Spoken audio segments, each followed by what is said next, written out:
Hey, Salty, how you doing, buddy?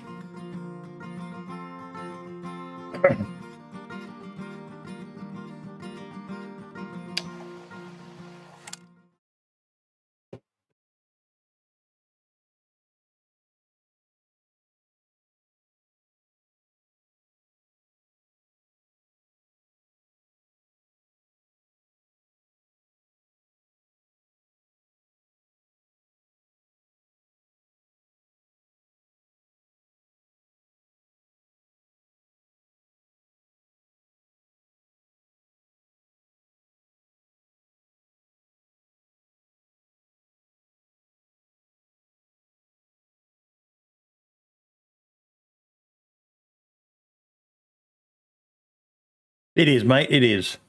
Other than it's way too fucking early to be awake, but I'm awake. Young fella went to a party last night and forgot to take his keys with him, so the dogs woke me up to let him in. It was 1:30 and I was like, oh, well, I'm up. And then I've got everything done I need to in preparation for the show, and I was like, what do I do now? Well, last time I went and laid on the couch, I almost slept in, so I said, fuck it. I'll just stay up.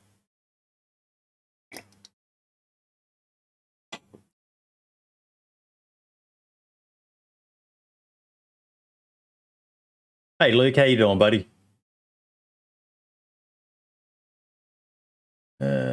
Filters.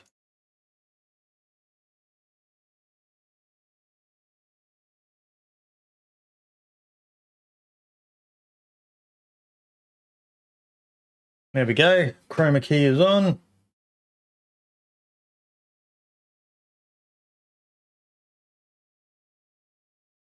Now, I just need you guys to confirm that you can hear in-game audio.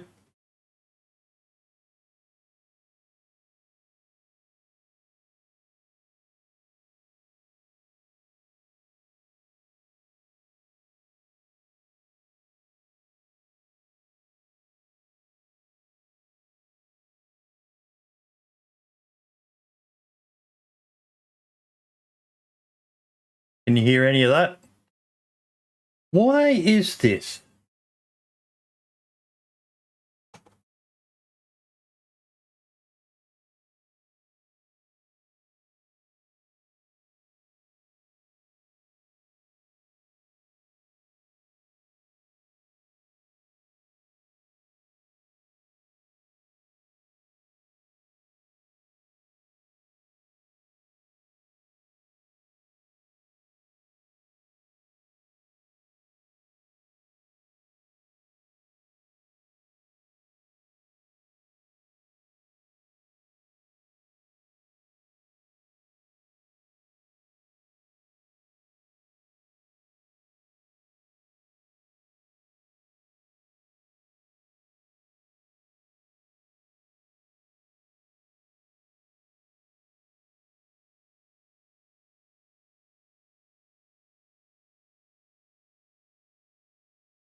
Okay, what about now?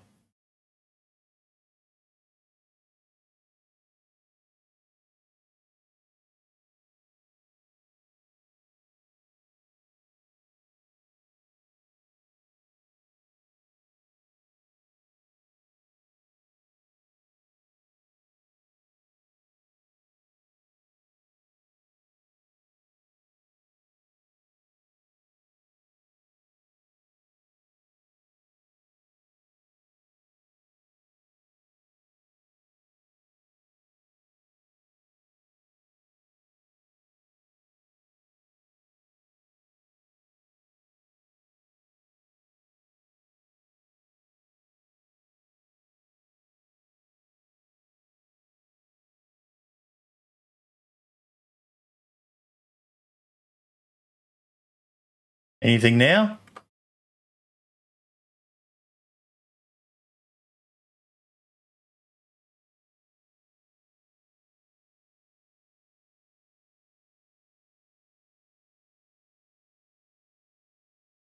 What am I doing wrong?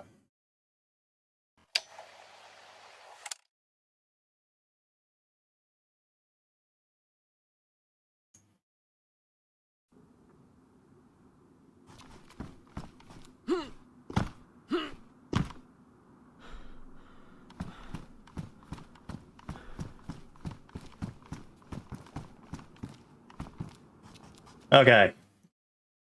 So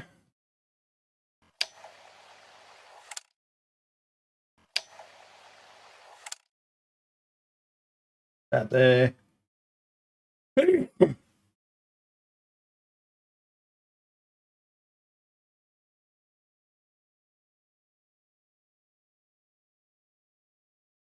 Oh.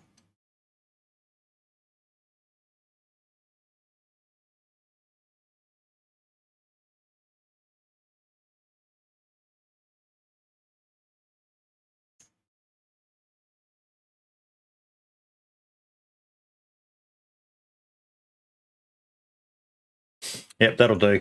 That'll do. So I got killed the other day on an experimental server. Bloke just fucking drilled me.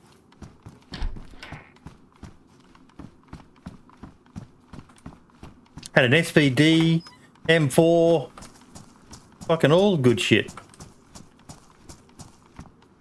I was all tabbed out because I was trying to get a car working. I'm finding cars are really buggy.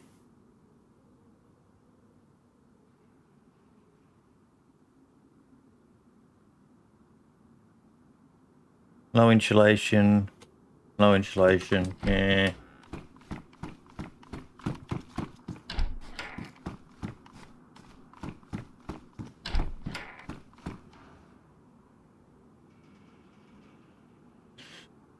Not a fan of the old Scorpion.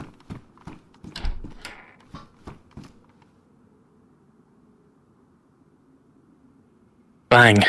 You're dead. You fucker. Sneaking in How's it here. going? Yeah, good mate. Yourself?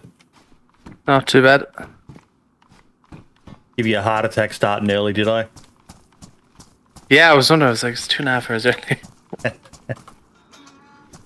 No, it was just a case of I was like, oh, well, fuck it, I'm up. I may as well fucking stay up now. Last time I bloody fell asleep and almost missed the podcast, so better to just get on with it. True. Very true. Hey, Big Dog, how you doing, buddy?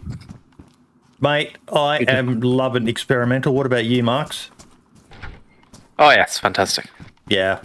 It's very, very good. I've taken a few days off from it because I've just played it so much. But yeah, it's great. I figured we'd retouch it again in today's podcast just to talk about, we've had the initial hype is over now, and just, talk about what people's thoughts on it is. We've over a week now of playing it. Yeah. So I've got a few things, a few opinions on it. A couple of things I think they could do better, or yeah. Oh. Yeah, there's a few things. It's overall though, it's still very, very good in my opinion. Anyway, it's Big Dog. If you're getting kicked, mate, look for a community one. I haven't heard that they fixed the issue that they were having with official experimental servers, but there are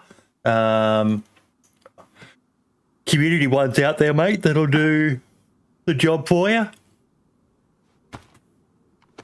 yeah. It seems to be an ongoing issue with the official servers for whatever reason. What I'm on a community server, mate. I'm not taking the chance. I want to enjoy myself on experimental. Yeah. Oh, you're better off. You notice how sometimes, and I honestly, I don't think it's because people have picked up the weapon, but sometimes... Oh, you have a pioneer there. Yeah. Nice. It's a very, very powerful weapon, the pioneer. I have not played with it, to be honest. Yeah, it does 110 damage, I think. So it's a one-shot. And you got 5 ammo for it as well. Yeah, pretty much.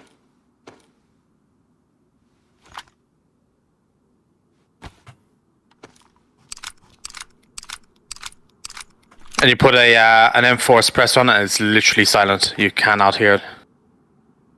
Oh my god, it's a lot of people. Where's a lot of people? Sorry, I'm playing Call of Duty. Ah. While I'm talking to you.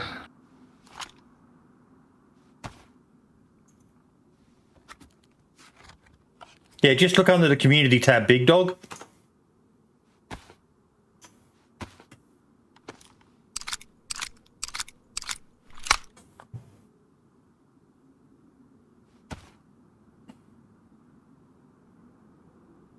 I do have another one. There we go.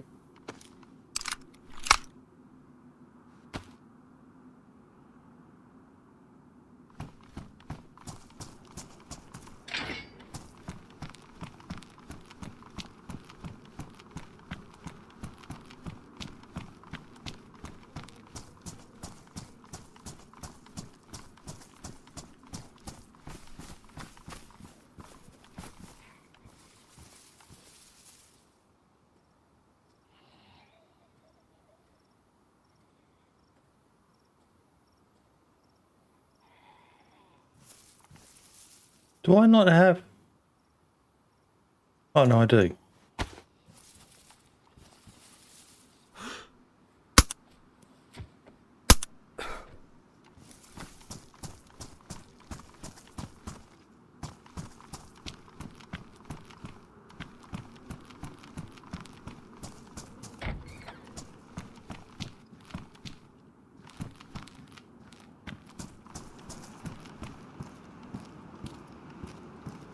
Wait.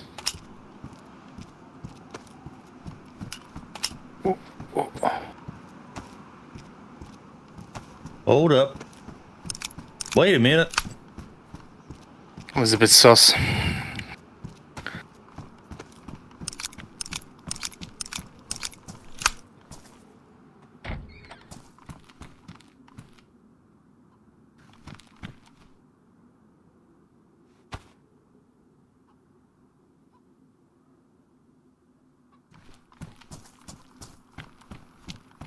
Oh, nice, Big Dog. Awesome.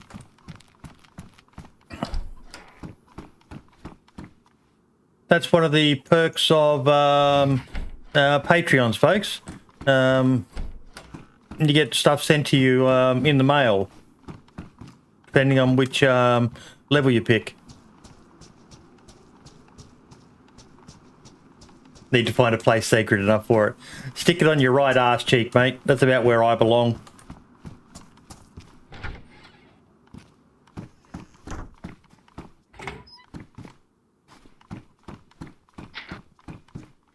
Ooh. I do like me a Smurf vest and a butt pack.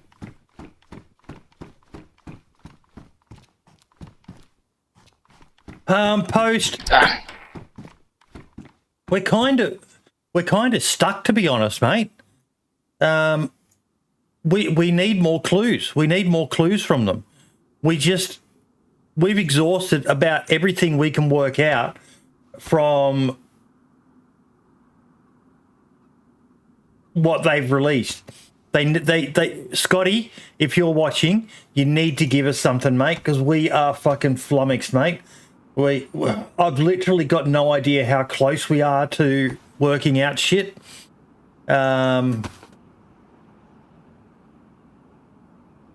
It's doing my fucking head in, to be honest.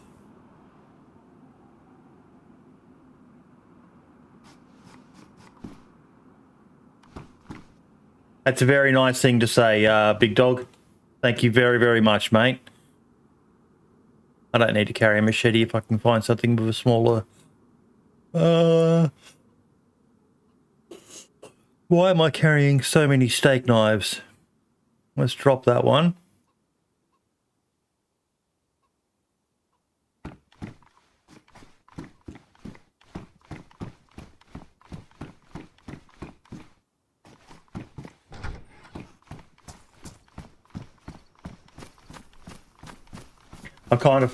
Yeah, exactly, Post. Exactly, mate. It's such a rabbit hole. Are you in the podcast Discord, Post? Your name looks familiar to me, mate.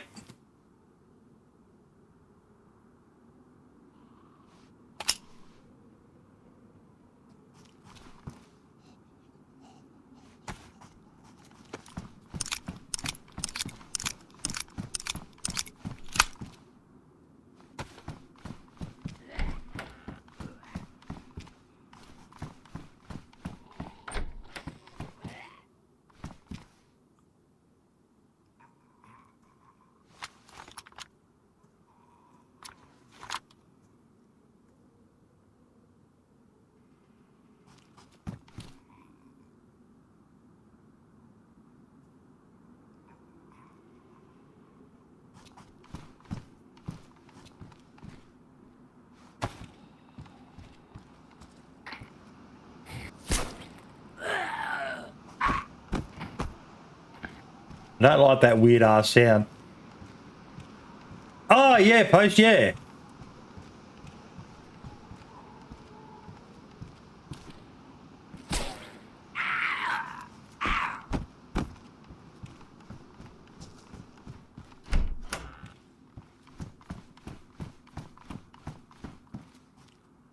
Have you gotten the audio glitch when you go into a toxic zone that the ambient noise stays the entire time then for the rest of the time you play?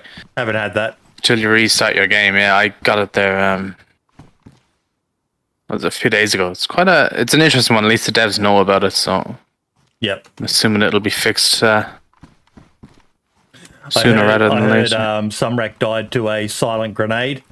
There's been a lot of the chatter of late about how when you throw a grenade at someone, it doesn't actually make a sound. Oh. Until it explodes. Unless you see it, you don't know a grenade's been thrown at you. That's interesting. I'll have to fix that. Yeah, that's a bit of a... Well, apparently it's a very, very hard thing to fix. But yeah, his chat was apparently making fun of him. Post, look, it's better than what we had. But I have also heard that we have more custom animations being made for the game. For these stealth kills. Yeah, I like it actually. I've actually used it a few times when like there's just a lone zombie. Yep. Yeah, I use it as often as I can.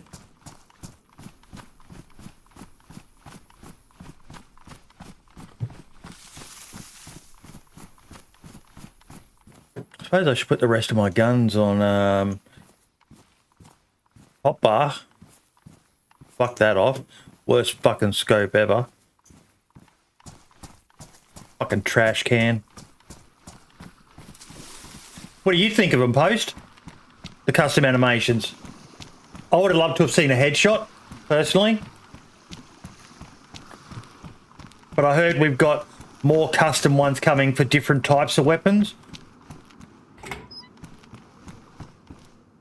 Ah. Yeah, we'll probably get ones for like... Hatchet. Like, it wouldn't surprise me if we got one, for an axe or a hatchet that'll, like, be a headshot or something like that. I reckon I could still one-shot a infected with a fucking sledgehammer. Definitely a pickaxe. Yeah. For sure.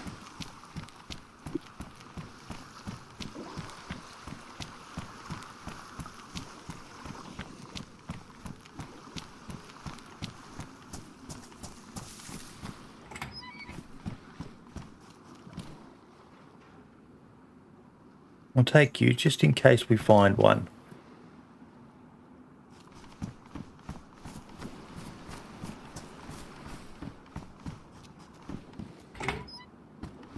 Okay.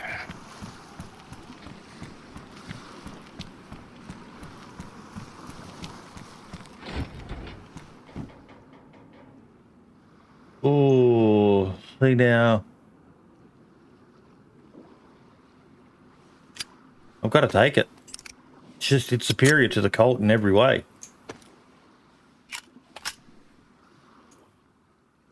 Yeah, I like the FNX because of its bigger mags. That's mainly the only reason I take it.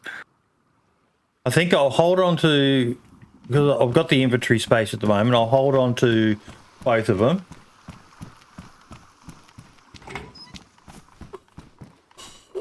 Apologies for the yawns, folks, but it's like fucking 3:45 in the morning for me.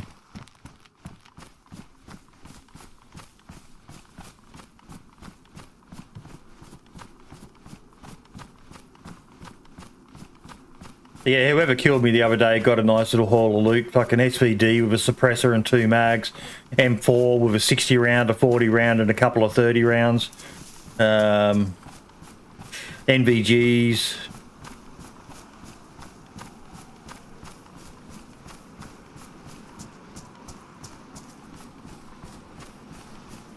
Yeah, the person who killed me got a full MB suit ablaze. FAMAS. Oh, nice. Everything. Oh, it was raging. I still haven't found the FAMAS yet. We found ours at a heli crash. Mm-hmm. We got quite lucky. I've got a mag for one, but I just... Yeah. Yeah, it's really good. The only thing is, it's iron sights leave it down quite a lot. But Oh, they're terrible. for CQB up close, it's perfect. Hip fire on it is amazing.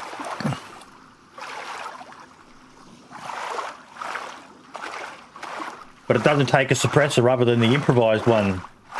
Yeah, and it ruins in like 5 shots. It ruins very, very quickly.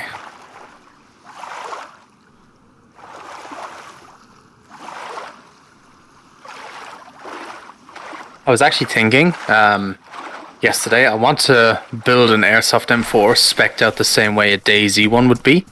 So like I was thinking of making an improvised suppressor out of a bottle and some duct tape, or maybe even get one 3D printed in the shape of one and have like one just completely decked out in the way a DayZ M4 would look. Do a bit of cosplay, eh? Yeah, I've always wanted to do it, and so I'm like, why not?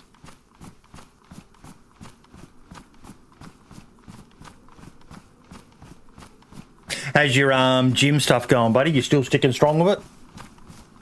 Yeah, still 3 days on and 1 day off. Yep. I've just started going with the young fella. We're nice. looking at there's 3 gyms in our area that we're checking out. We've been to 2 of them, and we've got 1 more to go to on Monday,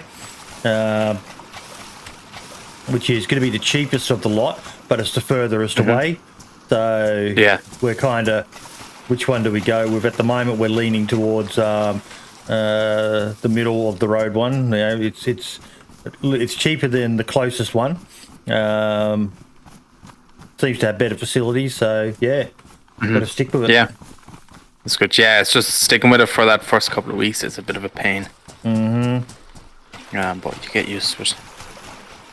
Getting a lot stronger in my myself. You know, my arms and legs and stuff. So you can start noticing the improvements. It's good. Yep. What's that post? I think they're taking a good direction. I was firmly opposed to stealth changes at first because I couldn't just run from Cami to Northwest Airfield in 30 minutes anymore. But it brought the need for preparation and planning. Yeah, exactly. Yeah, and the PvP servers, they'll turn, they'll if someone will come up with mods to bloody make it easier for them, the ones where people just want to fight each other and don't care about the environment and stuff like that. But for the average run-of-the-mill player, DayZ is in such a good state. And one thing I've really enjoyed, and we're probably doubling up here about stuff we're going to talk about, playing so much experimental has made me realise that the vanilla version of the game is still pretty damn good. Oh, yeah. Could it be better? Of course, but you could say that about almost every fucking game.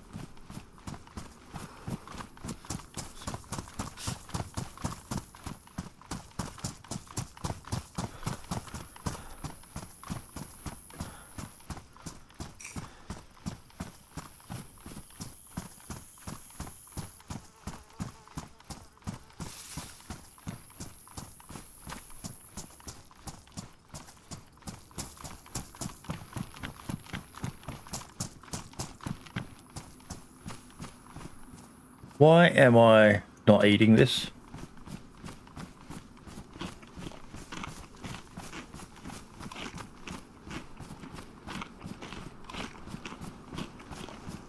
Oh my.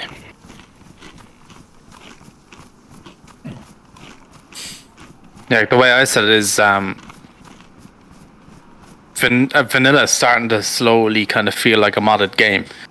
Yeah. In a way, you know, with your toxic zones and your airstrikes and stuff like that, which I think is a good thing. For sure. I know a lot of servers are going to keep the static zones, and a lot of them are kind of 50-50 on the dynamic ones.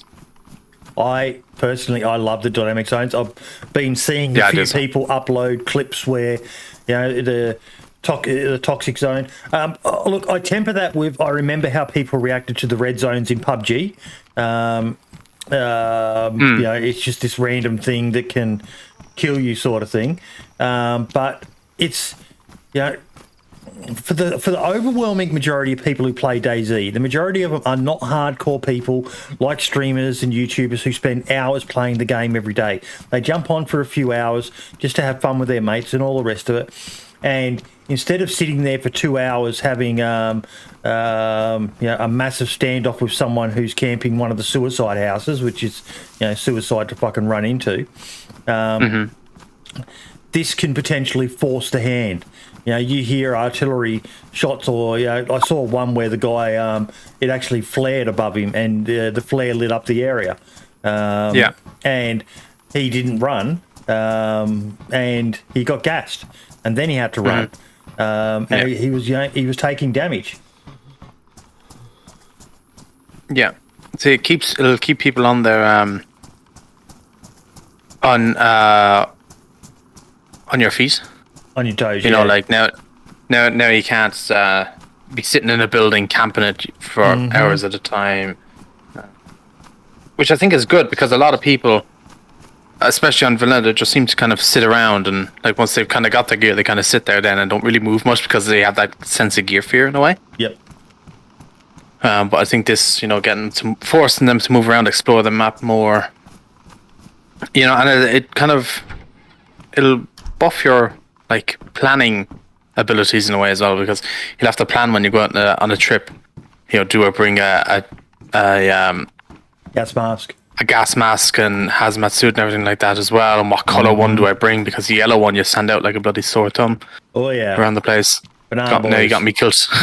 And you got me killed quite a few times. But yeah, so stuff like that you have to kind of think about. Okay, that was a pretty impressive shot. Only 2 shots with no red dot on my red dot scope to take out an infected. It's pretty good. I'd argue Official has been doing very poorly in the past few months because of duplication, but with the recent rebalances of the central economy, it has become viable and enjoyable again.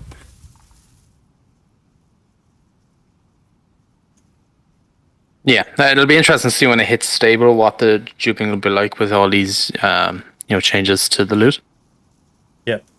It's not a problem on PC. You know, we haven't had dupers on PC in quite a while, but yeah, I know it's still a problem on console.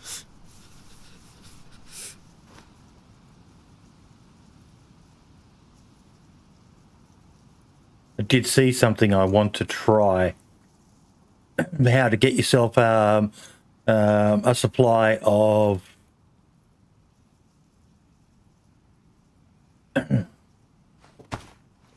filters without because the best place for getting filters is off the NVC infected, I've noticed. Yeah. And you just go up to the edge of the cloud at the static locations and fire a shot and just kill them all as they come out. Yeah, pretty much, yeah.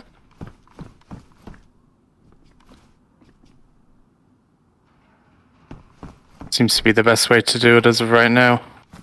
Hey Nathan, how you doing, buddy? Welcome, welcome, welcome. Oh.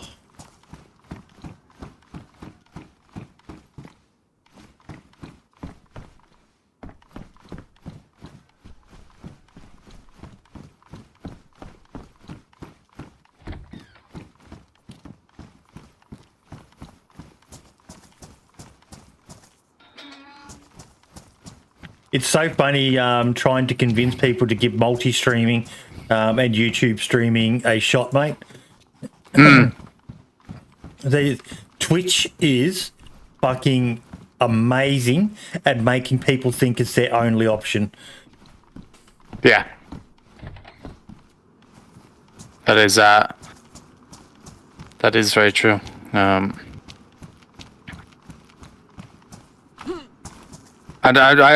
people might be, what's the word now, like afraid of trying to change, or afraid to try something new. Yep. But I do think it's definitely worth taking a look. Mate, you should multi-stream too. Honestly, I don't need to, that way. Like, if I was struggling for viewers and stuff and it wasn't going my way, I'd think about it. But I do so well with YouTube and stuff that, like, the way I kind of want to do it was, if I was ever going to stream on Twitch, I was wanting to use my Twitch as a place where I can stream other games than just DayZ. And so that's kind of my plan.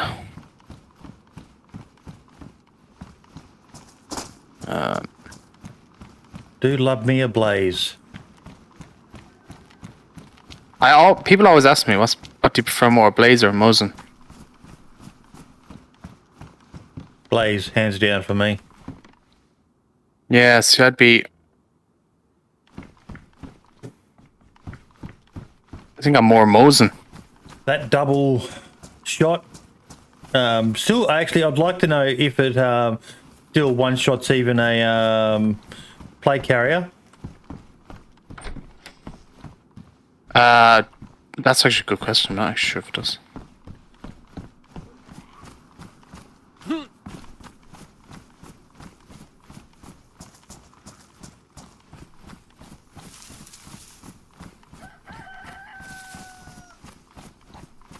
Really, you?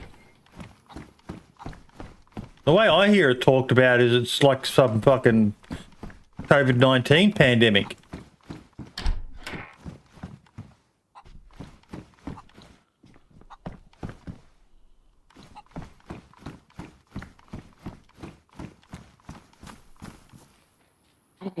Oh no.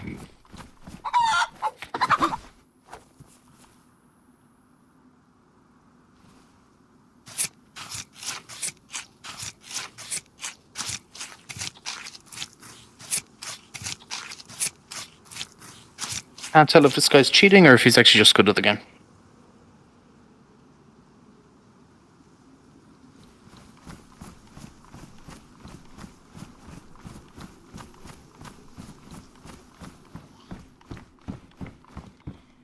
Watching competitive PUBG blew my mind with just how good some people are at things like recoil control and that. Oh yeah. It's insane what some people can do.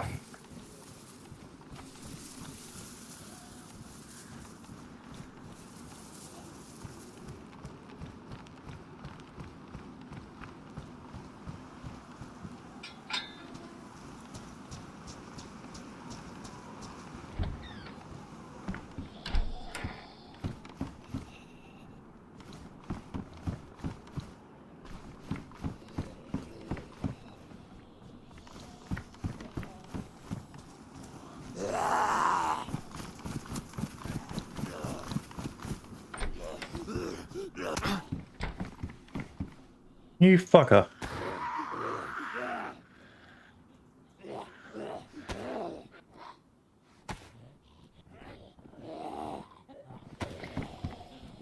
I've never seen such a sweaty player in all my life. Holy fuck. I'm playing COD while you're doing it, so if you hear me give out, that's why. Oh, shit.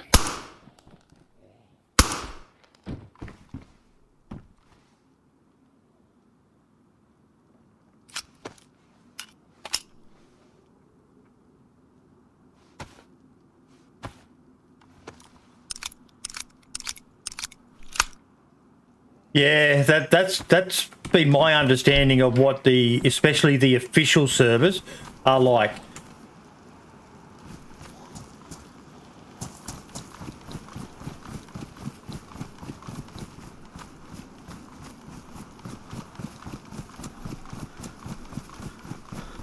Last time I came here, I got the chopper crash. It was in this field.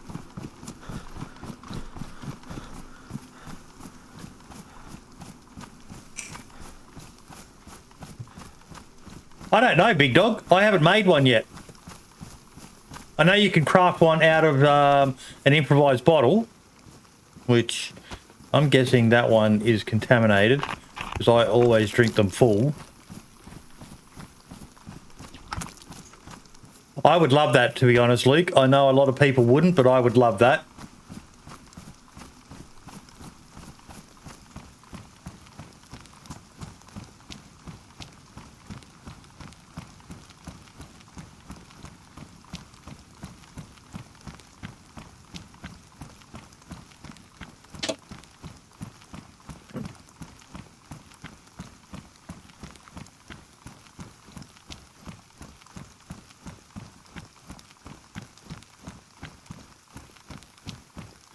But yeah, before you can sling something, you need to make a rope to create a sling for it.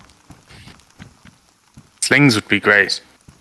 Slings would be really, really cool in the game. There's a mod out there that does a sling properly, like where it just slings off the front of your body and stuff. It's really cool. Like I said, it wouldn't even have to be military. You could improvise one. Yep.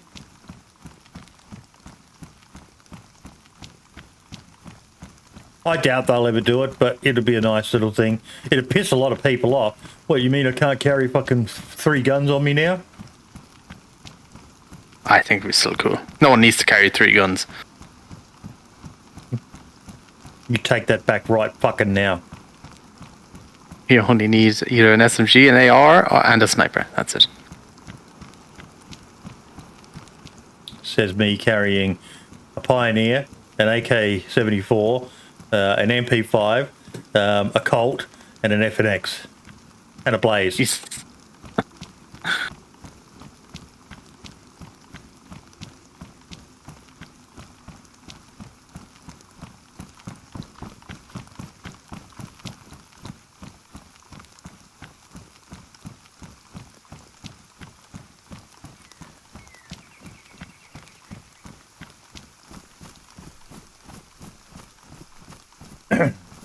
Now it's a different story. AK's always spawned since 1.13 and AAA weapons will always spawn after 1.14.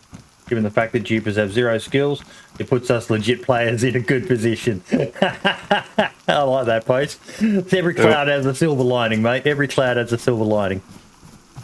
Have any of you noticed since 1.14, I don't know if it's just a server I've been playing on, but I have not found a single AKM. No, I found one.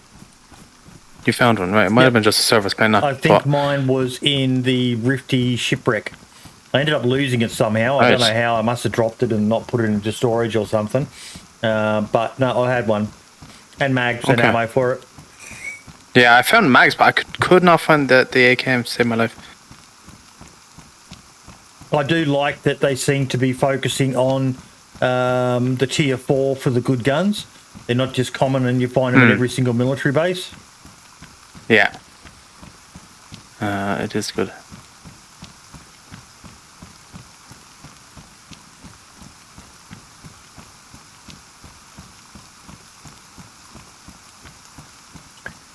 I do miss how all these cars had really good loot back in the day. I know it didn't make sense for them all to have military ammo, but yeah, it used to be good coming to these evacuation point car roadblocks. Yeah, they were good. They're a good source of food. Vehicles nowadays. If you're really desperate, you usually find food at them.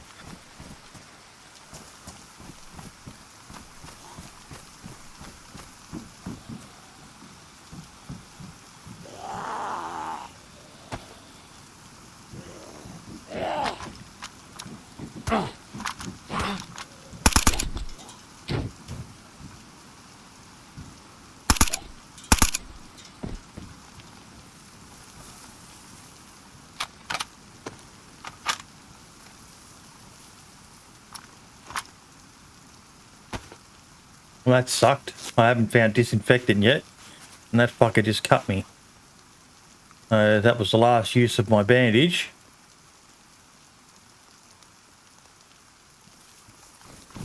You have Tetra on your pop one, just even if you're not sick. No, I don't have any medical.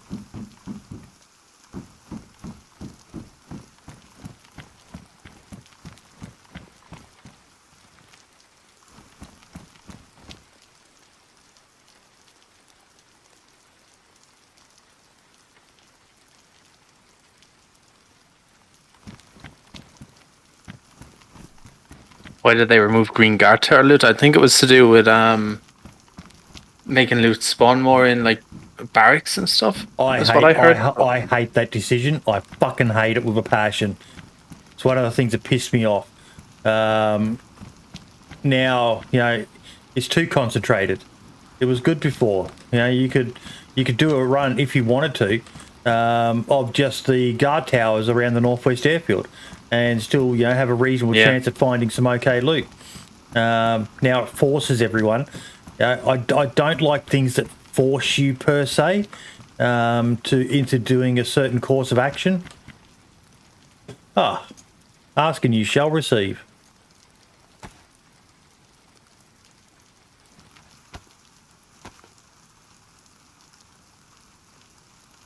Post, we can only dream, mate. We can only dream.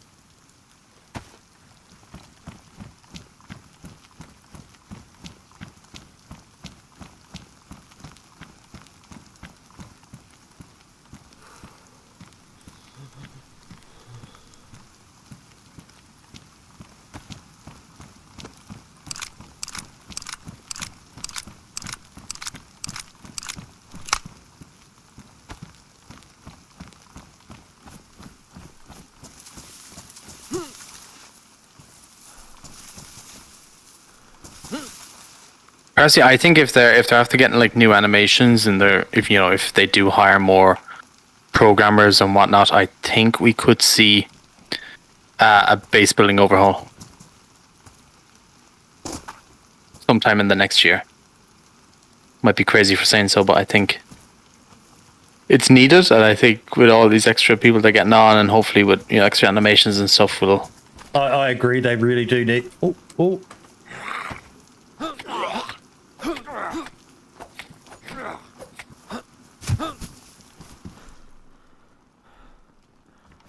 Yeah, but I agree. They do need an overhaul of base building. It's just too clunky. Yeah. Just not even that, but it's kind of lacking in a way. Like no roofs, no kind of proper doors. It's just these one single door. Like if they could just make it so you could technically build a standalone house in with the vanilla base building, I think that would work quite well. Even just the ability to lock down existing structures would be awesome. I think like more doors mod. Mm-hmm. Yeah, there was that mod that I made a video on a while ago that used vanilla base building, but turned it into kind of like more doors. Mm-hmm. Like it had just a singular door you could use, and it was using the vanilla textures and stuff, and it looked really good. And they got rid of it. Oh, sorry, they DCMA'd the mod, so.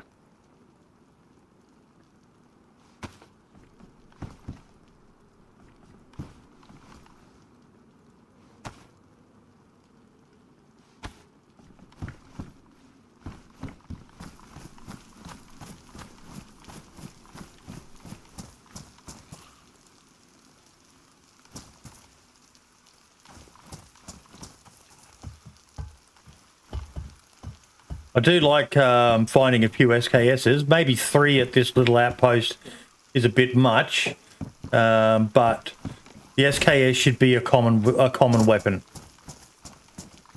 Yeah, I agree.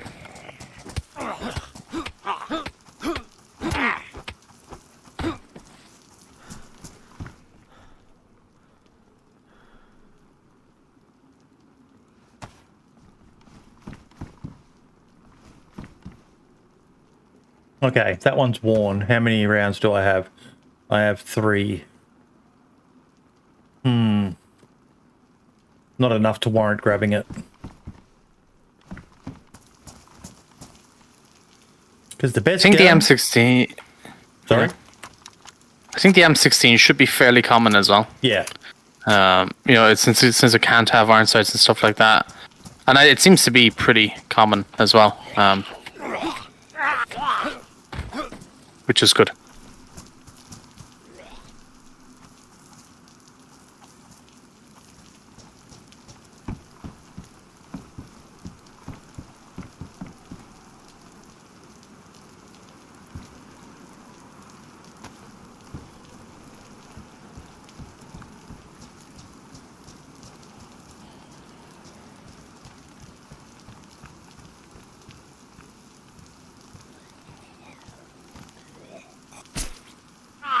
It's not a DayZ topic, but have you seen much of Icarus? I have. I've been watching it closely. I'm still undecided. Yeah, I kind of I was watching a few different streamers play it, and it reminded me of Ark. I don't know if you know that game, the dinosaurs and stuff in it, but it reminded me of that game. And it seems like for what it has in the beta, it seems fairly, polished so far. Like having what's it called, base building, and all this stuff in a big crafting system and everything. Yep.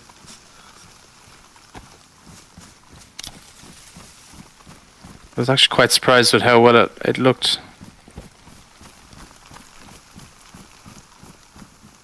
Fucking YouTube chat is popping off today for me, which is good. Yeah. That's what you want.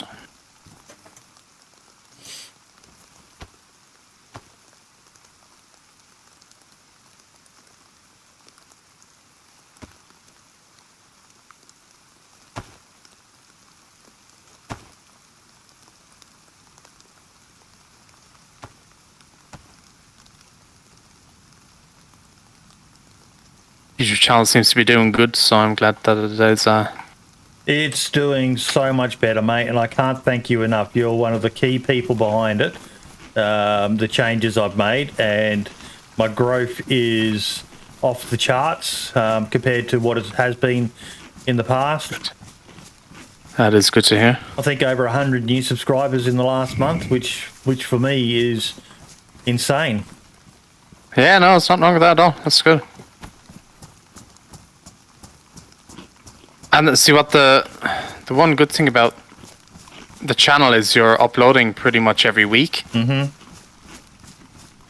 And the best way to keep an audience and to grow a channel is to upload at least once a week. And you're doing more than with the clips and stuff as well, so it's working well, which is great. Shorts are big, mate. You need to look at doing some of them yourself. I'm seeing people with channels that only have, like a literal handful of subscribers, less than 100, and they're getting thousands of views on the short videos. Yeah, they're good, but if you put them on the same channel as your Other content? as a say like if you put them on your main channel, for example, in the short videos, it kills your CPM and stuff like that. So that's why like all these other boys play or use A second channel. create different channels. Yeah, because if you put them on your main channel and start uploading shorter videos, it just kills your views and stuff. But I have TikTok for that, so I just upload them to TikTok instead. I don't do TikTok. I only use it for clips and stuff, and it's working out well so far. Thank you, Nakey son. That's a nice thing to say, mate. And it really makes me happy that people are enjoying it. The shorts, the shorter clips seem to be engaging more people because there's still a lot of people who just don't know about the podcast. Oh, yeah.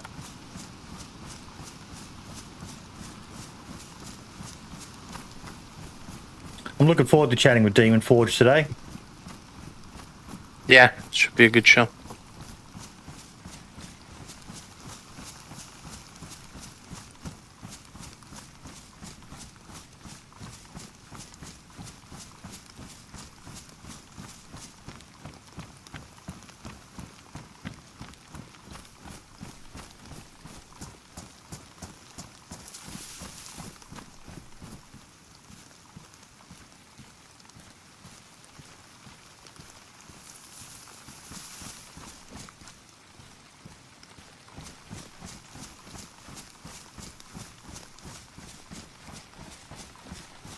Oh yeah, I love Livonia, Luke.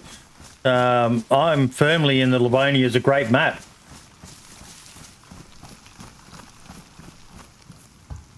A lot of people don't like it. I understand why they don't like it.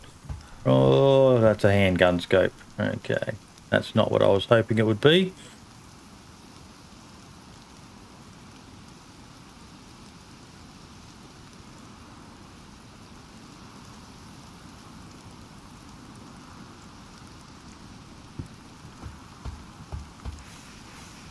No, not on experimental. I haven't gotten around to that yet.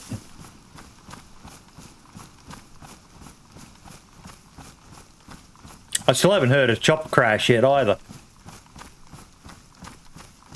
Oh, believe me, you'll hear it when you'll know you're next to one when you hear it. You're up in South Australia, Nakey son. Damn. What are you doing up this early, brother?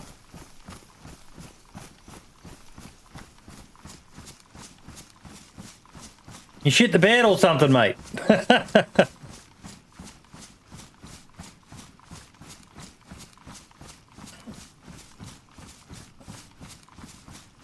I got woken up by the dogs. My young fella went to a party last night and he forgot to take his keys with him. The dogs woke me up letting me know he was there. How'd I know?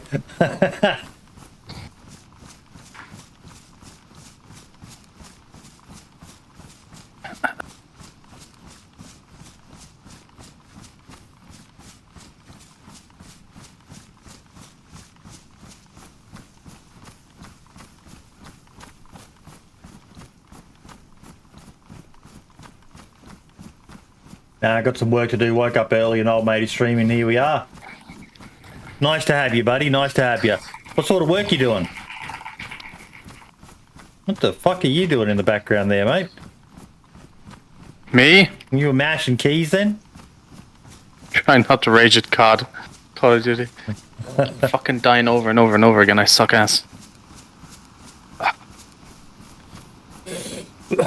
Fuck.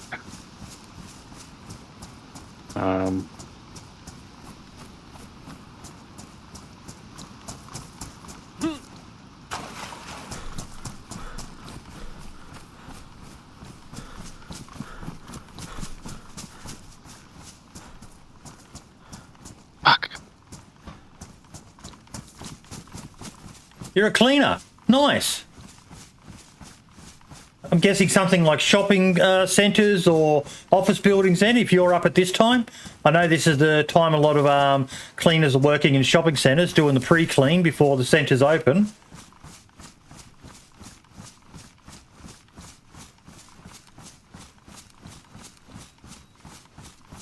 Just got shot out on experimental. Yeah. Held it up in the house, shit scared to move, I only have melee.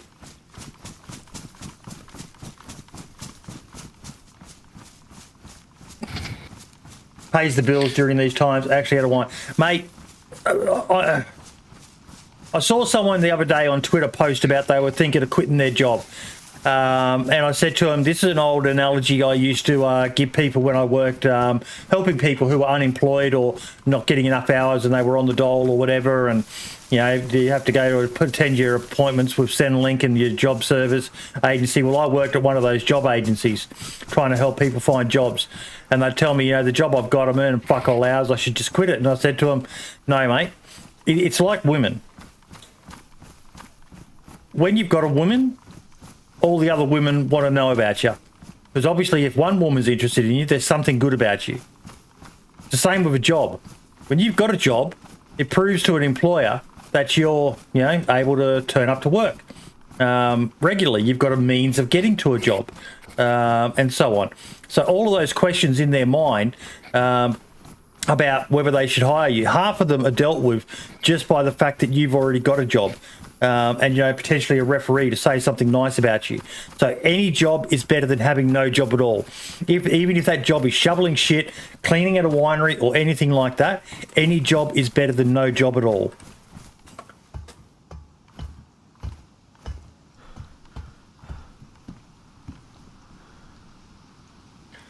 Do I have a hunting knife? I'm pretty sure I do. Yes, I do.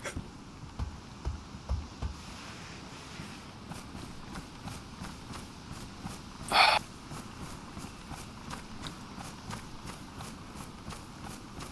love the fact you can carry a whole chicken now. Yes. I don't know why it's so good, but it's so funny. It's such a cool little feature. And a wabbit. Yeah, I haven't. It's pity. I was kind of excited for rabbits because I thought they were going to be roaming around the areas, like walking around. You could see them, but apparently they only spawn in when you actually Yeah. Use the trap. set a trap down. Yeah. Maybe that'll change. Hopefully.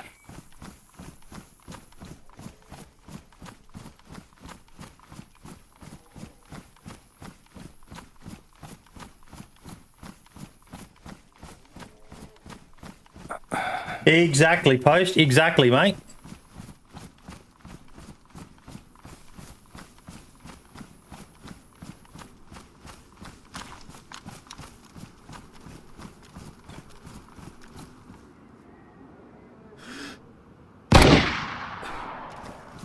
Does one-shot a cow.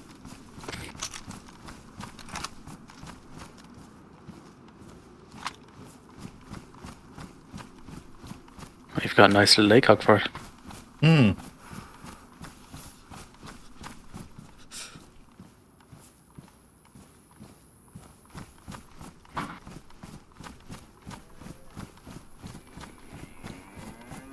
Oh.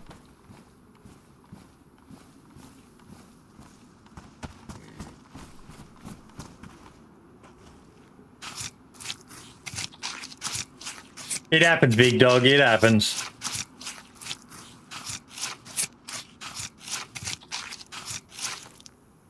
Try not to let it get to you, big fella. Did he die? Yeah, he got killed. No dialogue or nothing. Yeah, that's the one thing with playing these official servers. It's just you're gonna die. So it's either in a way you have to just shoot, before they can shoot you, kind of thing. Mm-hmm.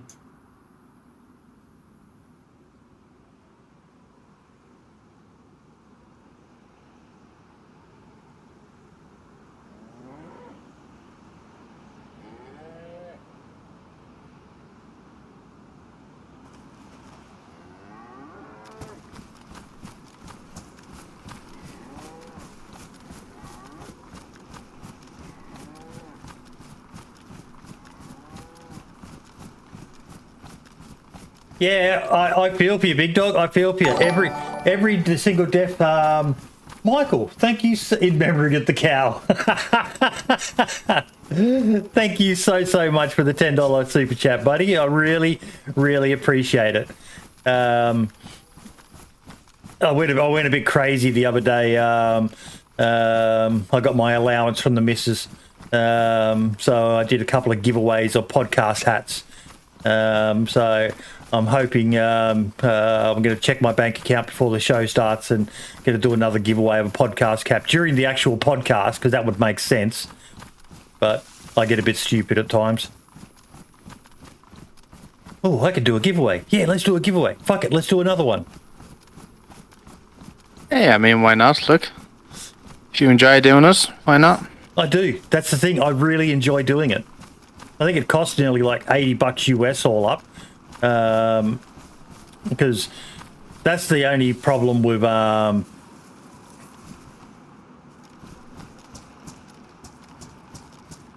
Streamlabs is the stuff's not cheap.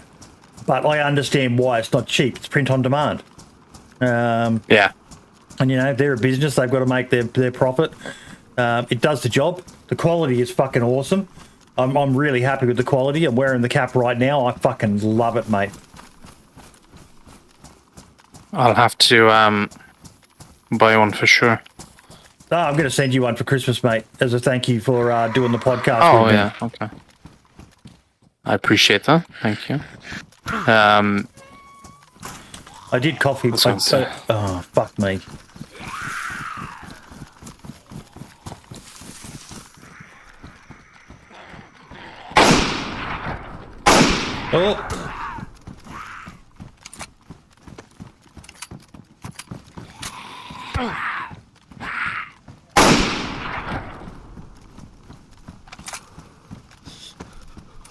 And I'm awake because my son woke me up. He forgot to take his keys with him when he went to a party. Nakey. So the dogs, we let the dogs sleep with us in the master bedroom, the missus and I. We just love having them in there. You know, we call it denning. We go denning every night. And they know the word now. Like before, when we're getting ready to go to bed, we have to spell it. Is it time to DENNING?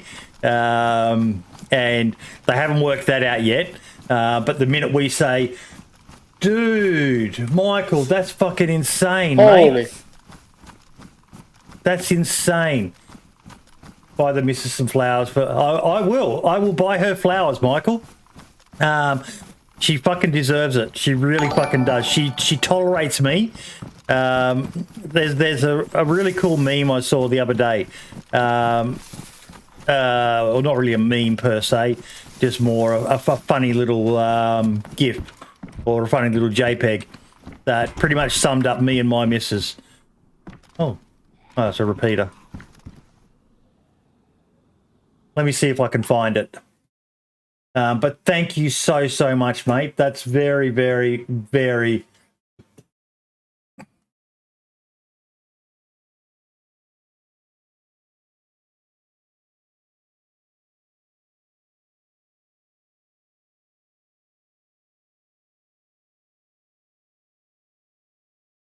Found it.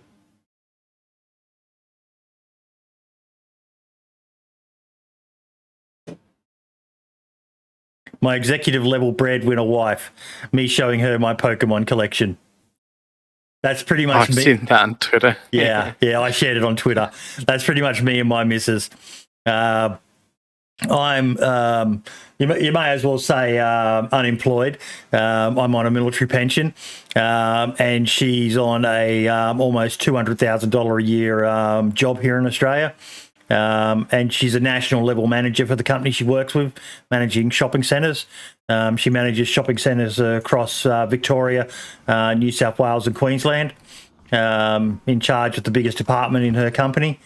And yeah, there's me playing DayZ and telling her how, darling, did you know I went up 105 subscribers last month? And she looks at me with the most loving look at her face like, that's really good, Boydie. I'm happy for you. I have no idea why she's with me. I literally have no idea with me. I am such a fucking loser compared to her. I must be great in the sack or something.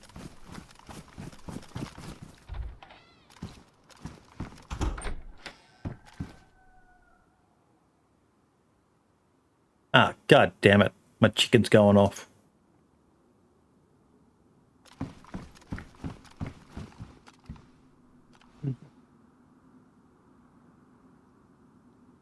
Buddy, I'm very tempted to buy an AUG. To buy an AUG? What do you mean buy one? Like an airsoft version. AUG. Ah, okay, I get you now.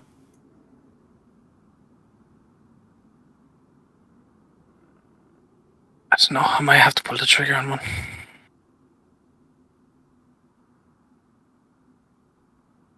But Michael, thank you once again, mate. I will tell her that random men on the internet bought her flowers.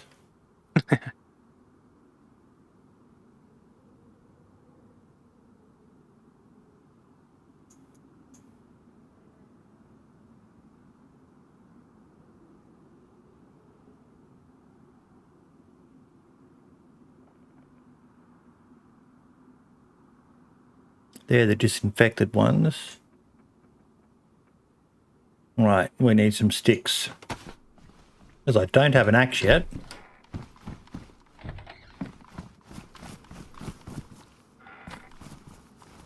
Thought I'd just check. How much is an AUG? They range from €100 to €200, depending on what version.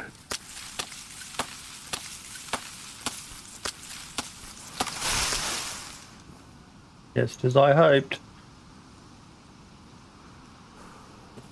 It's just what version do I want? What version did you use an AUG in the military, buddy? Yes. What was it? The A1 you had with Yes, the built-in the optic? one that DayZ originally had.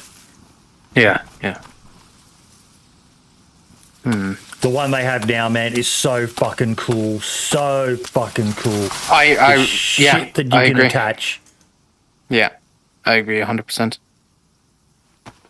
People, I guarantee if that gets released for 115, people are going to hate it because it's not the original, but I guarantee it is going to be miles better than the original one. Oh, yeah. Look, some people will hate it.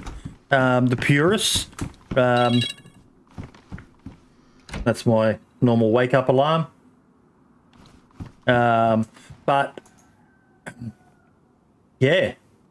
And definitely, big ups, Michael. I'm blown away that you think I'm worth that much money, mate. I am incredibly grateful. Incredibly grateful.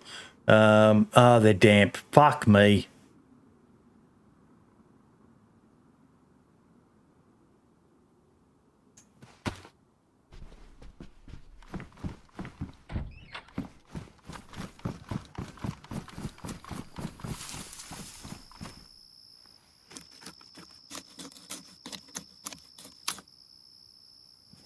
Why don't they add both versions, the A1 and the A3? It would be nice to have the A3 as like a heli crash version. Or no, sorry, the A1 is a heli crash version maybe, and the A3 is like a, I don't know, like tier, I don't know, like standard spawn. I don't think they'd be able to add two because I don't think it would work. But it would be cool. I just think just purely for the variety fact, don't add two of the same gun. Yeah. Well, I do still really want to see more civilian weapons. Yeah, same more actually. snipers, more bolt actions. You know, even if they add a new caliber to the game as well. Yeah, they've added a lot of 5.56 stuff in recently, so it'd be nice to see. Like, I know people talk about the Groza and stuff. It'd be nice to see that in because it's just a different caliber, like, and well, it's AKM rounds, I think, but.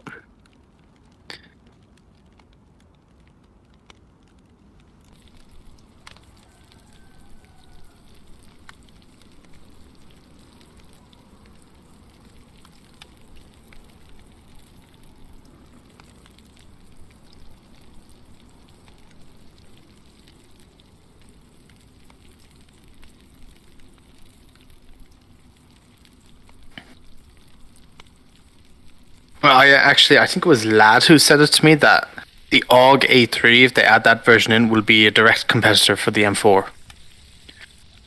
Which I was like, oh yeah, that's actually quite a good like reason to have that in. So like they're both on the same kind of level in terms of what you can add and fire rate and stuff. And I wonder, would we? Well, no, sure, take M4 mags. So yeah, you'd have 60 round M4 mags then, and the AUG as well, probably, unless they change it. We need more civilian guns and some DMRs. Yeah. Yep.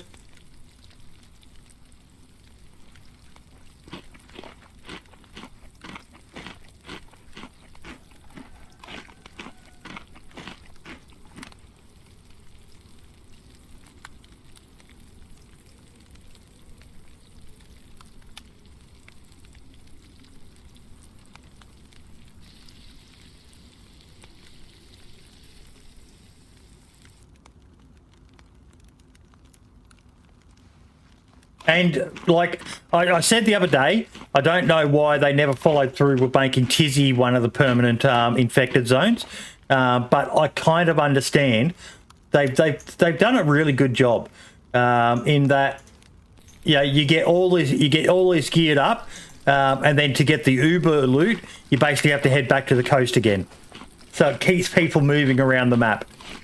Yep.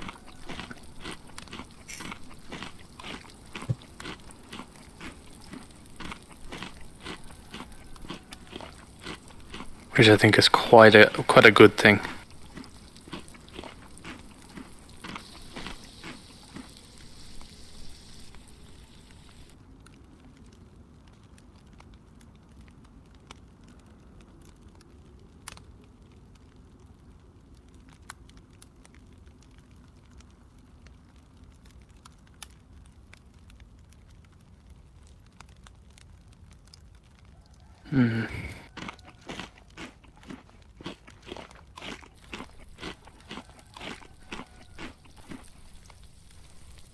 Well, that's it. It's not forced movement. That's what I like about it, Luke. It gives people a reason to move. You could argue that forced movement is the random zones, but that's only short range forced movement. It's not like it's a shrinking circle, say in PUBG or anything, but it's a reason for you to move, which I've said countless times on the podcast. There needs to be more reasons for people to travel around the map. Certain areas are renowned for XYZ item. Scalisti Island used to be the place to go for a sniper. If you wanted a Blaze or a Mosin or a CR527, you went to Scalisti. You generally came out of there with a whether it be a Winchester or a Blaze or even just a Mosin at a scope. But now, I can't remember the last time I went there. Yeah, you go there now, you barely even find a sniper, let alone a scope for it.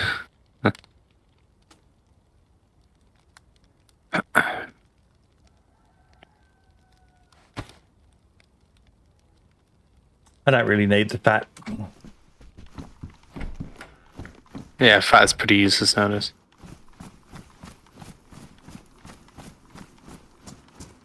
Right.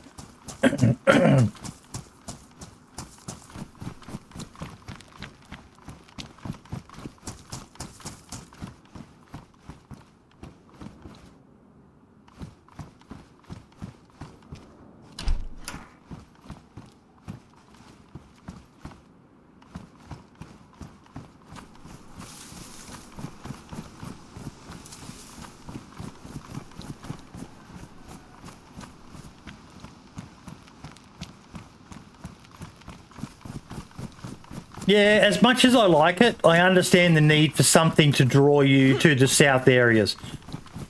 Maybe more, oh, Jesus, fuck me.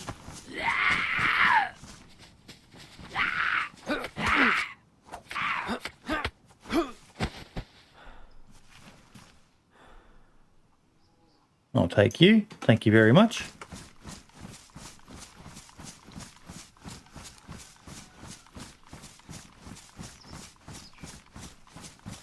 I just like going down there because it's no one's around.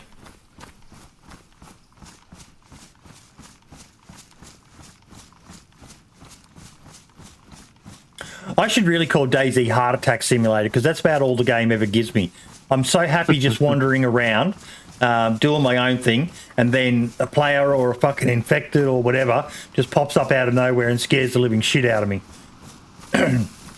Yeah, zombies have been looking a lot like players recently. Oh, yeah. That's one of the best moves they made. The mod PVZ, which adds also, you can basically put the same gear as a player on an infected, including guns and stuff like that, on their shoulders and so on. But it had the option to do that, make them run, make them spawning with broken legs, so they're crawlers. And it's great that DayZ is doing that now, because how many times do you see people, what the fuck was that? Oh, it's just fucking infected. Even Fubar Bundy's latest video, he didn't know about the change. And he was kind of making fun of DayZ for it. The zombies zerging out on him. But it had him enthralled. Why the fuck is it? Who's it aggro on? Yeah. And even when you know about it, you still have that little heart in throat moment that, shit, is that a player? Shit, did that zombie just aggro on someone? Yeah, it's a good feature. Brilliant feature. It is.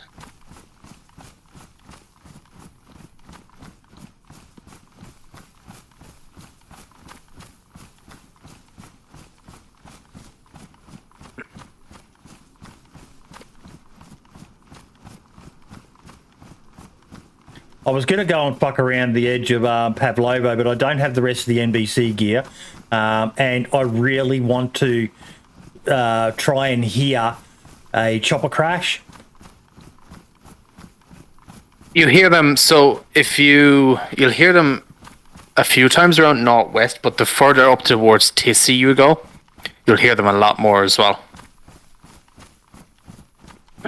Well, I'm heading for Green Mountain because there's so many chopper crashes around the Green Mountain location.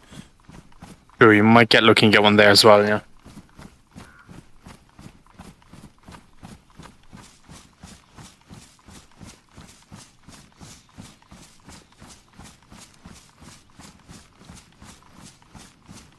I was lucky when that guy killed me the other day. I've got a little base set up, just some barrels with some shit in it, and I've got a full NBC suit. Oh, so you have one stashed. Yeah. That's good. Yeah, I just I logged into that server I've been playing on there now, and I'm going to try and see if I can go down to the Krasno airfield and get all the gear. I want to go into Riffy.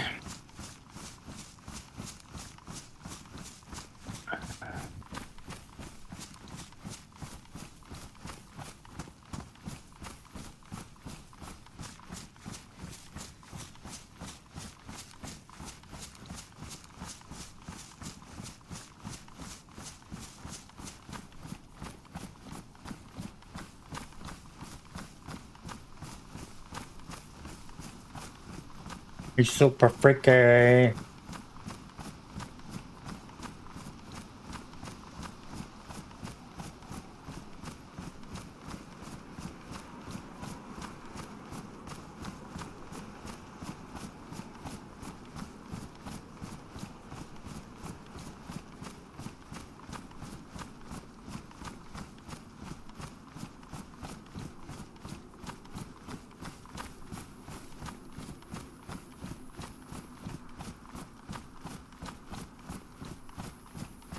You forgot the pinned comment with the link to Wobo's video on your video as well, mate.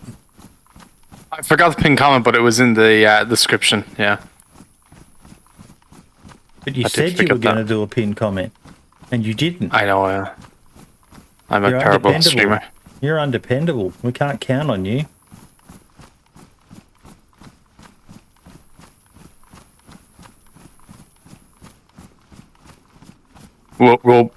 Wobo appreciated that I put his video there. So he did. I saw his comment. Wobo and Asmondian, I think, are the two most important content creators in the DayZ landscape. The stuff they release is fucking amazing. Absolutely fucking amazing. And they deserve so much more credit.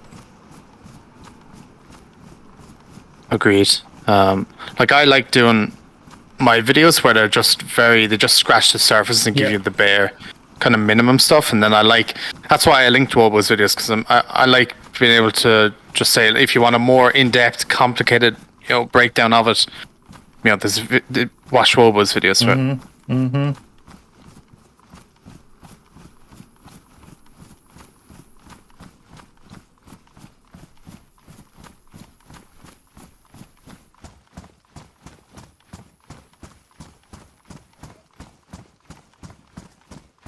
I love doing all those update videos and streaming updates and stuff, because the growth and since Septic Falcon stopped doing them, no one else was doing them that I was aware of for a while, so it was good you started doing them.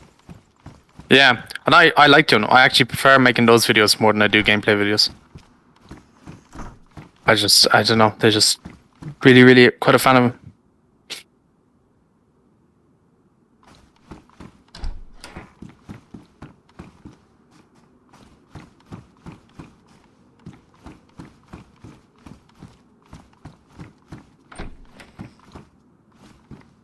And they do really well as well. I've nearly gained 1,000 subs in 2 weeks, which is insane. I would wet my pants if that happened to me.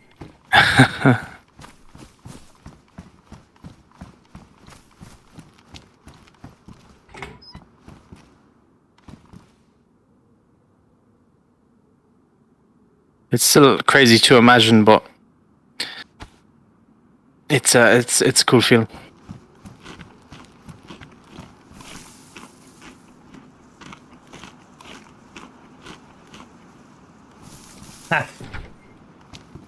We well, Michael, basically you have contributed to Wobo by contributing to me, mate. We are top tier patrons of Wobo's channel and his website and everything. That's why he mentions the DayZ Podcast in every update video he does. Just, yeah. As soon as I heard he was doing a Patreon, I knew that's something we had to support. And more content creators should be supporting him. And it's kind of disgusting that they don't. There, I said it.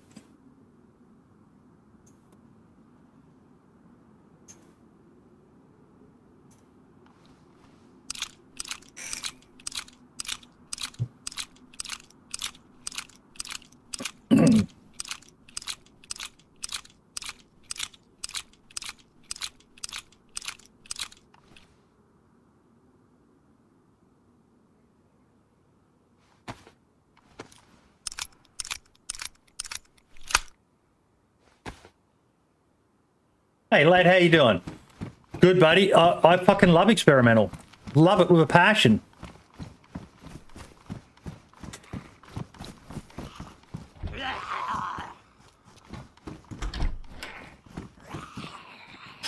Should have been careful there. That could have been someone being a cheeky fucker.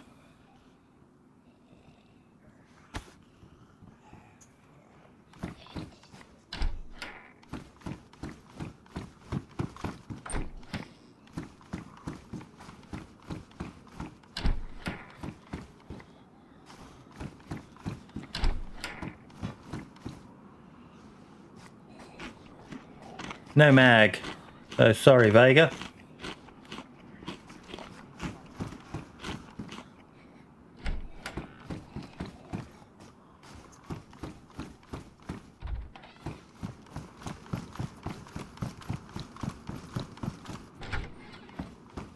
That starts soon, Enoch. Welcome, by the way, buddy. Oh, yeah, come to Papa. Saw that big bad boy. We're just having a run on experimental. I'm up, and the last time I was up that early, I decided I'd go have a little lay down, and then almost fell asleep.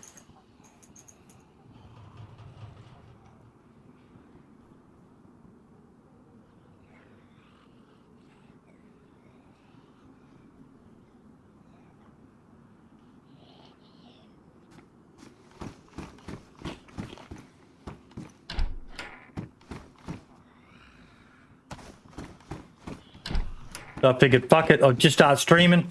We're just talking. We're almost doing like a little mini podcast. I've got Mark's here with me.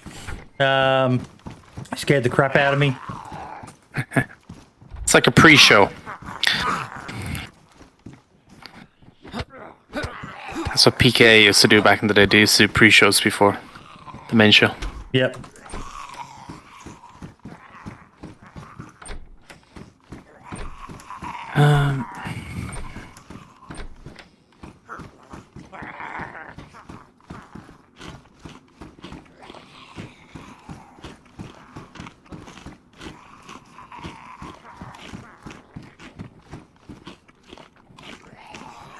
I have reached max food.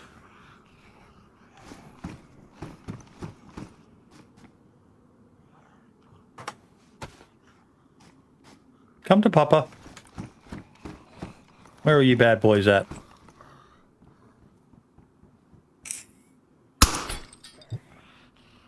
Hey Optima, how you doing, buddy? Who is Daemonforge? Daemonforge is a modder.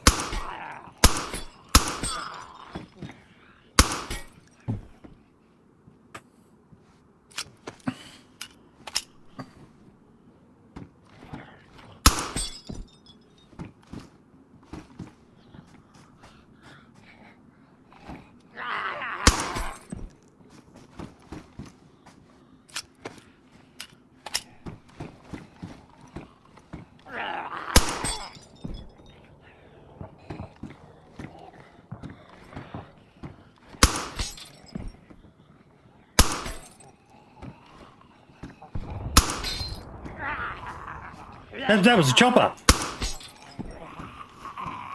You hear one? Yeah.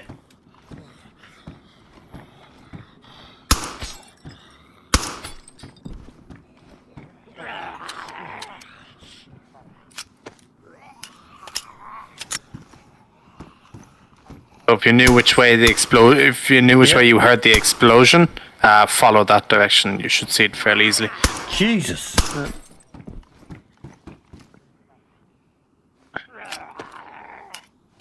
Pretty easy to see now with the new smoke as well.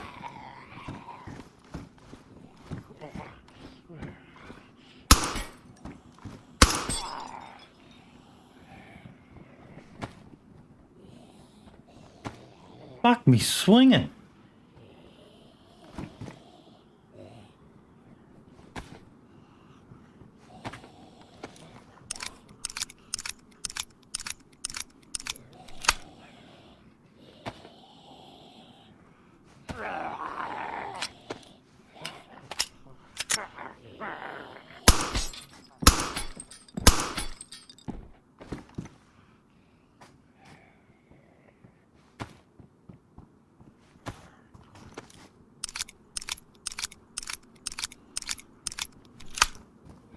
Is that the real cum lord? 69 420.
I'm certain it was the chopper over here. Yeah, there is a few spawns that way by Mosquito tents. So.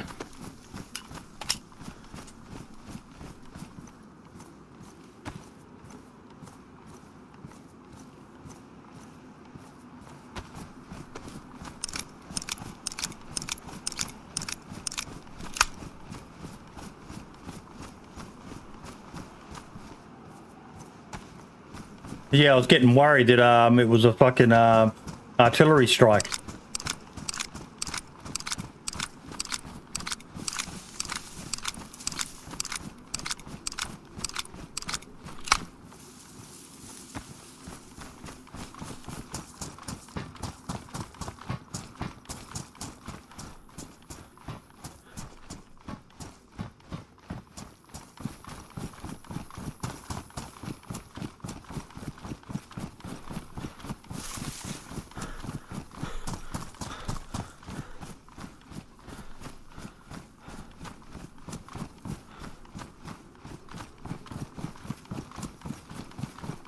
Oh, there we go.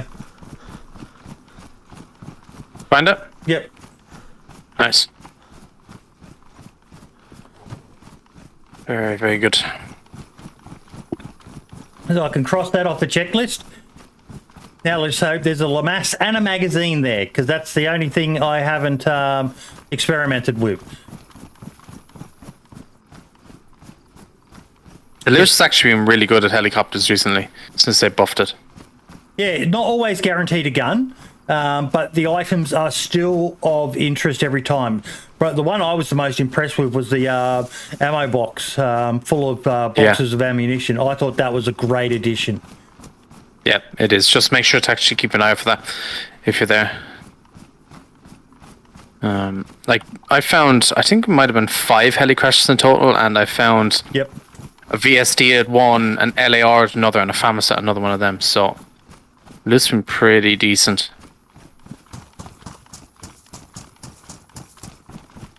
And, this is another great addition, the audible noise. Like, oh, shit, okay.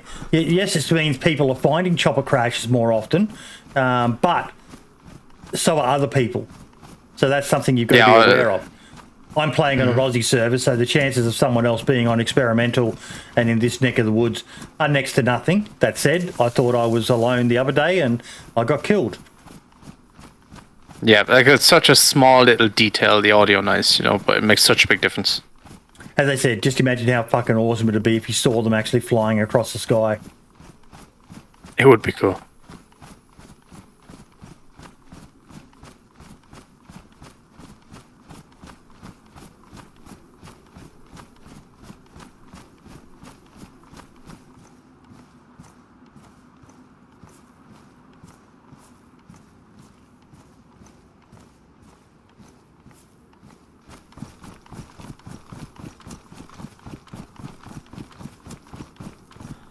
I haven't had a chopper at this one in... I can't remember the last time I saw a chopper here.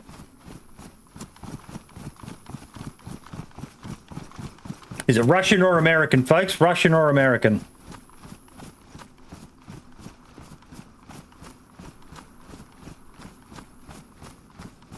I'm going to say American. Nope, that looks Russian to me.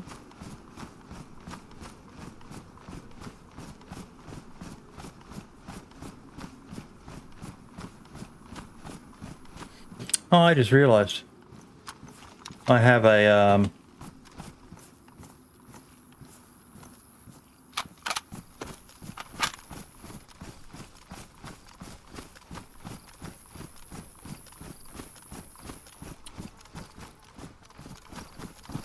so I don't need to guesstimate the centre now.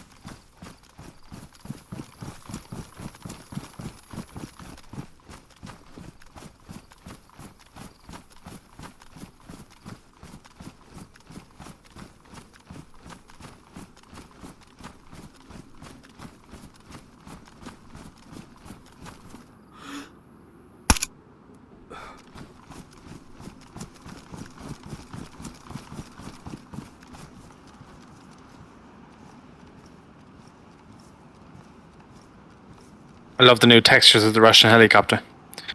Yeah, same. And nothing to write. Make sure to check inside that one. That's where all the some loot definitely does be. Fuck, the MP5 is so good.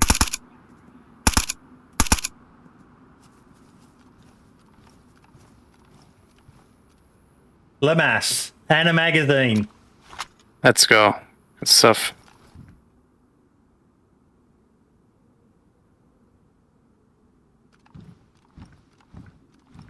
Drum mag for an AK. You've got to take it when you find one.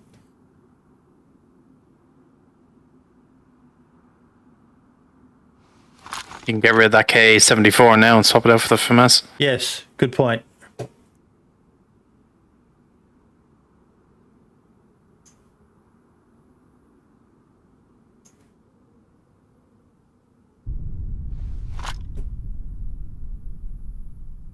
So I'm just fucking around on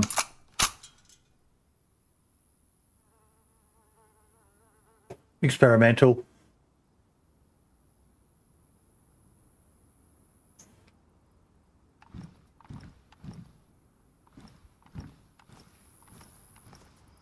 Ooh. That's a spicier little meatball. What's did you find? Tactical helmet. Oh, nice.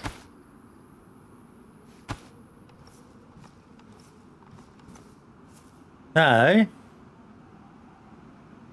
Let's just stand at a heli crash and yeah, empty your magazine just right at the heli crash because no one else is on, are they? The MP5 is fucking good.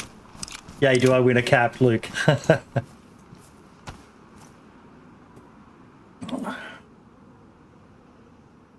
So So switch through all the fire modes now because it has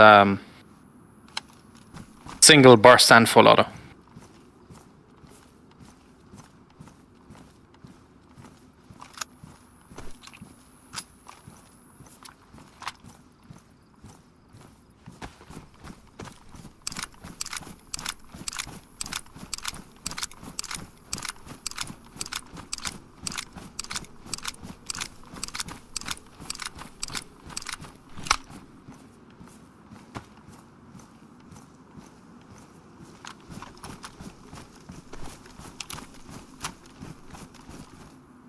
Oh, they're fucking terrible.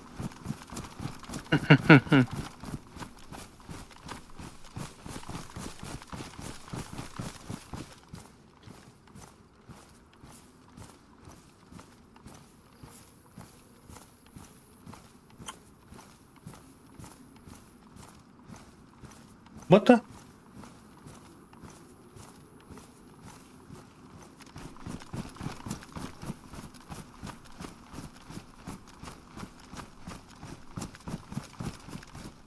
I reckon burst mode would have to be the way to go, wouldn't it? It depends. If you're aiming down sights, probably semi or burst, and then if you're hip firing full auto. That's probably what I'd do anyway.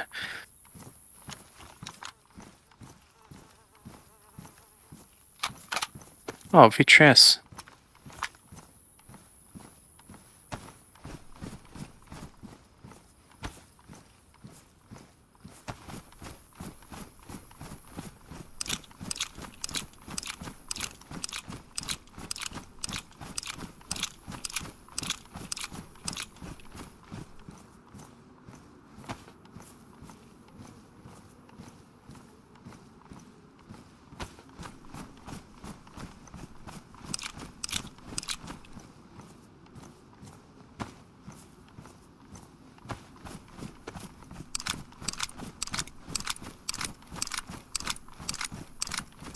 Luke, I don't know. I don't know whether it should. Is it too OP? I think we're going to need time to determine that. But as it is a close range, really only weapon,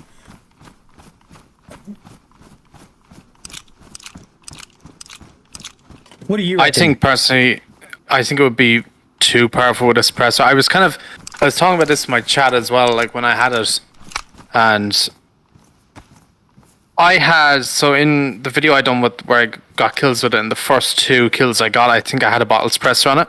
Mm-hmm. And it worked really well, but after I got those 2 kills, the suppressor was ruined. It was pretty much destroyed. So I think it'll depend on the situation. Like I said, it's a close range weapon, so I don't think it needs a NATO suppressor. Like if you needed one temporarily, again, the bottle suppressor would do you fine. But I think if it had one permanently, I think it'd be a bit too overpowered.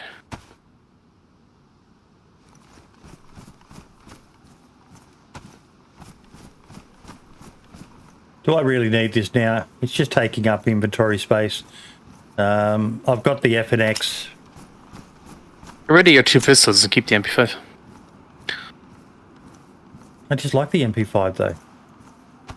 That's what I'm saying. Keep the MP5 and get rid of the pistols. But I like the FNX.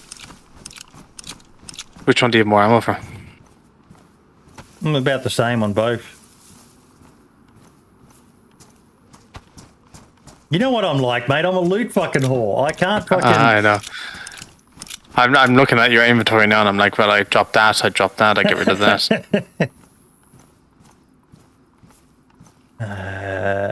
It's only a 20 rounder, we'll get rid of that.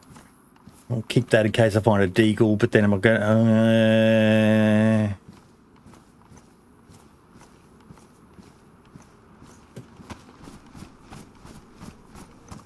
You think the rate of fire will be enough as a suppressor reel? Yeah, that's another thing. Yeah, fucking rate of fire on the FAMAS, you'd burn through a fucking suppressor in what, 2 mags? True. Yeah. Somebody's been loot cycling the airstrip. They are one of my pet peeves, along with dupers and hackers, but loot cyclers. It's something that everyone can do. You don't need to know a special technique. You don't need to, be up to speed on the latest glitch or fucking whatever else that people might be doing. Yeah. But, dude, if you're fucking loot cycling DayZ, you're playing the wrong fucking servers or you're playing the wrong fucking game. It's meant to be a grind. It's meant to be such an achievement when you finally find that item you've searched hours. The other day, when I was streaming, I searched for fucking hours to find a screwdriver. I didn't find one on stream. I finally found one the next day when I was playing off stream, and then I got killed. But it is such a reward to, find something and, if you have to loot cycle, you are doing it wrong. The only item I could be said to some loot cycle-ish behaviour on is whenever I find a tent, I set up the tent in case someone wants it, so it doesn't despawn. Yeah. I can see some, like I'm at the medical centre now, or medical, centre at the airfield, and there's loot all on the ground. So if somebody's trying to get the new, somebody's trying to get gear. Okay, I only need pants and then I can go in, so. A woman with 44 double Ds will have an easier time seeing her feet than I'll have seeing my target down the Lamass iron sight. Well said. True, yeah.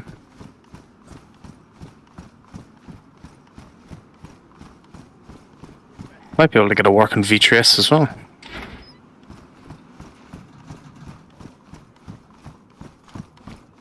I haven't done that since they brought it back. Yeah, me neither. I haven't seen one, but there's one here at Krasnodar Airstrip, and I think I might be able to get it up and running. Saves me running around the place.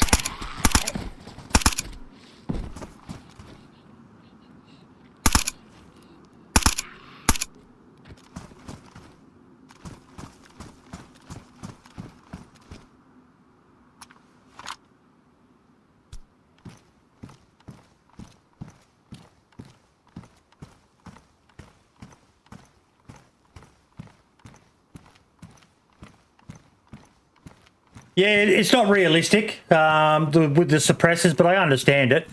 And it's technically not a NATO suppressor. It's a American weapon suppressor. I'm certain there'll be a mod that will allow you to add it to the Lamass very soon. Yep. There's a mod that has that universal suppressor that goes on fucking so many different ones.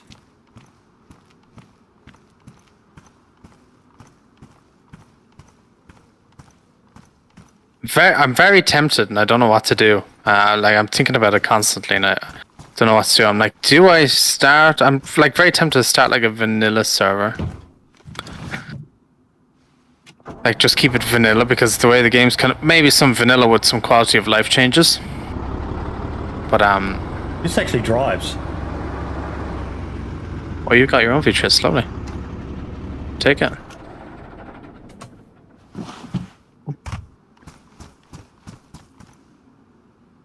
If you start that truck in second gear, it launches faster, by the way.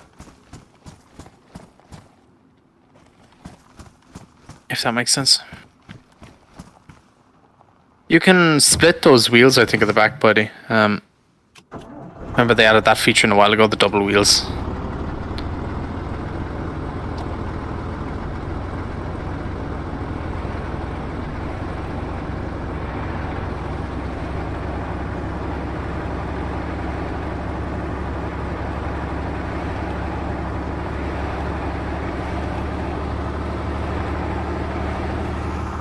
It's pretty cool.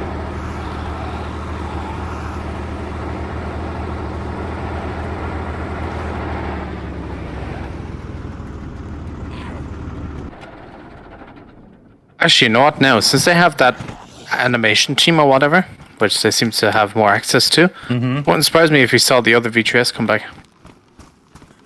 Oh, that'd make my day. Right, because when you think about it, it makes sense. Like the models and stuff are there. They just need to do the animations for people sitting in the back of it, and yeah.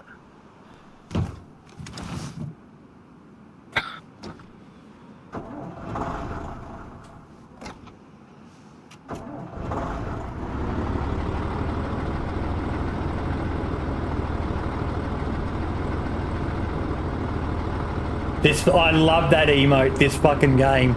I'm glad, so happy someone did that for Gecko Fish.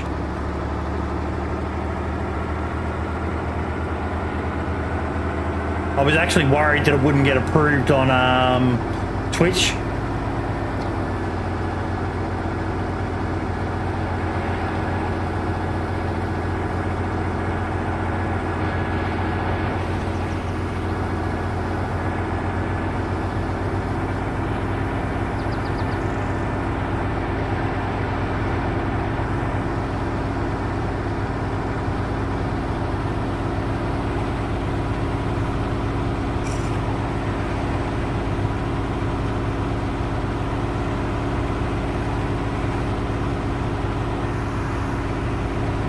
I can't find this press for the life of me.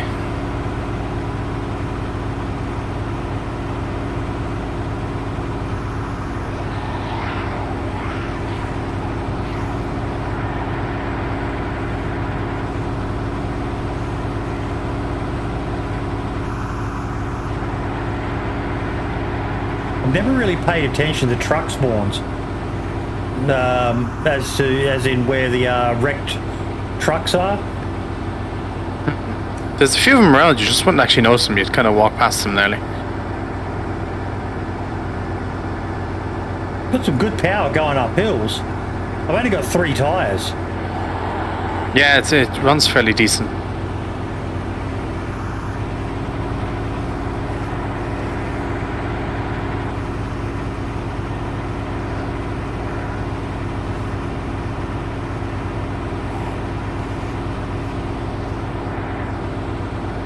Perfect.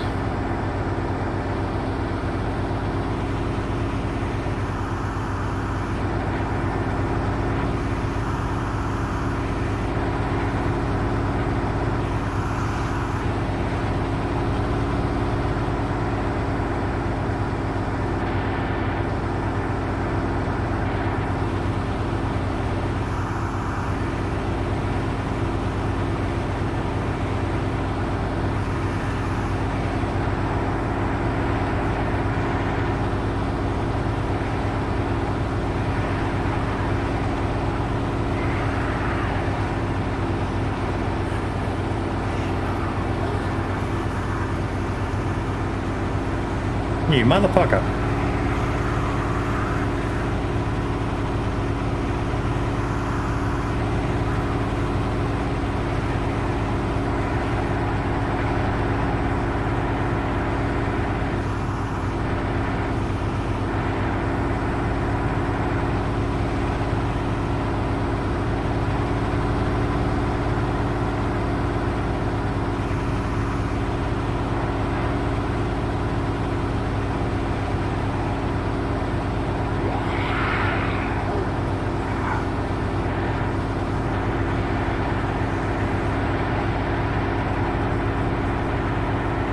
Okay, that was very fucking creepy. What the fuck? Not that I'm aware of, Pindai.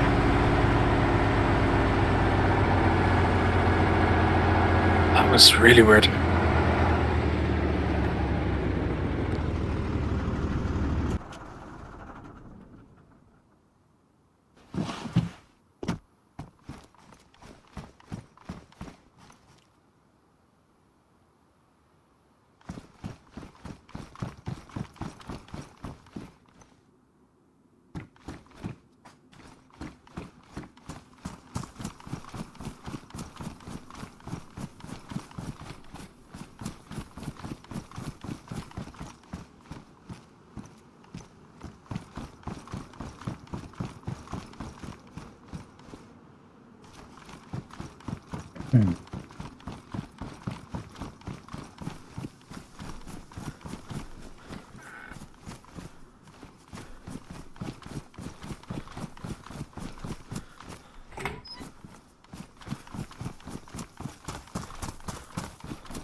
Need to find a fuel jerry.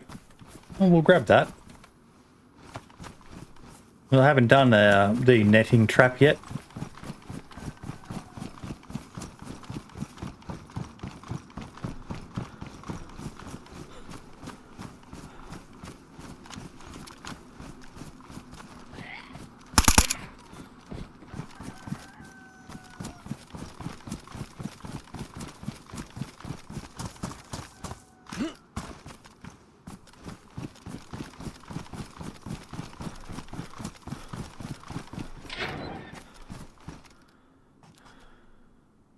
Never have enough sewing kits. True.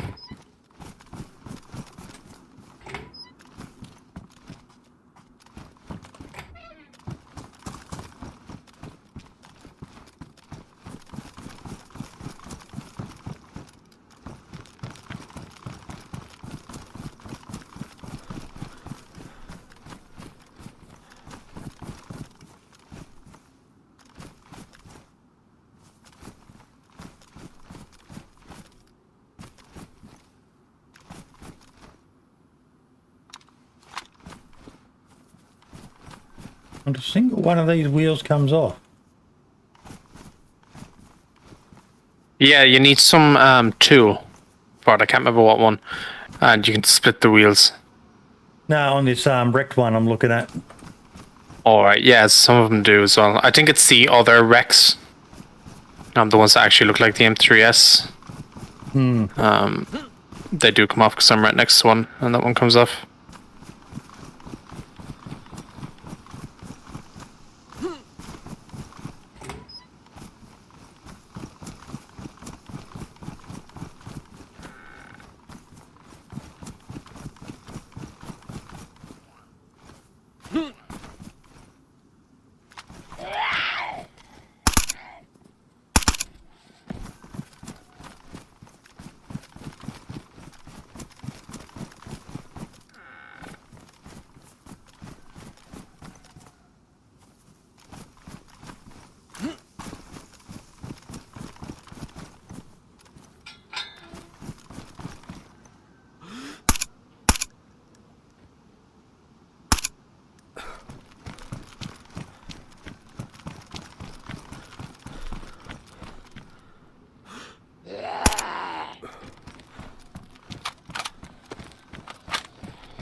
Fuck it. Never hurts to have a spare battery.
Not a single jerry can.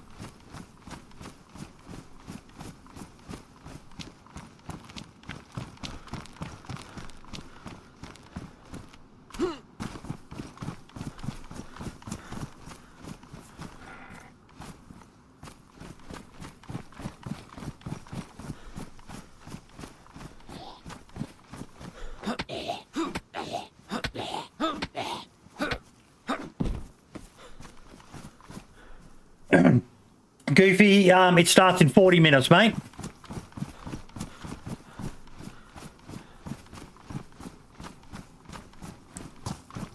So pretty soon I'll shut down and we'll do the pre-show prep.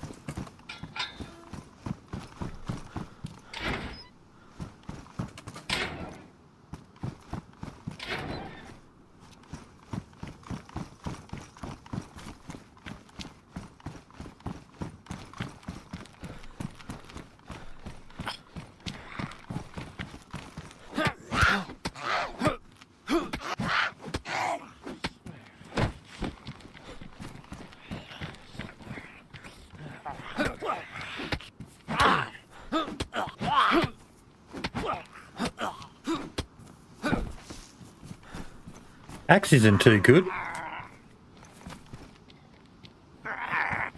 A sledgehammer is like a 2-hit kill.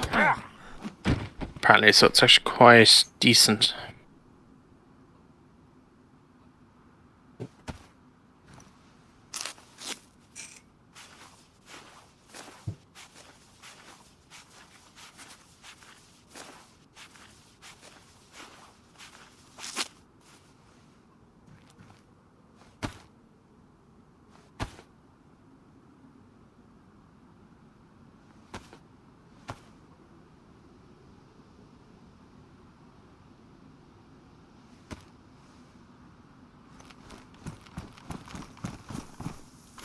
So I found an M3S, just needs a battery and another wheel.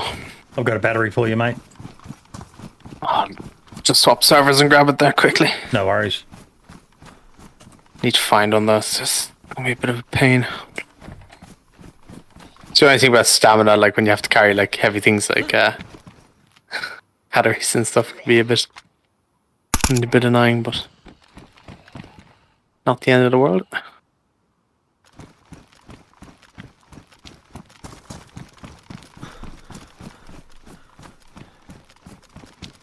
What have we got here?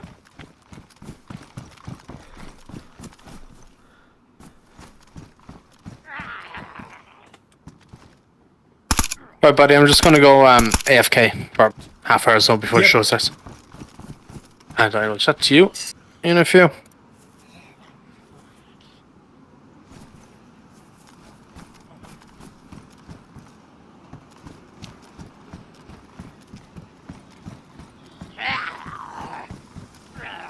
Yeah, that's too many.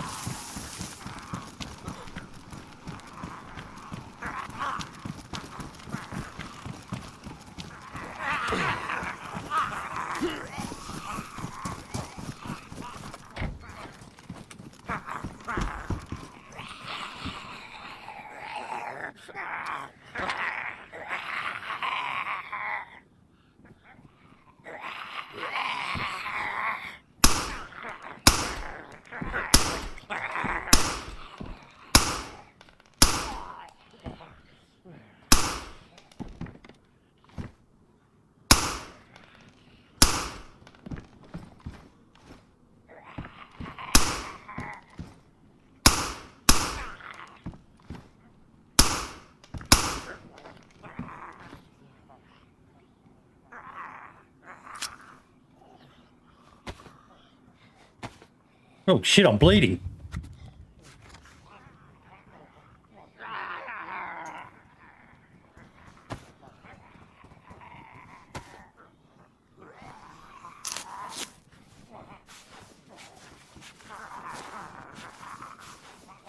I heard artillery then.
Jesus.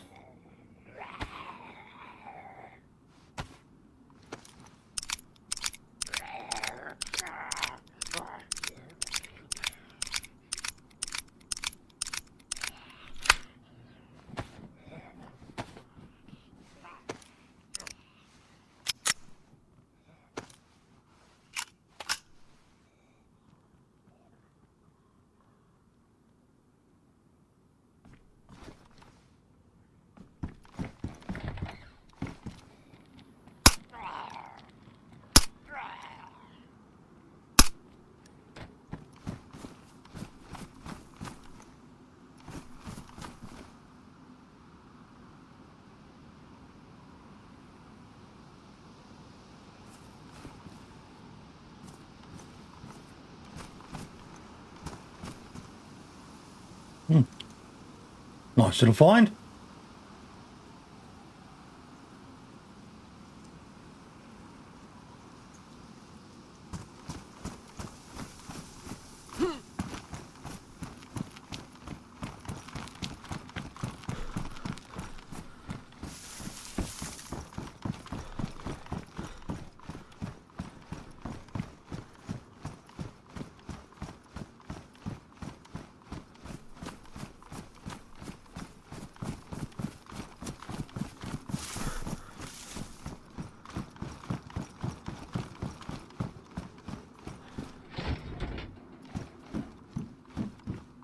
Nothing here.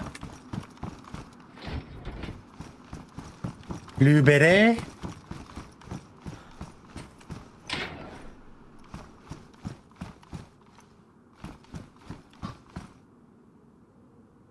Need that with the old Lamass now.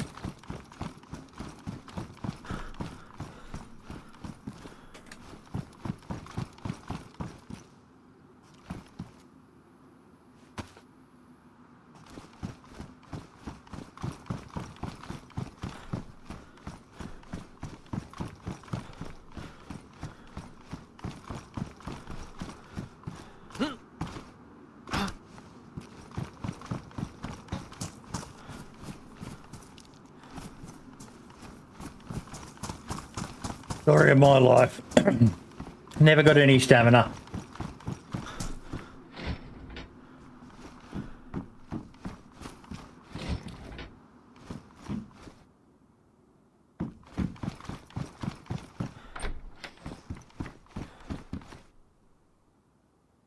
Do I have anything to stick that on? No, I don't.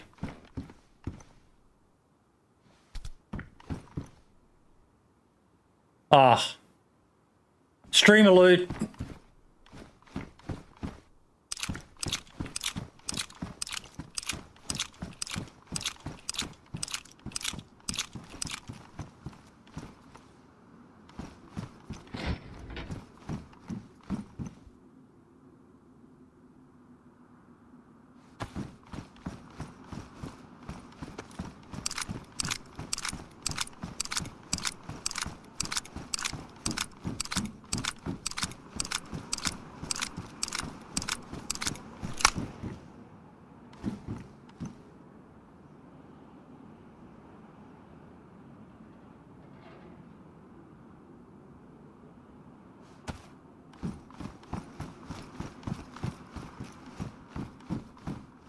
Streamer loot.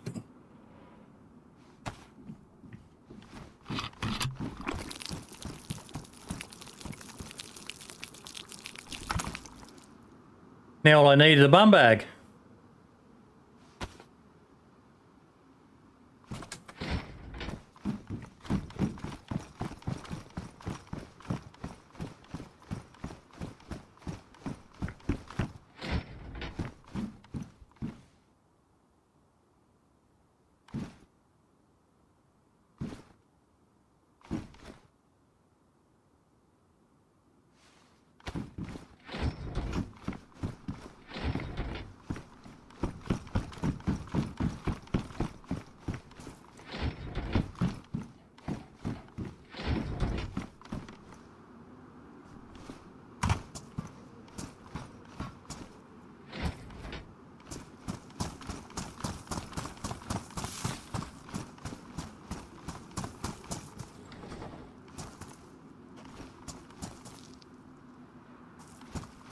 Got enough 45 ammo.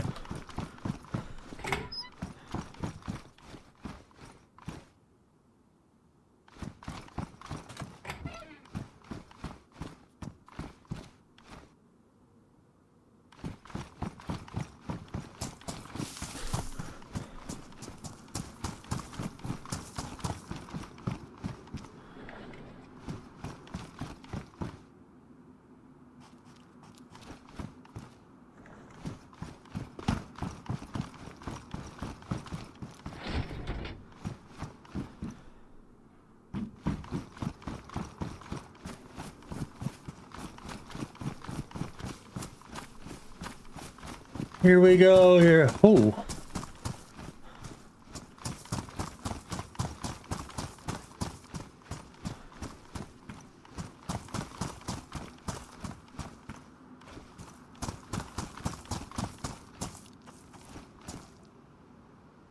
I do kind of need that.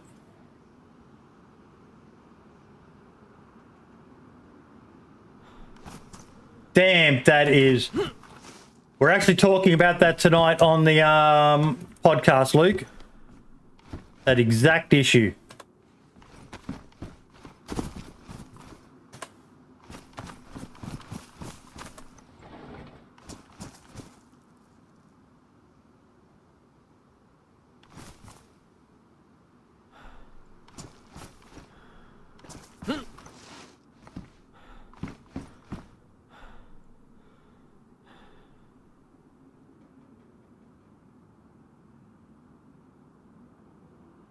Game kind of wants me to keep an AK-74, doesn't it?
Never drop your gun.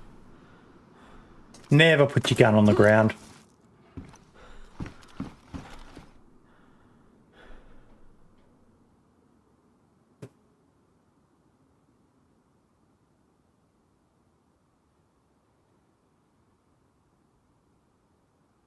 Hey, Scarspeeder, how you doing, buddy?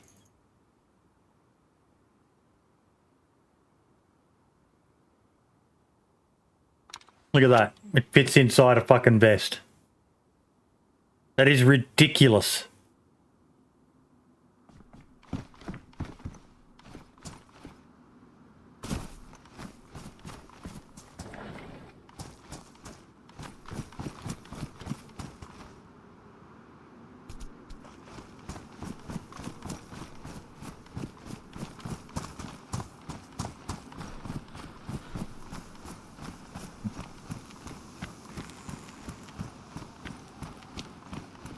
Just be making some shorts. They seem to be the key to success at the moment, mate.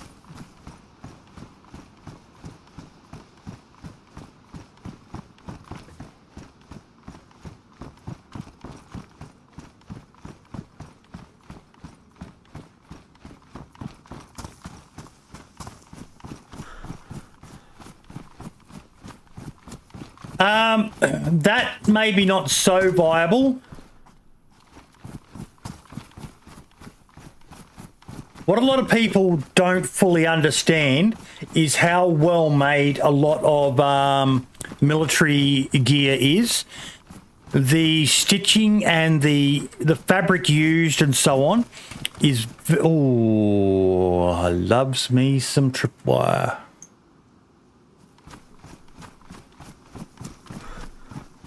Is very, very strong. And any rips or tears in it compromises the integrity of it. Now, the ammo, magazines, grenades, all of that sort of stuff fucking weighs a lot. When you've got full webbing or a vest on, it really does weigh a lot. And if it's in any way compromised by being cut or ripped or anything like that, and it's not put together well again, it just won't work. It'll fall off you.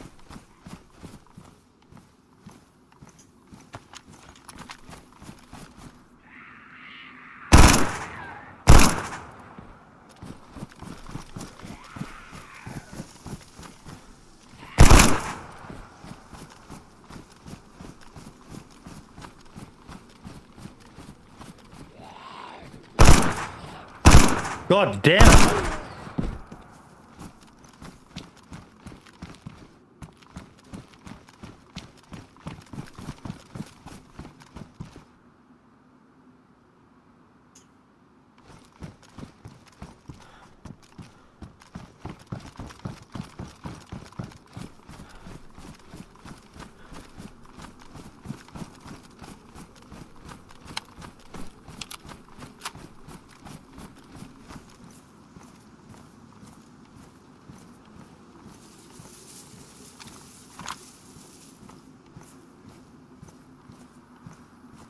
What was I looking for? That.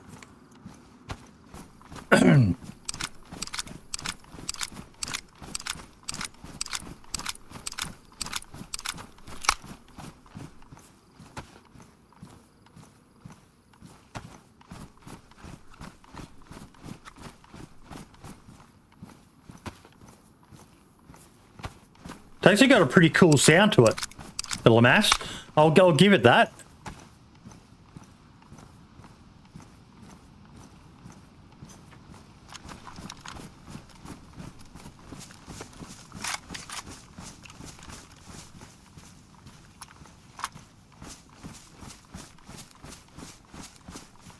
Now, we're going to test something quickly. I sent a tip to Wobo.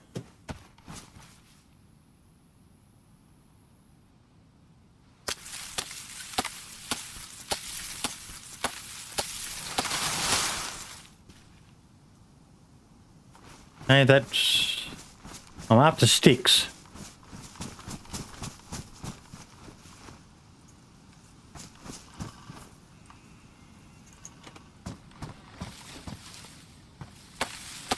I know, Michael. Fucking terrible, man. I still remember that night. Still fucking remember. I was working. I was a security guard. I'd just recently been discharged from the military medically. And fuck, man.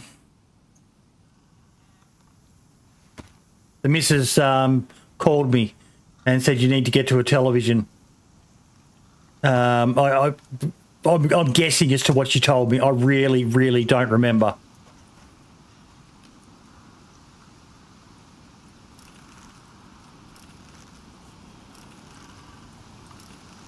Okay, so what we are testing is I have been told that if you crouch walk through it, you don't set it off.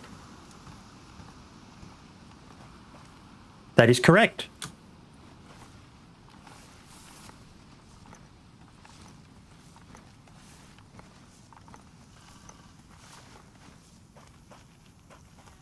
One more time for posterity.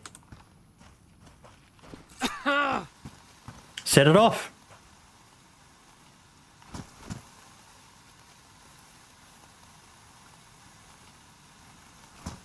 Confirmed. Someone clip that?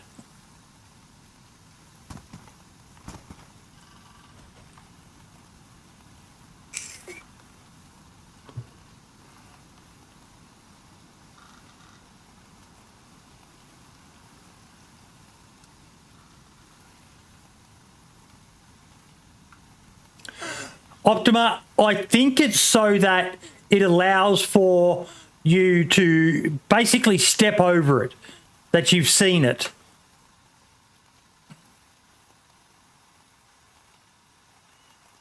Did anyone clip it? Because we'll send that to Wobo.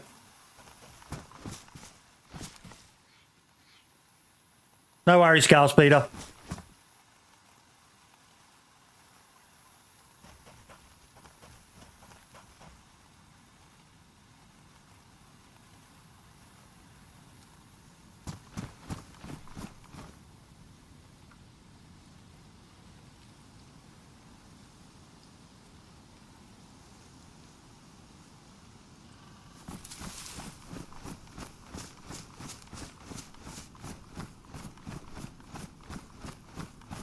Happy to help, Lucas. Happy to help, mate.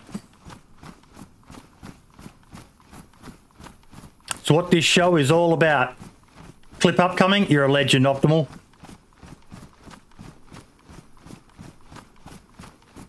Hey, Ethereal, how you doing, buddy? No, you haven't missed the podcast. No, it's not that it's not on or anything. I've just been up since 1:30, so 4 hours now. Fucking legend. I'll send that to Wobo right now.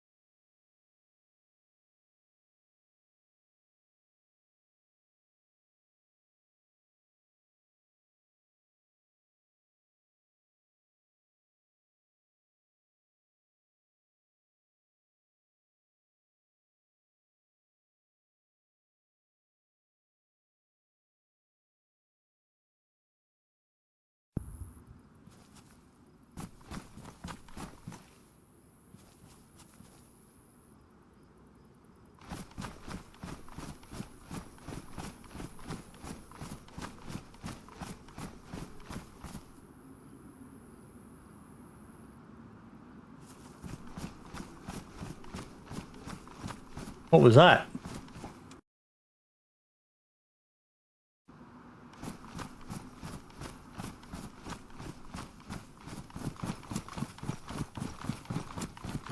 Is that a ruined truck? Yes, it is. No, it's not.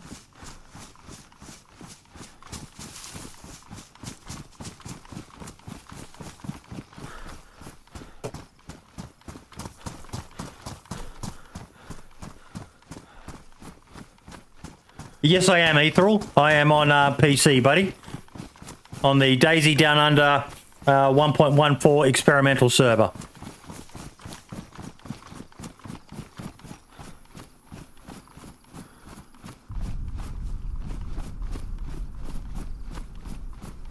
I'm guessing that might have been Green Mountain getting hit.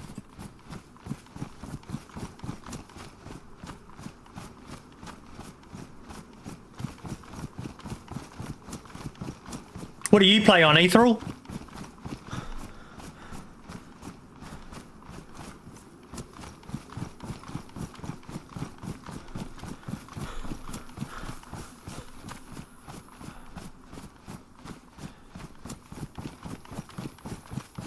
PC as well, nice.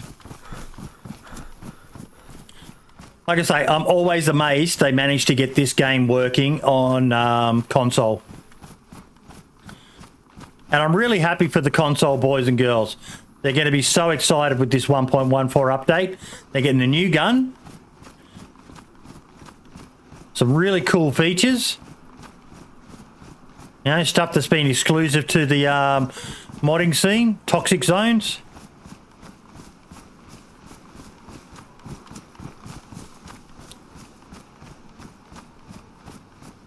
No trucks in there.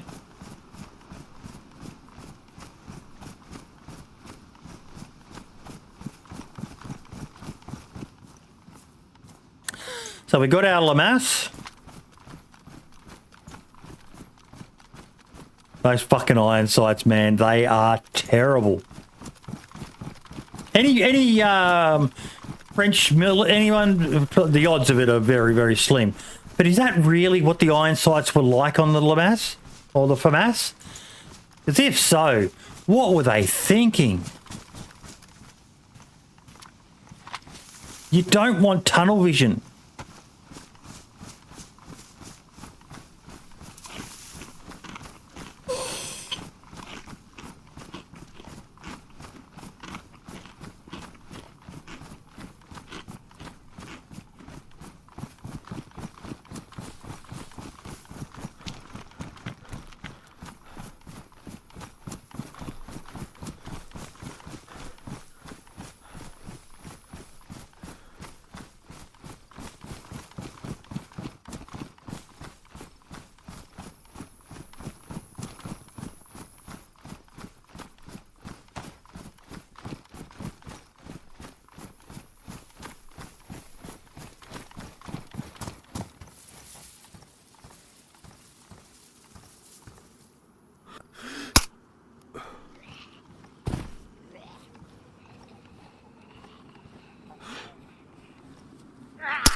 Ah, shit.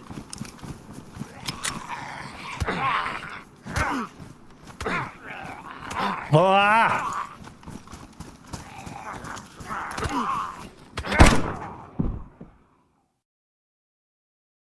Why wouldn't it let me change guns then? I was tapping to change guns. Was it because I was aiming down the sights?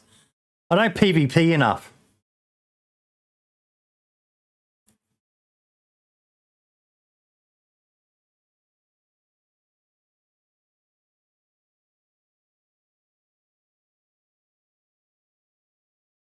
I am so terrible at this game. Nah, I'll be fine. I'll get up.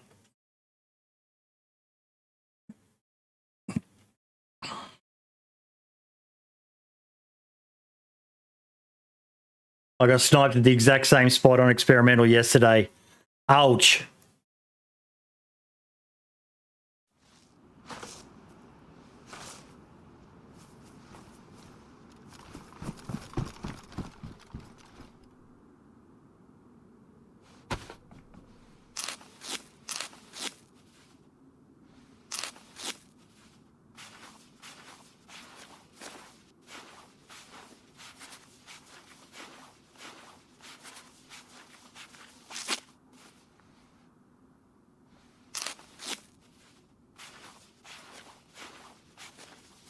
Just please don't go flashing blood.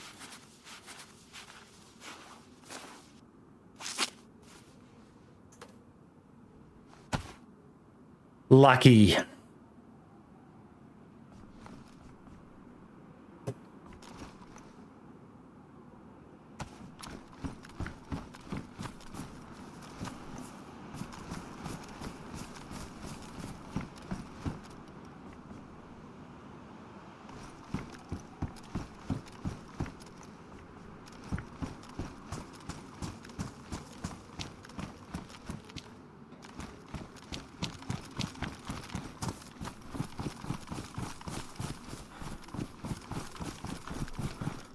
Okay, we're going to go to this barn.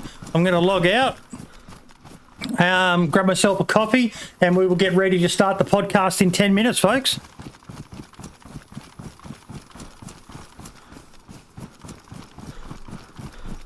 Grab yourself a drink, go get a cuppa, go to the toilet, strap yourself in for some hot, exciting DayZ Podcast action with Boydie, Marks, Lad, and Daemonforge.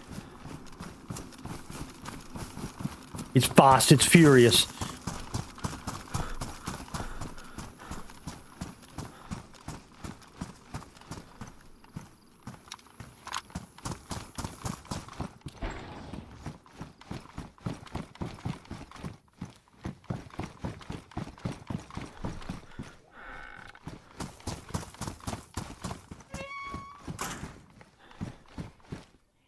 And never have enough alcohol tincture. There we go. Okie dokie. I hope it does too, Luke. I hope it does too. I'll be back.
Nice.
3, 2, 1. And welcome to episode 76 of the DayZ Podcast. We are joined by that Chad lad with the hoodie on, looking like a badass in the fucking ghettos of Ireland. How you doing there, Marks? I'm doing good. I'm cold. That's why I have my hood up. I'm a bit chilly. You're cold, mate, and it's the first month of autumn, and I'm already rocking the board shorts and out of the tracky jacks. The t-shirts. I've gotten rid of the robe. Yeah. But no. So it's starting to warm up again here in Australia. I've got to work out how to get this Elgato mic to work with noise suppression because I'll be having an aircon running soon in the morning for here on the podcast. Oh yeah. Yeah. Lad, how you doing, buddy? Yep, not doing too bad at all. Finally coming out of self-isolation, being out, being busy, doing very, very nice. Nice, mate. Good to see. Good to see. Growing a bit of a beard there, mate. The wild woolly man of self-isolation, running around naked in your own house and. No, not to that extent. Not to that extent. But yes, you're missing out, mate. You're missing out. Running around your own house naked is awesome, especially when you've got a son. It traumatizes him for the rest of his fucking life.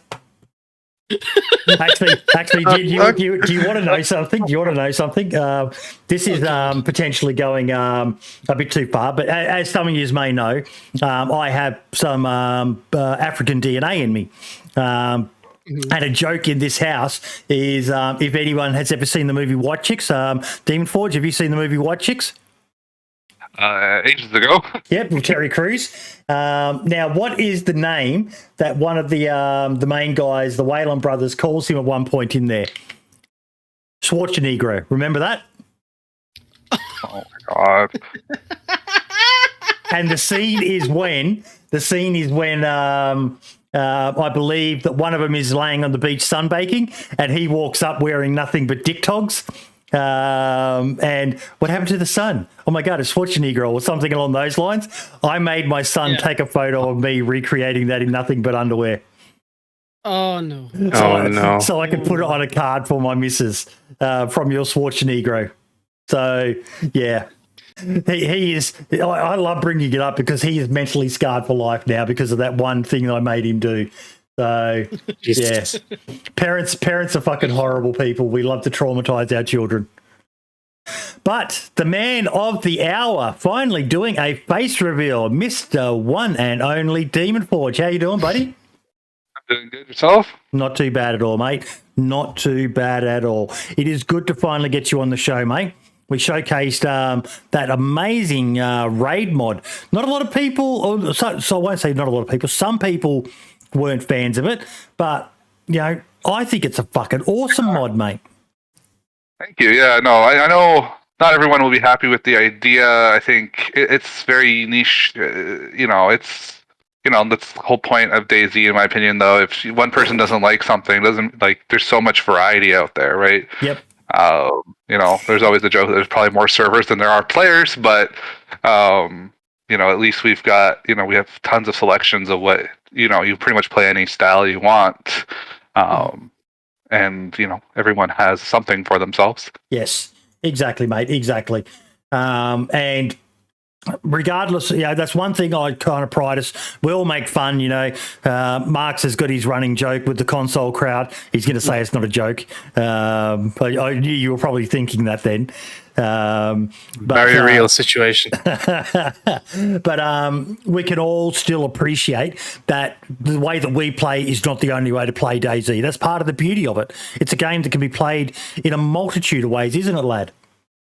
Oh god, yes. I mean, that's the good thing about DayZ is that it's always been about the interaction, and you can have so many different kinds of interactions with depending on the different kind of gameplay you have. It's just good. It's just really, really cool. Yeah, it is. It is.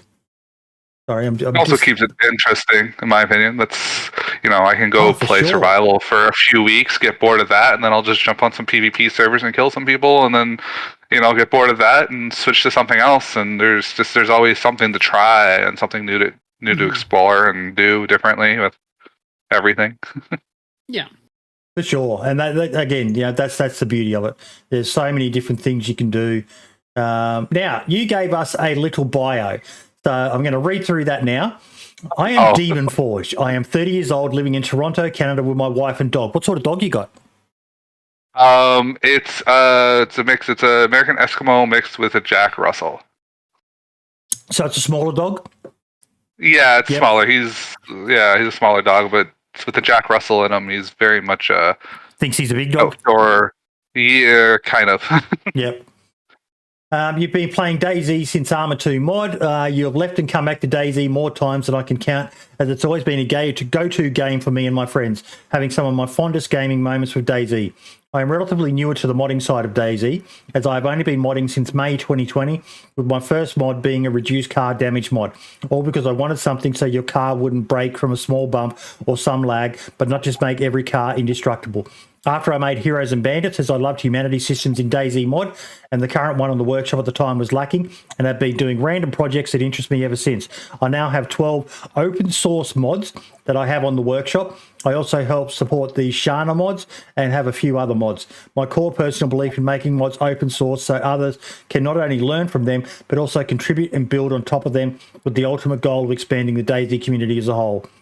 So much to take in there, but it was ironic. The day I read your bio, I was running around on experimental, and I had a Saka going, and every fucking time I reversed that thing, I would bump into something and it would ruin the spark plug. And I was sitting there going, please, for the love of God, DayZ, fix the cars. I've been vocal a bit saying cars aren't that bad, and what's everyone going on about? And I finally went and played vanilla, being experimental version, and I was literally reversing at the slowest speed, and the spark plug ruined twice in a row on me. Luckily, I had spares, being the loot whore that I am. I picked up everything, but what a great mod to make, mate. Your first mod was so the cars wouldn't break from a small bump or some lag. Yeah, the basic mentality of the mod, again, it was a super simple, I think one file pretty much, and the idea was if you were driving under a certain speed, it would stop damage. So there were mods that already did that, but I also added an extra part where the damage would be reduced by 50% or so as well on top of that, right? So if you crash going 50 kilometers an hour, it was kind of more like crashing at 30 kilometers an hour. And if you crash at 10 kilometers an hour, your car was pretty much indestructible because you're going so slow.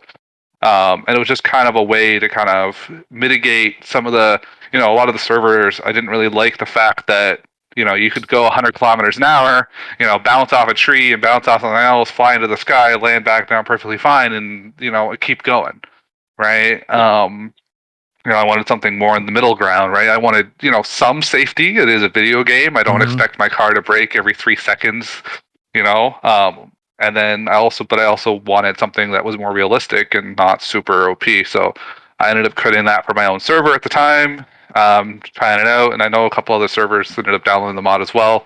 And, it just grew from there. Now, you said that you are new to the modding scene, and this is one that I'll be interested to hear from on you as well, lad, because you're still relatively new to modding as well, aren't you, mate?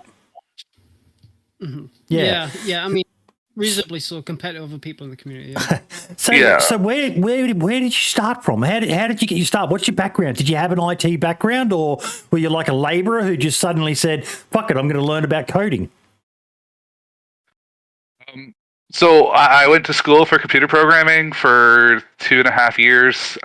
Dropped out of that to switch to like the more infrastructure IT aspects of it, just because I had a job at the time and was enjoying that more than programming. Yep. And I kind of stepped away from programming for a few years, doing just infrastructure, just doing that. And I've done, and then ever since I've done like little side projects for like, little side businesses and things like that. Brother-in-law's business, set up a little website, do some custom coding for some stuff there. So I've already knew, like I've took 2.5 years of programming, so I know a lot of it. But it had been like, I guess like 7-8 years ago, kind of at the point, actually maybe even longer than that now, actually. Shit, too old. But yeah, so I already kind of had a foundation of knowledge, and I was like, you know what, this can't be too hard, and that's kind of why I even tried in the first place. I don't think I would have even tried to dabble in making a mod if I didn't already have the background, and I was just like, you know, it can't be that hard. And I found some open source mods from Sinhova Scanna's, the Scanna mods. So I like kind of just looked at those, see how they worked, and was like, you know what, this isn't too bad, and I just kind of took a stab at it, and I was able to get it working, and and just moved on from there. My first methods of modding were very I don't know what the word for it is, but it wasn't the best. Rudimentary. I know. Not even rudimentary, just unique, I guess. Lots of the ways I approached things and did things were kind of from like the languages I had learned and the stuff that I've actually kind of remembered from programming like years and years ago. So getting back into the swing of things kind of helped. I feel like I've grown a lot, and my newer mods and are a lot better and a lot better coded and a lot better structured than they used to be.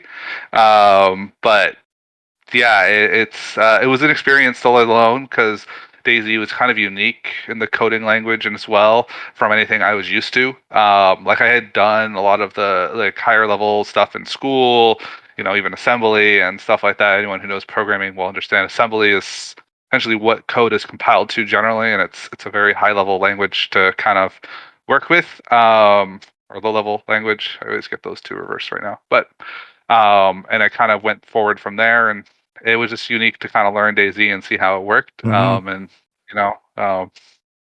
it was good. It was fun. I enjoy it, and I had a lot of fun going back to why I even got into computer programming in the first place, with school and stuff. So I had a lot of fun kind of just doing it and kind of just my free time programming and making mods. So it's been fun. Awesome, mate. That's awesome. Just. I don't know about you, Marks, but I'm always in awe of modders.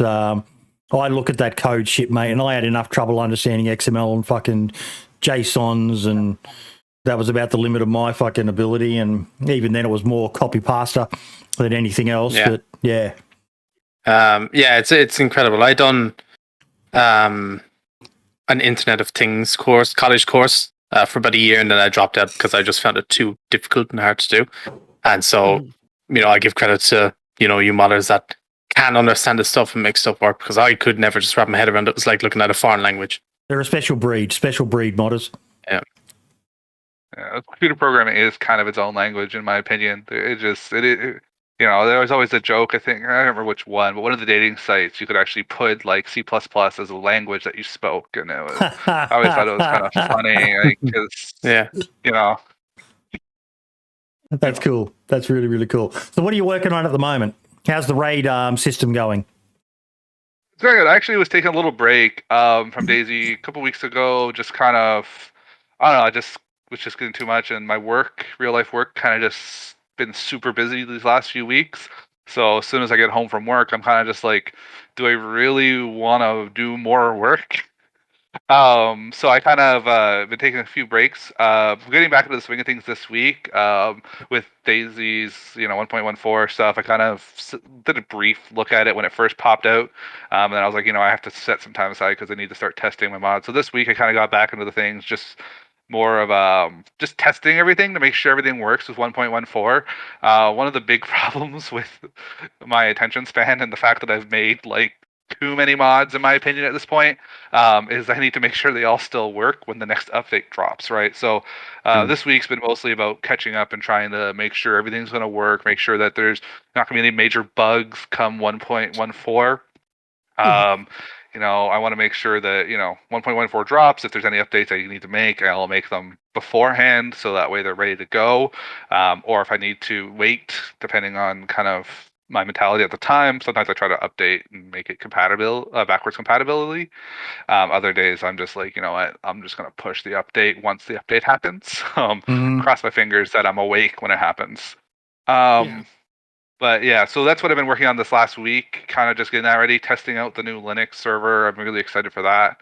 So that was on the thing for discussion today here, so I won't go too much into it yet. We'll wait until we get to it. Well, I would like to. I would like to know more about this Linux update, because I'm what I call an ITARD.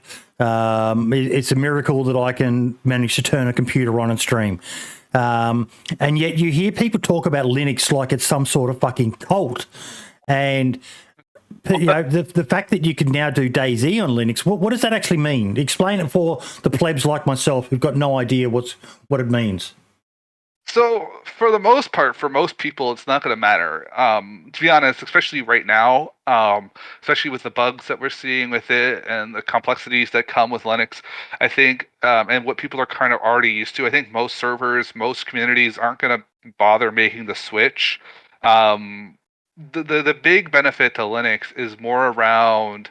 There's two major benefits. One is cost. So Linux as itself is free, right? It's a free operating system that you can operate. So a lot of server providers charge extra for Windows, right? Sometimes it's baked into the price, and it is there though. Like, you do have to pay for it, right? So you pay, I think OVH, if I remember correctly, it's like $25 extra a month for Windows.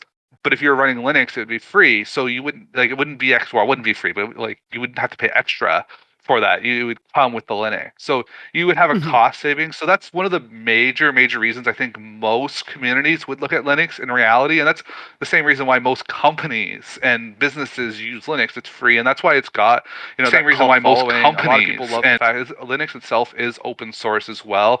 Again, not really relevant to the conversation in regards to stuff. No one here in the DayZ community is probably contributing to Linux. Some of them might be. There's some really smart ones out there, but it's kind of one of those monstrosities there. So it's so that's one of the biggest things. It's free. It's going to be available for cheaper. Server communities can run it. There are cheaper server providers that don't really dab in Windows, because Windows requires commissions and things to be paid back to them a lot of times. So Microsoft, right? So for a lot of this stuff. So yeah. Again, so most of the existing kind of embedded communities already are probably not going to make the switch because it's not going to be worth it. There are benefits to Windows in regards to usability and ease of access. So if you're running a dedicated server, you're going to be able to access, it's just going to look like your computer does stuff, right? You can log in, you can do everything you can do on your computer. Linux is all command line, right? There are desktop interfaces for it, but in the sense of a server, you wouldn't be running that, right?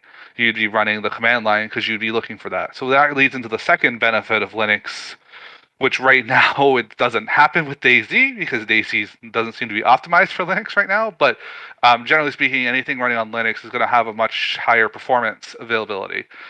Windows has a lot of overhead, a lot of applications running in the background, lots of services, lots of little things to make everything tick, right? It's very overloaded. Like, I think minimum specs for like Windows servers these days are or not minimum, but like recommended specs are like 4-core, 8 gigs of RAM. Yeah.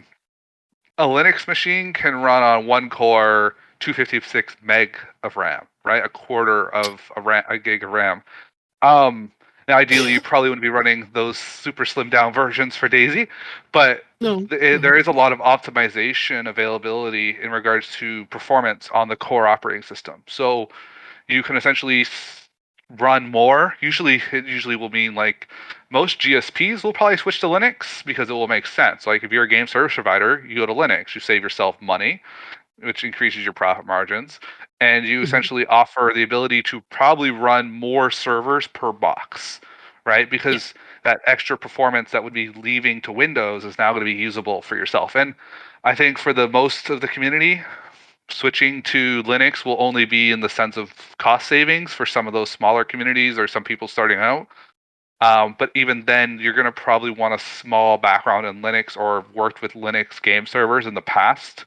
I know some people have with Minecraft and Ark and some of those other servers. I think Rust, I'm not sure if Rust actually runs on Linux or not, but I know Ark and I know Minecraft do for sure. Yeah. So that's the kind of the big thing. Linux also has a lot of remote management solutions that are free and open. They have a lot more customability for firewalls and for other aspects. So there's a little bit more tweaking and customization that you can kind of do with Linux. And there's more remote management tools like web interfaces to like fully manage the server from a web browser. So those are the big benefits, and I think it is kind of a cult following. I think that was a good way to put it. Like, a lot of people who are very excited for Linux are the people who know Linux and probably either really have worked with a lot of game servers in the past and have a lot of their tricks that they've remembered, or they're in probably the IT industry, whether they're server administrators or programmers who are very used to Linux and have lots of their own custom tooling, or they just know it so well that they know how to optimize exactly what they're looking for, right? Like if DayZ was on Linux, I know I could do a lot of little things that would help manage the server. And I know moving forward, for the most part, like Philip, who does the CF Cloud and Omega Manager, I know he's making Linux work with that, which is going to be a great tool for most people. So it'll make it simpler, and then you'll be able to remote manage your DayZ servers from a web browser kind of thing. There are obviously things that people need to take consideration for that around security and access and different things like that. But yeah, it's a good thing to see coming from the DayZ community. I think the biggest thing, it's more for those game service providers, in my opinion. Yes. That's who is going to benefit the most from the Linux version being available. Most communities aren't going to sweat the extra $25 or $15 a month or whatever it is to run Windows. No, especially the big earners. They'll probably just look at Linux, and if they don't have anybody who understands how Linux functions, I mean, I don't. I've got no fucking clue. I tried to install Google Chrome on it once, and it didn't work, and I'm like, you know what? I'm done with this piece of shit. But yeah, I mean, from the sounds of it, even though I don't use Linux, it does sound a really good step forward in terms of, like, you know, what you've discussed, and it'll be really, really cool to see improvements come along for that. And do you think that with, obviously, you know, you say that you can run more servers on a Linux based server, what other kind of like benefits for a server? Is it like better performance overall kind of stuff is what you're theorizing, or like how does it work? Well, so it's less about you get more performance of the machine. The base operating system, essentially Windows, will take, like Linux over Windows, will take less resources from you, right? Like if you don't optimize your Windows server properly, you know, if someone goes on that box and opens up Chrome tabs and it has that open sitting there on your server, that will actually impact the performance potentially. Again, there's a lot of things under the hood that will help prevent that, but especially for communities that are running, you know, let's say 5 or 6 servers on a single box, which I've seen, they're going to see a better performance with essentially running it on Linux, because they're not going to have all those extra background services running, taking resources away from DayZ. There's not really, there are some optimization things you can do with Linux. I'm not really sure how much better they are than the Windows optimization stuff that you can do. And I think there are some people who might look at it. I think you have to look at it a lot more in depth, and you have to do a lot more benchmarking and testing to truly see, because there's a lot of core differences between the operating system and the kernels and such that will essentially affect how they could run. Like right now, running DayZ on Linux, you actually get lower FPS than you do on Windows, with the same system, like the same hardware and such. And it's just due to the fact that Bohemia needs to optimize DayZ a bit more on Linux, I believe.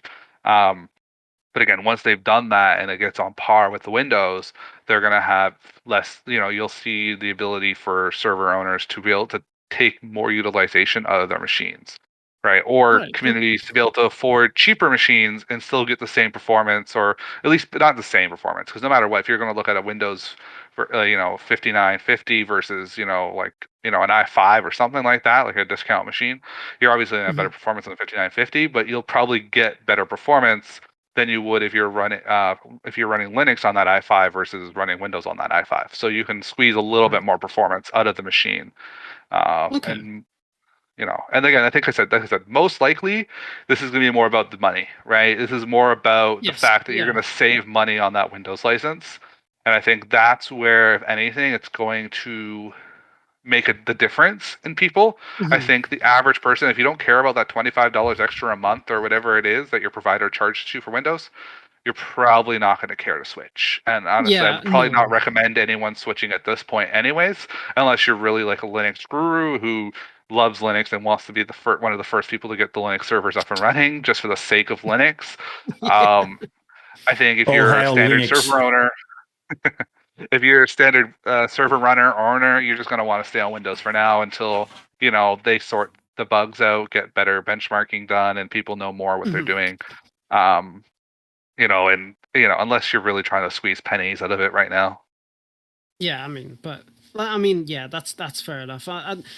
like I said, I was excited to see that Linux is getting supported on DayZ now, and bugs are always going to happen. It's DayZ. Need I say more? There's always going to be bugs, but once the performance, or rather the bugs, get settled out on the Linux versions, and servers do find out or get a person who knows Linux that well, as you say, like a Linux guru or whatever, then that'll be probably beneficial for them from the sounds of what you've been saying.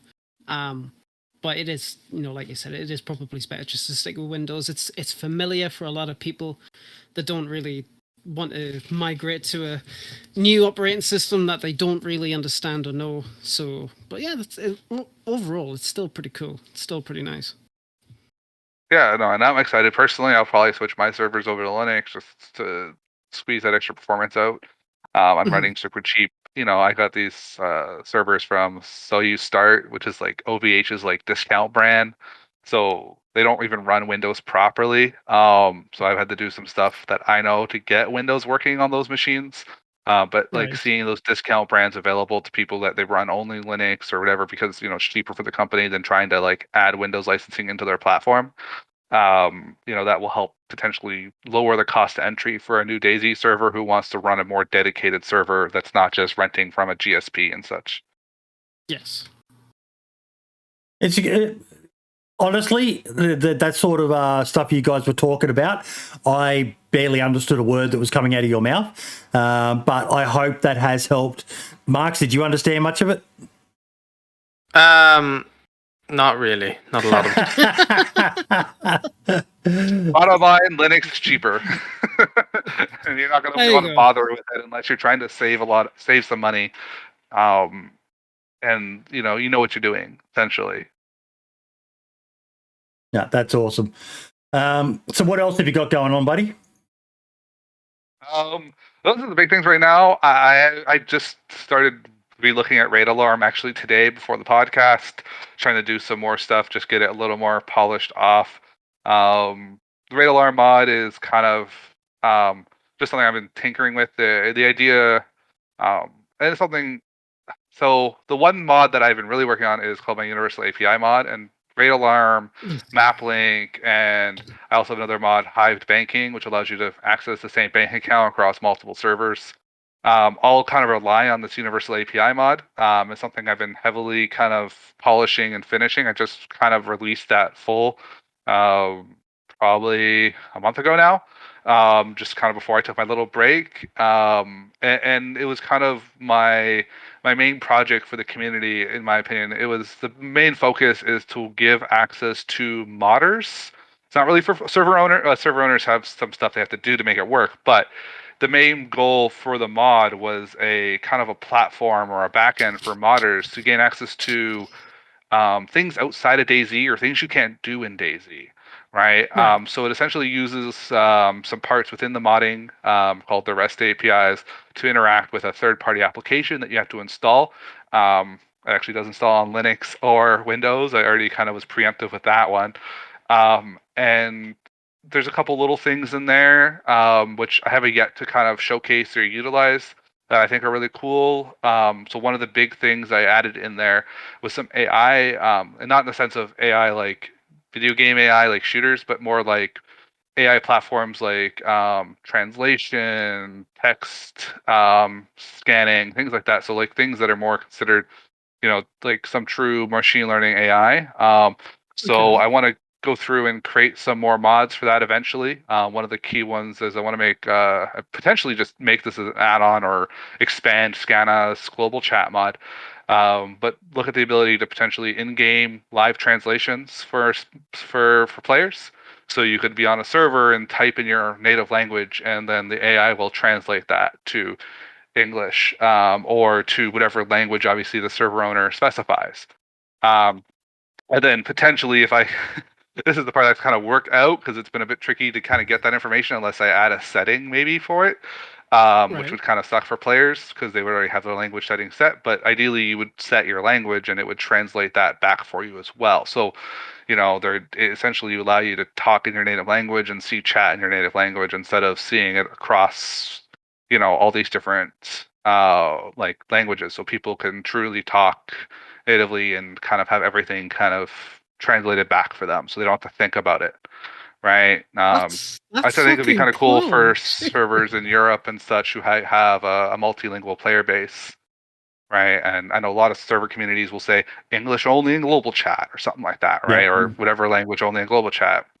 And I think it'd be really cool, the idea that you could essentially have that translated automatically. Now it's using rudimentary free open source translation engines, so they're not the best. I was adding in availability for servers who would want to invest in something like that to be able to add in like proper translation APIs and stuff like that, so you can configure your server, your API service to do that instead of using like kind of the public free one, which isn't really the greatest. But and then I've also added some other things like which really want to play around with some more. Could be very interesting. I've got a lot of false positives with it, but essentially it's a toxicity checker. So it takes the text that the person types in and checks to see how toxic it is, right? Toxicity. So, how, vile, vulgar is it? How bad is it? And then it could potentially do something in the code. So, filter that text out, or maybe even allow players to select their own setting and say, I don't want to see vulgar chat, right? And then that would just remove all the vulgar chat from there. That's something I also want to include in the chat, and that was through the things I was kind of really diving into more recently, trying to get those things kind of ready on the back end. And I've actually published that all out. So if someone wants to beat me to it, any modders in the chat who want to beat me to it, feel free to contact me. You can work on it, because I don't have as much time as I would like sometimes. And then the other side of it too is I've integrated to what's called the Microsoft Q&A Maker platform, which is a little bit more heavy work for server owners to set up, but it would allow you to have essentially. Say it again. A Microsoft what? Sorry. It's Microsoft's Q&A Maker. So the whole point of it is it's AI trained Q&A question, that's essentially allowing you to ask this question in chat and have the AI respond. Right, so you can go in chat and be like, okay, what's the server's Discord? And instead of waiting for some player to respond, the AI reads that, figures out that it was a question for it, and then essentially responds for you, right? And sends you a message saying, oh, the Discord's this, right? Or, sends a, you could say, how do you do this in game? Like, how do I claim a car? How do I protect my car from being stolen? And, oh, you need to get a key. The keys are gone this way. Right? Or how do I raid bases on this server? And they can essentially customize those answers themselves, right? So what, you type it in chat in the game? Yeah. So I had a demo a long time ago. So I did this ages ago. And I kind of did it. It's actually part of my mod already. But I haven't really published it because I haven't put the instructions on how to actually set it up. See if I can find the demo I did for it. So in game. In global chat, you type it in global chat, and the answer will come up in game. Yeah. Here. Where are you, buddy? I don't know where to share this properly, but I know some servers that if you just share your screen, I know some servers won't be interested in it because it'll break immersion and that. But for your more just PvP base rating style servers, that's pretty fucking awesome. Yeah, here, I can share my screen. Is that something that you're planning for the hideout to use? Because I know that. We actually did set it up for the hideout for a while ago. And we just didn't fully finish setting it up. We set it up, it was working for a little while, but then we ended up not finishing it all. Like, they essentially, Bill's the owner, he ended up letting the backend service expire for it, so it kind of didn't go. So this is the demo here. So maybe if I full screen this, make sure it's in. Yeah. So pretty much you just type in chat something like, whatever you want to say, and it will respond. And it uses AI, so it's not like keywords. You see here, I even misspelled Discord up here, didn't spell it fully out. And you can kind of ask questions, and it kind of uses essentially AI to give you your answers, right? Wow. And I did this, I don't know, months and months ago, and I kind of was like, I thought it was kind of cool. And I released it, and it's something that's actually part of my Universal API mod natively right now. I kind of want to separate it out, though. I just feel like it should be partly its own mod, also provide people with more things. right? Yeah. So you could just ask questions and essentially answers for you, right? And I had a couple different ways to kind of do it. So by default right now, as long as the person puts a question mark at the end of their question, it will answer it. And because it uses an API essentially in the background, it supports multi languages. So it's not English only. If anyone wants to do this on the server, it uses essentially QAMaker.ai. You need to set it up, and it's actually relatively easy on this end of things. Okay. But it's pretty much you go in and you essentially literally give it the questions and the answers, and then train it. So you pretty much just ask random questions that might be similar to what you're looking for, and it responds, right? So I think it supports over 50 languages. It can do active learning through questions. So more people who ask questions, you can track those questions and then say, oh, this question wasn't answered properly, so here's the real question. And I added a feature to log those questions. So as a server owner, you could log all the questions that didn't get answered and then review them and be like, oh, here's a ton of questions that people asked that didn't make sense. Obviously, it's AI, so it's not 100% accurate. It's like talking to those bots on websites, right? So you have to think about that. Better So than sometimes fucking you might nothing, ask, though. It's better. It's so better than sometimes you might, nothing. That's awesome. yeah. And that's what this is meant for. This is literally was meant and built for companies that want to have those, bots on your website to ask questions for. And I thought, I was actually looking at it for work, and we were looking to integrate that into some of our stuff professionally, right? Through some of the developers that work for me. And I was like, that'd be kind of fun for DayZ because most people, Just got to stop you there. Got to stop you there. Spud has just said something in chat that is fucking awesome. It would be cool if it was made RP-ish. Say, for instance, you had a radio and it was a person on the radio. Yeah, so it'd be you couldn't really do it on the radio. It'd have to be in text chat. I don't have the ability to. DayZ doesn't have the ability to resurface voice. You can't take audio. Yeah, no, and you can't not return audio, but basically like what Survivor Missions is, where it's a text chat pop up that you just add a person's name to it. You make a mythical person who's like the wise old sage man of the server. Actually, I already have it configured so you could change the name from bot to actual like some player, like a person's name if you want. I can't remember what I named. I think I named mine like Steve on my own server when I was playing around with it. So Steve would respond to you, right? Yep. It wouldn't be too hard to add the ability to force the player to have a radio to use it, or even force the user to be on a certain channel. It would actually probably be very useful for people who don't want to send messages there that they don't mean to send. So you could ask a question into the radio, put the radio on a certain channel, type it in. It wouldn't be hard at all. Like I said, I want to split this out into its own mod. Right now, it's part of my Universal API mod, and it's kind of a hidden feature of it because my main focus of the Universal API mod wasn't this feature. It was for a lot of the other things that are built into it. Actually, I'm just going to stop streaming for a second here. So if I switch it out to my own mod, a separate mod, for sure, I think that would be something very likely for me to add into it. Maybe I'll see if I can work on that in the next couple of weeks or months, even. I'll say weeks because I don't want to say months. That sounds so long away. Weeks, not months. Weeks, not months. Essentially split it out to its own mod. Because right now, if you really wanted to use this and you don't care about like that type of feature or anything like that, you can go install my Universal API mod, and then you go to that QAMaker.ai website, create an account, and then feel free to contact me. I'll get some instructions up after the podcast just so people have it. But it's actually something I released that demo video back in September of 2020. So I've had this feature out in my mod for over a year now, or a year now. It's September again. But I didn't really make instructions on how to use it, so it's kind of in the main point. And my big concern was there are limitations for the free version of Q&A Maker. So Q&A Maker is a paid service, but they have a free tier. And I'd have to look up the exact pricing for it. It's on the website here. So the free gives you a maximum of 50,000 questions per month, and 100 questions per minute. So you have essentially a limitation on how many people can ask questions at a certain time. So larger communities could see issues if they have, especially if they have a free for all and just all chats. It starts trying to analyze every question that everyone asks. I can see how that could, you could reach your limit pretty quickly in chats that go pretty quick.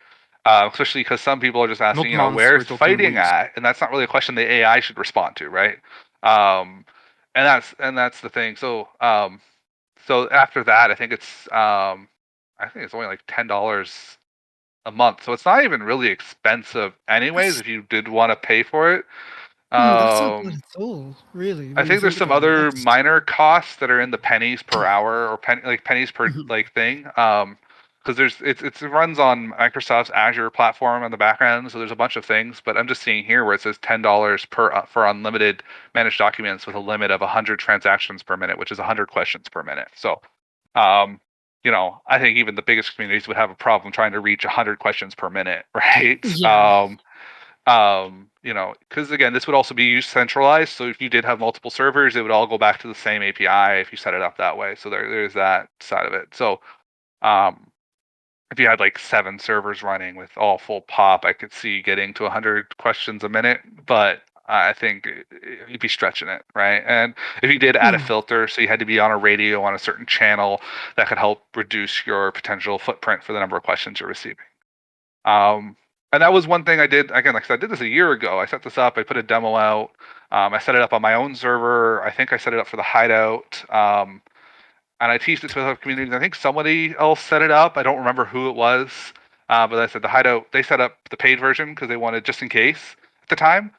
This was the time when the Hideout was running, I think, like 14 servers, all pretty much full Yes. pop, right? They had like 4 of their servers were in the top 10 on Battle Matrix and stuff like that. So they were super big. So they wanted to pay for it. And then there's when you first set up Azure, actually you get free credits. So he just used the free credits at first, and he never put his credit card in, and essentially it expired. So the system, it got deactivated, and they never reset it back up. And it's the biggest thing, obviously, for this is just making sure you have all your questions and answers. That's the biggest thing, is you got to go through and think of all the questions and answers. And I think over time you can get a more robust system, because as you get more questions in, more questions that people are asking that aren't getting answered, you kind of just fill those ones in and keep filling them in. Mhm. Right. But that's an old project. And the other side of Universal API, the one that I'm more excited for these days, and something that I'm testing with Raid Alarm, is Discord integration. So one of the things I'm trying to Yes. provide to modders is the ability to do things on Discord. Mhm. So the feature list for Discord right now, I might just have to look it up so I don't put something out there that I don't. Let's see. Yeah. Where's the Discord reference? So I've got functions to like get the user's roles. So what roles the user has in Discord based on their Steam ID, so in-game GUIDs. You can add and remove roles, and that was added originally. I created this for Heroes and Bandits because one of the biggest feature requests people wanted it was Discord, right? They want to, if you Yeah. become a hero in game, give them a hero role, right? If they become a bandit, give them the bandit role, etc. Right? Makes sense. And remove Yeah. those roles. So I wanted those features available for Heroes and Bandits because I'm currently rewriting Heroes and Bandits, and I want to include this type of functionality. That's So I such a added good it to the functionality for helping build a community. Now, I know sometimes Discord can go quite toxic, especially around faction and raiding-based servers, but a well-run Discord helps build a really strong community. And little functions like that, if it's automated, because we all know how much time every one of us here has been involved in service. We all know how much time they become a time and not just a money, but a time sink. You can pour so much time into it. And if you can automate a lot of those features, that's, like Luke said in chat, that is so cool. That is so cool what you're doing, mate.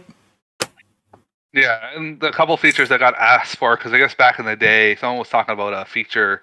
I'm not really sure how well this would work with Discord because of the way everything works, but like proximities with TeamSpeaks and stuff like that. So I have the ability to you can move users around in Discord based on the voice channels through game. Like this is all for modders. So don't think as a server owner you just be able to plug this in and do stuff for this. You probably will need to look at getting a modder to help kind of get some of this in place. I've also added features like setting people's nicknames. So maybe you're a community that does RP and you want everyone's Discord name to match their in-game name. There could be ways to do that through it. Even create channels, delete channels. Look at messages in Discord, send messages to Discord through the bot. Through the bot. So it's not just a lot of people do Discord messages already. but it's all webhooks, right? You have to go on, you create a webhook, you put that webhook into the game, and it sends a message to that channel based on that webhook. This is actually would allow you to be more dynamic. You could have it create a channel and then send messages to that channel, and then retrieve those messages from the channel. And there's other little things like checking to make sure the person is part of your Discord. So maybe, for whitelisting, you want to just automate people, forcing them to join your Discord. Again, I'm not sure how most communities would like that. I think a lot of communities would want to make it optional because they don't want to deter players from their communities. But there could be some RP servers that may want you to join their Discord, agree to their rules and all that stuff before they can continue on playing on the server. So that's something I took into consideration for this, and that is something that you could do. Again, this is something a modder would have to do. A modder would have to go in and write the code to kind of maintain all this. A while back, I even helped the Trump's Wall servers kind of try to automate their whitelisting process with when they were getting attacked with Fonzie and that whole situation.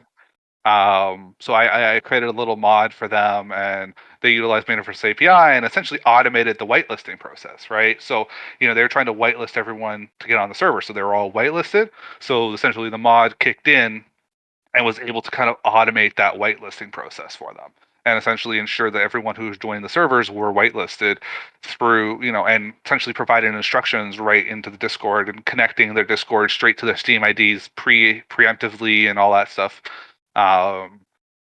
As a way to kind of help automate the process and help hopefully lower the barrier to entry, right? Because one of the problems with whitelisted servers is people just don't join them, right? Yeah. If it's a whitelisted server, even if it's as simple as just joining a Discord and creating a ticket to get whitelisted, people just don't want to do that, right? They don't want to go through that hassle, right? And I saw something recently about if it's anything more than like 1 or 2 steps involved in a registration process, a massive percentage of people just say, fuck it, it's too hard. So, yeah, you're on the money with that. Yeah, and my process is actually 2 steps. It opens a link, you click connect, and then you click authorize because Discord needs to authorize the connection. And that's it, right? You just click connect and authorize. And from the player's point of view, I make everything super secure, so server owners can abuse the system. That's one of my key aspects there. I make sure everything is done to the same standard BI tries to follow with regards to what's being saved about players, GUIDs, not Steam IDs, things like that. And when you're linking your Discord, all I really take, I take your username in Discord, whatever your username is, and I take your Discord ID, that like, I don't know, I remember 12-digit, whatever ID number. So that way it can all link together, and then your GUID in game gets used. And if you're sending stuff as a modder, you can use the Steam IDs or the GUIDs, but everything gets translated to a GUID, so it's all properly secured and encrypted. So it took me a sec to work out what you were saying. Then GUID, GUID. Oh, okay. GUID, sorry. Yeah, GUID. GUID, sorry. Yeah. That's the problem with these fucking modders, Marks. They talk in languages that us plebs are fucking. What a GUID? What the fuck's a GUID? Oh, a GUID. A GUID. Oh, a GIME. Yeah. Sorry. GUID. Game unique. I don't know. Essentially, unique ID, right? Yeah. It's technically your Steam ID. It's just kind of encrypted, I guess you could say. It's hashed is the actual word, but essentially it's an encrypted version of a one-way encrypted version of your Steam ID. So essentially, if you have someone's Steam ID, you could determine their GUID or their GUID. But if you have your GUID, you can't figure out their Steam ID unless you've kept track of it, which is what some services like CF and stuff do. But for the most part, the idea is that you can't figure out who the player is based on their GUID. By default, right? So you need to know the Steam ID, and that's why I track only the GUIDs. Obviously, modders can get around that and do different things to make sure they do save the Steam IDs if that's important to them. I try to avoid that personally now, especially after learning that Bohemia doesn't allow Steam IDs to be synced to the clients through the game itself. I know Steam does through the Steam interface, and I know that's something people have talked about here before, how you can just open up in game and see who's playing on the server with you. Yes. But in the game itself, they do not link your Steam IDs to the client, other than your own Steam ID. They only give other players the GUIDs. And I think, from what I understand, it was for privacy reasons. So I wanted to respect that. So mine also respects that by default. If a modder goes about and does something to circumvent that, that's their decision, and that's the server owner's decision to pretend that doesn't happen. Right? Like most mods use theme IDs over GUIDs. There's very few mods that do the GUIDs. Yeah. What do you think of that Discord integration into the servers, Marks? Yeah, being able to type something not the Discord, the AI, being able to type a question and get an answer in game. It'll be a good one. I'll save admins and modders a lot of time of just answering the same question over and over again. It's a cool idea. Definitely a cool idea. Yeah. See, my idea was more to try to take away from the immersion breaking, right? Again, one of the reasons you can set the name, right? The idea was supposed to kind of, allow server admins and moderators and even other players, who don't want to deal with asking the same question over and over again. Like, but the other big plus, you just said about immersion. One of the big pluses is instead of having to, hang on, let me alt tab out, go to the Discord, go to the help channel, type in the question or look for the relevant wiki doc or whatever, you could type it in game and get an answer in game on the screen. That is just servers that implement that. If they've got a streamer on there and they're typing a question and getting an answer, that is going to be a really, really attractive thing to a lot of people. Like we talked about, the simpler a server is, look at your mate Dumpgra's metallurgy mod. It is a fantastic mod and his ammo making mod, but they're very fucking complicated, very complicated. Yeah. If you could add the formulas, what do I need to make an ammo press? And it comes up, these are the 4 parts you need for the ammo press. How do I make stacked charcoal? You crush it or you do whatever. Just simple little things like that. It's going to change a lot of these more hardcore servers by making as you said, the barrier to entry to them a lot lower. Not every hardcore server will want it. Some like people, the difficulty, and I know, Dumpgra's got his lovely guide book that he's got as part of the mod now. But the simpler it is, the more likely you are to keep players, eh? Mm-hmm. Yeah, I personally, the suggestion of the radio, I think, is an amazing suggestion. I do want to look at that. Like I said, I want to separate it to its own mod to kind of give itself its own more visibility and allow me to add more features and things like that. Yep. So the reality is I think that would be a great way for those RP servers to allow players to get help on things without trying to break their immersion, right? Like a lot of PvP servers have server panel, right? You press pause break and you get a server panel and you can see all the rules and information. But if you could make that intuitive and in-game, where it's like, if you have any questions about rules, ask it, right? So you can say, where am I allowed to build a base? Right, into the chat, and it will tell, the guy can respond, in chat saying, here is the best place to build a base, right?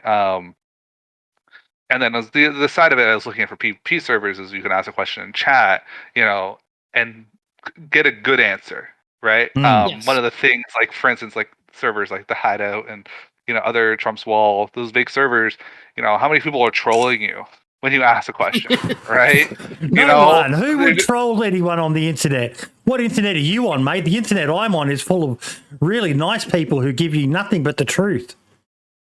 So knowing that your answer was curated essentially by the server owners by specifying what the answer will be, it's great. And again, like I said, this is not like a completely plug and play mod. You can't just put it in and it works. You do need to go in. You need to create an account with Microsoft or the Q&A maker. You need to start adding your questions and your answers. And there are ways to import and export questions. So it could be interesting to see. Something I was going to look at was, getting a bunch of the questions, getting some people to volunteer and offer a bunch of questions that are standard DayZ questions that aren't related specifically to servers, and be able to import those for people, so that way they can have a starting ground somewhere to start with, right? And then they tweak those answers. So if there's different questions like where am I allowed to build, it's probably going to be unique to each server, right? But what's the price of X, what's the price of a shotgun on the, trader? It's going to be unique, right? That's each server kind of would have their own prices. And I know that's something the Hideout did. They went through and they actually put in all the prices of items on the thing, so you could ask in chat and stuff. Again, it kind of sucks. We probably should relook at it. I'd probably talk to the owner again and be like, let's set this back up so I can have like a nice solid demo of a bigger server community having all that stuff. But out of curiosity, with the mod, because you showcased the video where you asked the question and the bot responded. Is that only on a client side, so only you can see that, or does the entire server see that response? So because it's only the clients. That's good. So because I was thinking, if somebody or a group of people is just going to constantly spam the same question over and over and over again, you're running into that. You'll also piss off everybody in the server. So I was very. I was thinking a lot about that, but it's and that's something I might configure as a setting eventually. I do put it into its own standalone. As of right now, it's personalized. It's sent directly to you. Also, on the modding side, it is 100% client side. So the mod itself, like the texting, the text, the questions, everything happens on the client. And doesn't touch the server. So the response from the API, all that stuff happens all from the client side. There's things that added in to make it secure so people can't abuse it. And, if you're using a paid version and stuff like that, you don't have to worry about someone abusing and maybe racking up some extra billing. And there's rate limiting and all that stuff to make sure someone doesn't, spam it too much. But essentially, it's, it's all client side. And I even made a way to make the question silent. So if you start it off with a question mark, instead of ending it with a question mark, it won't send the question to chat. Right? So you don't look like an idiot if you're trying to ask a question that you're kind of embarrassed to ask and hope the AI will respond. Right? You can ask with the question mark in front and it will essentially silently send the question to the AI and respond. If you ask a question in chat normally with a question mark at the end, it sends the question to chat, with the idea being players could also respond to, especially if it was a question that maybe the AI didn't know. Right. So you can get the best of both worlds: a question answered by players and the answer by the bot. And that was something I kind of thought through and put in there. Like I said, and that's all there. This is a mod that you could install today and work through and get set up today. It's not something that's like coming out later. Like I said, standalone with extra settings and features is something I'll have to just work on now that people seem to be interested in it. Got a link to the mod? It's the Universal API mod. So it's part of my Universal API mod. Where is that? I've already got it up here. Whack it in chat so folks can check it out. They said there is a process to set it up. It requires an third-party application, which is all open source. The mod is 100% open source. Anyone who doesn't trust installing some random piece of code from somebody on the internet, hopefully I'm a little more trustworthy than most people these days in this community anyways. But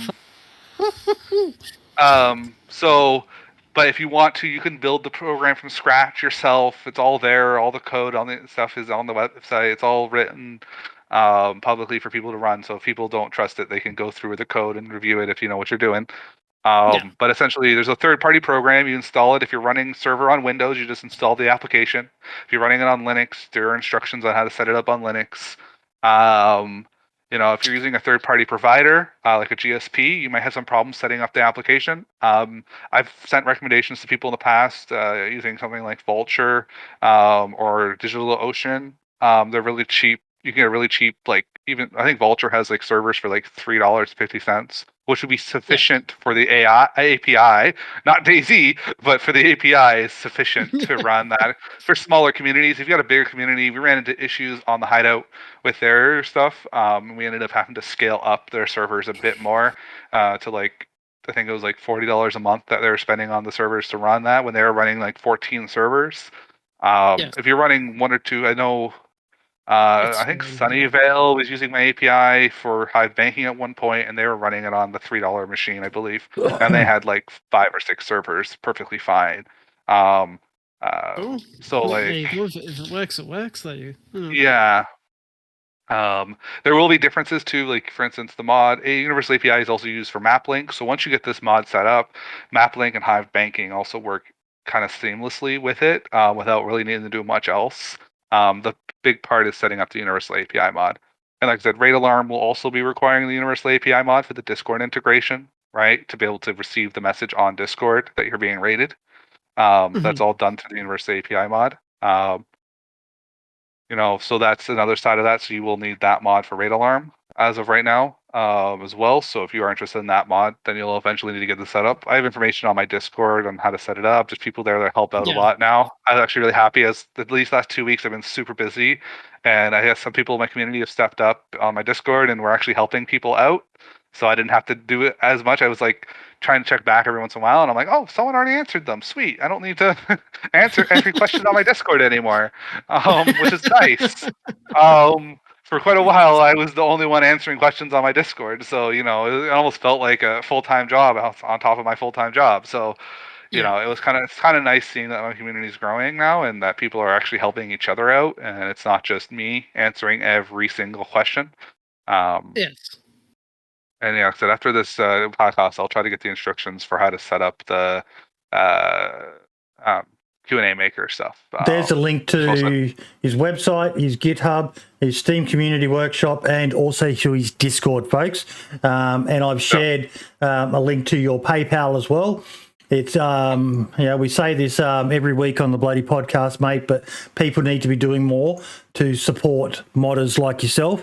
I know you don't really, you're probably like most of them, you don't really care whether people donate or not, but nice. it's basically for streamers. Yes, some of them are making a living from it, but the more we can do to help modders like yourself, and money is a great motivator. Money is a really great motivator to keep people hanging around and working and improving and supporting these awesome mods that you create over time. Like I said, one thing I always said, and it's something I believed in, so it's actually even one of my things on my, if you go to my sponsorships page instead of my PayPal, but, if you just even donating like $3 a month to say, here, have a beer on me, right, kind of thing, or, I say beer, some people say have a coffee or a Red Bull on me kind of thing, but I just, it is what it is, right? You donate $3, here, let me buy you a beer, let me buy you a cup of coffee, and those things help. Like, as much as people don't understand, getting those, like, even just $3 donations, it's very motivating for people. It's something I kind of encourage in the community. I talk to server owners a lot, and I always say, I personally am, donations are great. I'm not in a situation where, I'm relying on that kind of money. I'm grateful enough to have, a decent paying job and, and that type of stuff. So, like, the money is just a nice little thank you. And I do appreciate even just a $3 donation. It's great motivator too, when you see that come in and you're just like, people actually like this work. People like what I'm doing, and a lot of times I take that money and I use it to pay for things like, my server that I run, a lot of the donations for modding go to pay for that, just to keep, and I use it for testing, right? And I like to test all my mods on there. And it's not super cheap to keep running, right? As well as, pays for, things like models and things like that for Raid Alarm, for instance. I had to buy some 3D models for that mod, right? They weren't expensive. They were like $10, $15. So, and a lot of people I don't realize that. So, like, someone sending me a couple of people sending me a $10 donation helps pay for a model for a mod that I don't have to now go and try to, find those crappier free models. And it's not just that. It's also for those of us who are lucky enough to have a significant other in our lives. As I've mentioned, even the podcast in some ways is a bit of a money sinkhole for me. Marks and Lad have got an idea of how much I put into it each month, a lot more than I actually get back. But it's a passion project of mine. Now, as I mentioned before, I'm not employed. I'm on a military pension, so I quite often have to go cap in hand to the missus, and she's very, very understanding. But just when I don't have to go cap in hand, or I'm able to turn around and say, yeah, Dale, I actually made a bit of money today on the podcast or whatever, it makes it easier for us to justify our hobbies, doesn't it, Daemonforge? Yes, and like I said, how many times have I gotten larger donations. I always make the joke, like, helps me stay out of trouble, because I'll go and I'll buy us dinner, right? And I'm very blunt with money. Not every penny is not going to always just go towards future mods. It's to kind of keep, modding, and it's about gratitude to the person doing the work, Yes. right? Everything doesn't have to be about only investing back in the mod, and I'm very blunt about that on my pages when you're donating to me. And this is not a guarantee that this money is 100%. So, being able to buy my wife some dinner one night to keep her off my back for the rest of the week while I'm on the computer all night goes a long way, right? I got a nice donation earlier when I was streaming, and it was $50, and I was told, buy your missus some flowers. And I am buying my missus some fucking flowers and some chocolates, because she puts up with me. She's even woken up at 4 a.m. to make sure I'm awake at 4 a.m. To do the podcast. God bless her. She's awesome.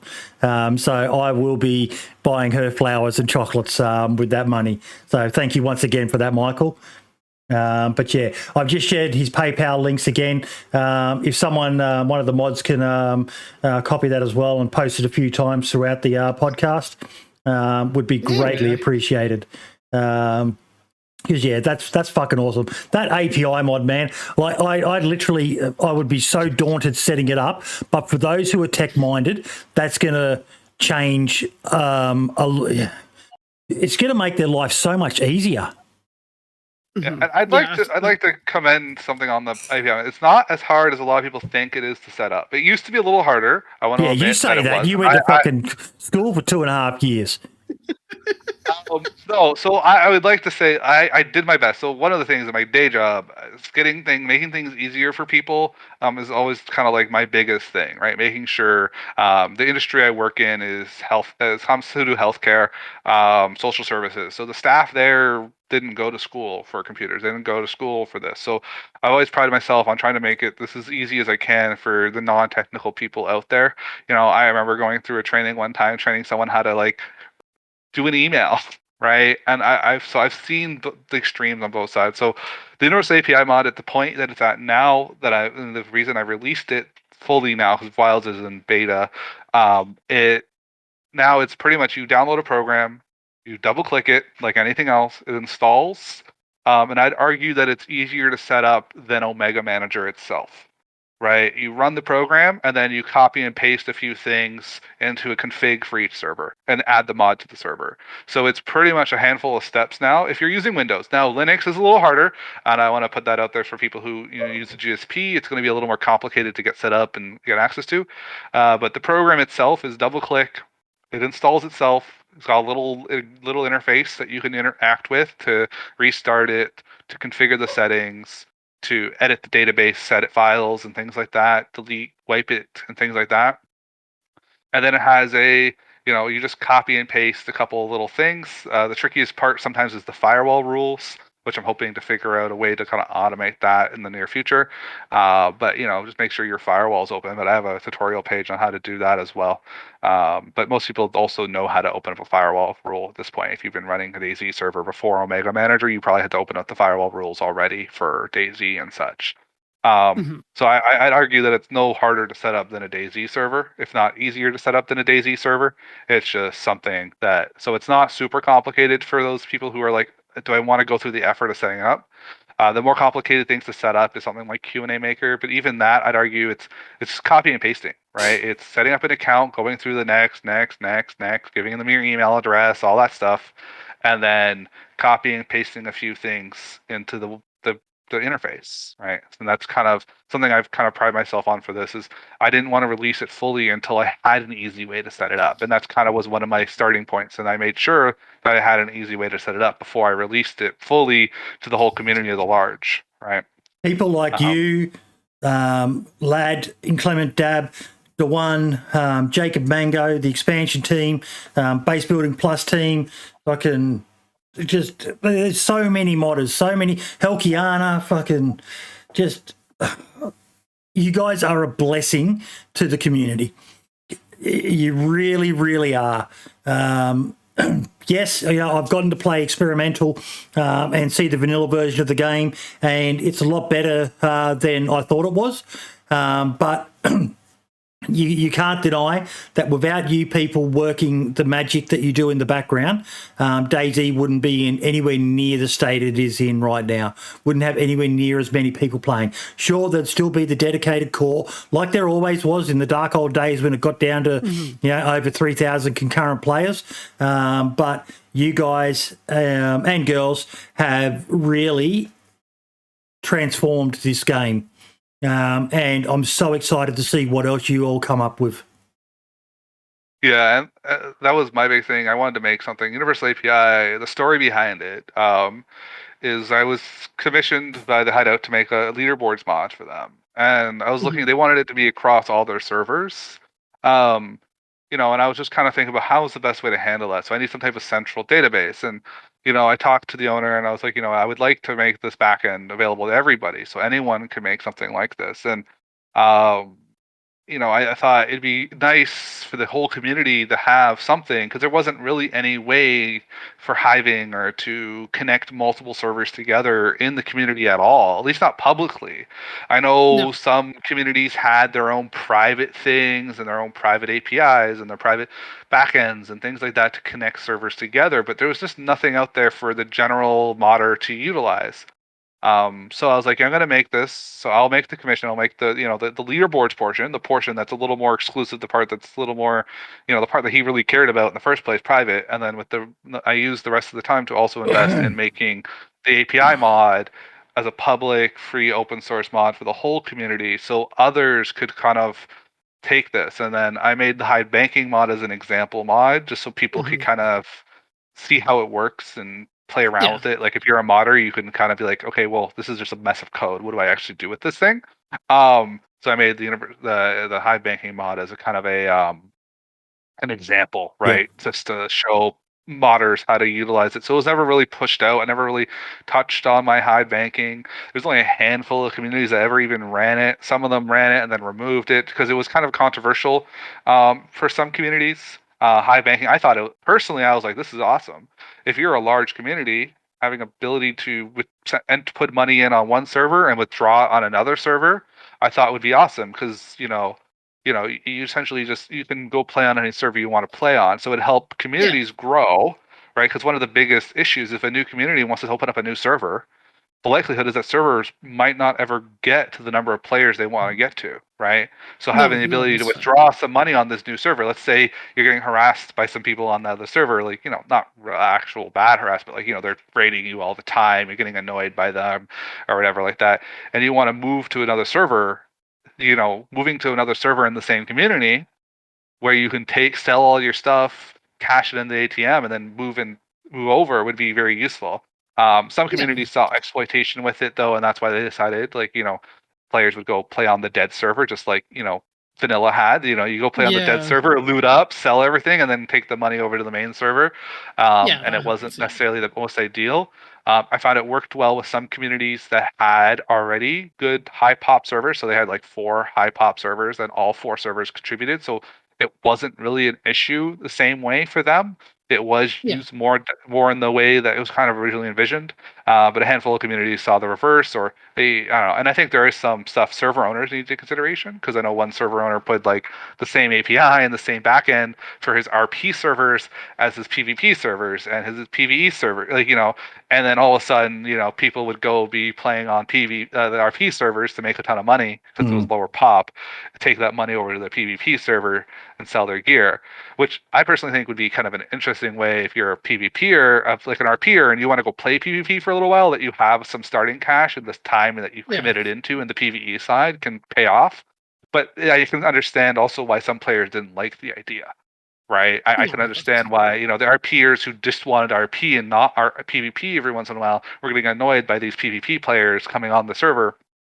And the community said they weren't really having issues with players, like, breaking rules, but a lot of them were skirting the rules, kind of things to try to keep. Get that.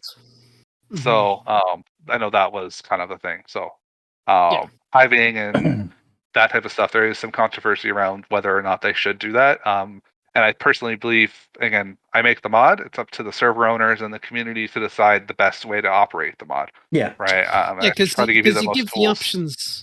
Yeah, because you give them the options there, and like it's like you make this like this package, and it comes with a whole bunch of features, and it's up to the end user to do what they want with those tools that you provide them. And like, yeah, sure, like you said, there could be like a potential exploit with with that particular part of the package, but if the server owner or server owners and their team don't take an account for it and do what you just described, with the PvP, RP, PvE combination, then that's kind of their fault, to be honest.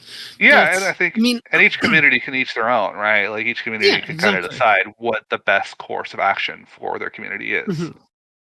And I think with Hive banking and a map link together, it was a great combination in regards to your Yes. banking is across the board of all the servers, and your map link is across the board of all servers. And I've seen a higher uptick in Hive banking now that map link is out, well, in beta. Yes. I do want to get out of beta. There's a few features I want to put in there before I consider it done. So I'm waiting to put it before I release it, just to get those features done, and hopefully, with Raid Alarm, I'll get that out of the way. I also have my Heroes and Bandits mod that I want to get finished as well. So hopefully I'll get around to all those things. Yeah. I'm only one person, and I have a full 9 to 5 job. So finding time to mod and have a life do get trickier. Yeah.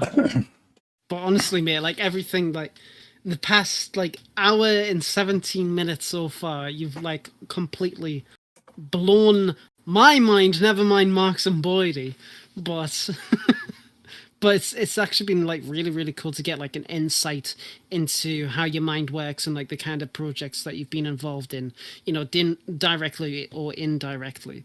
And it's really really exciting to see what else you come up with, and it's good that you're back from your little break.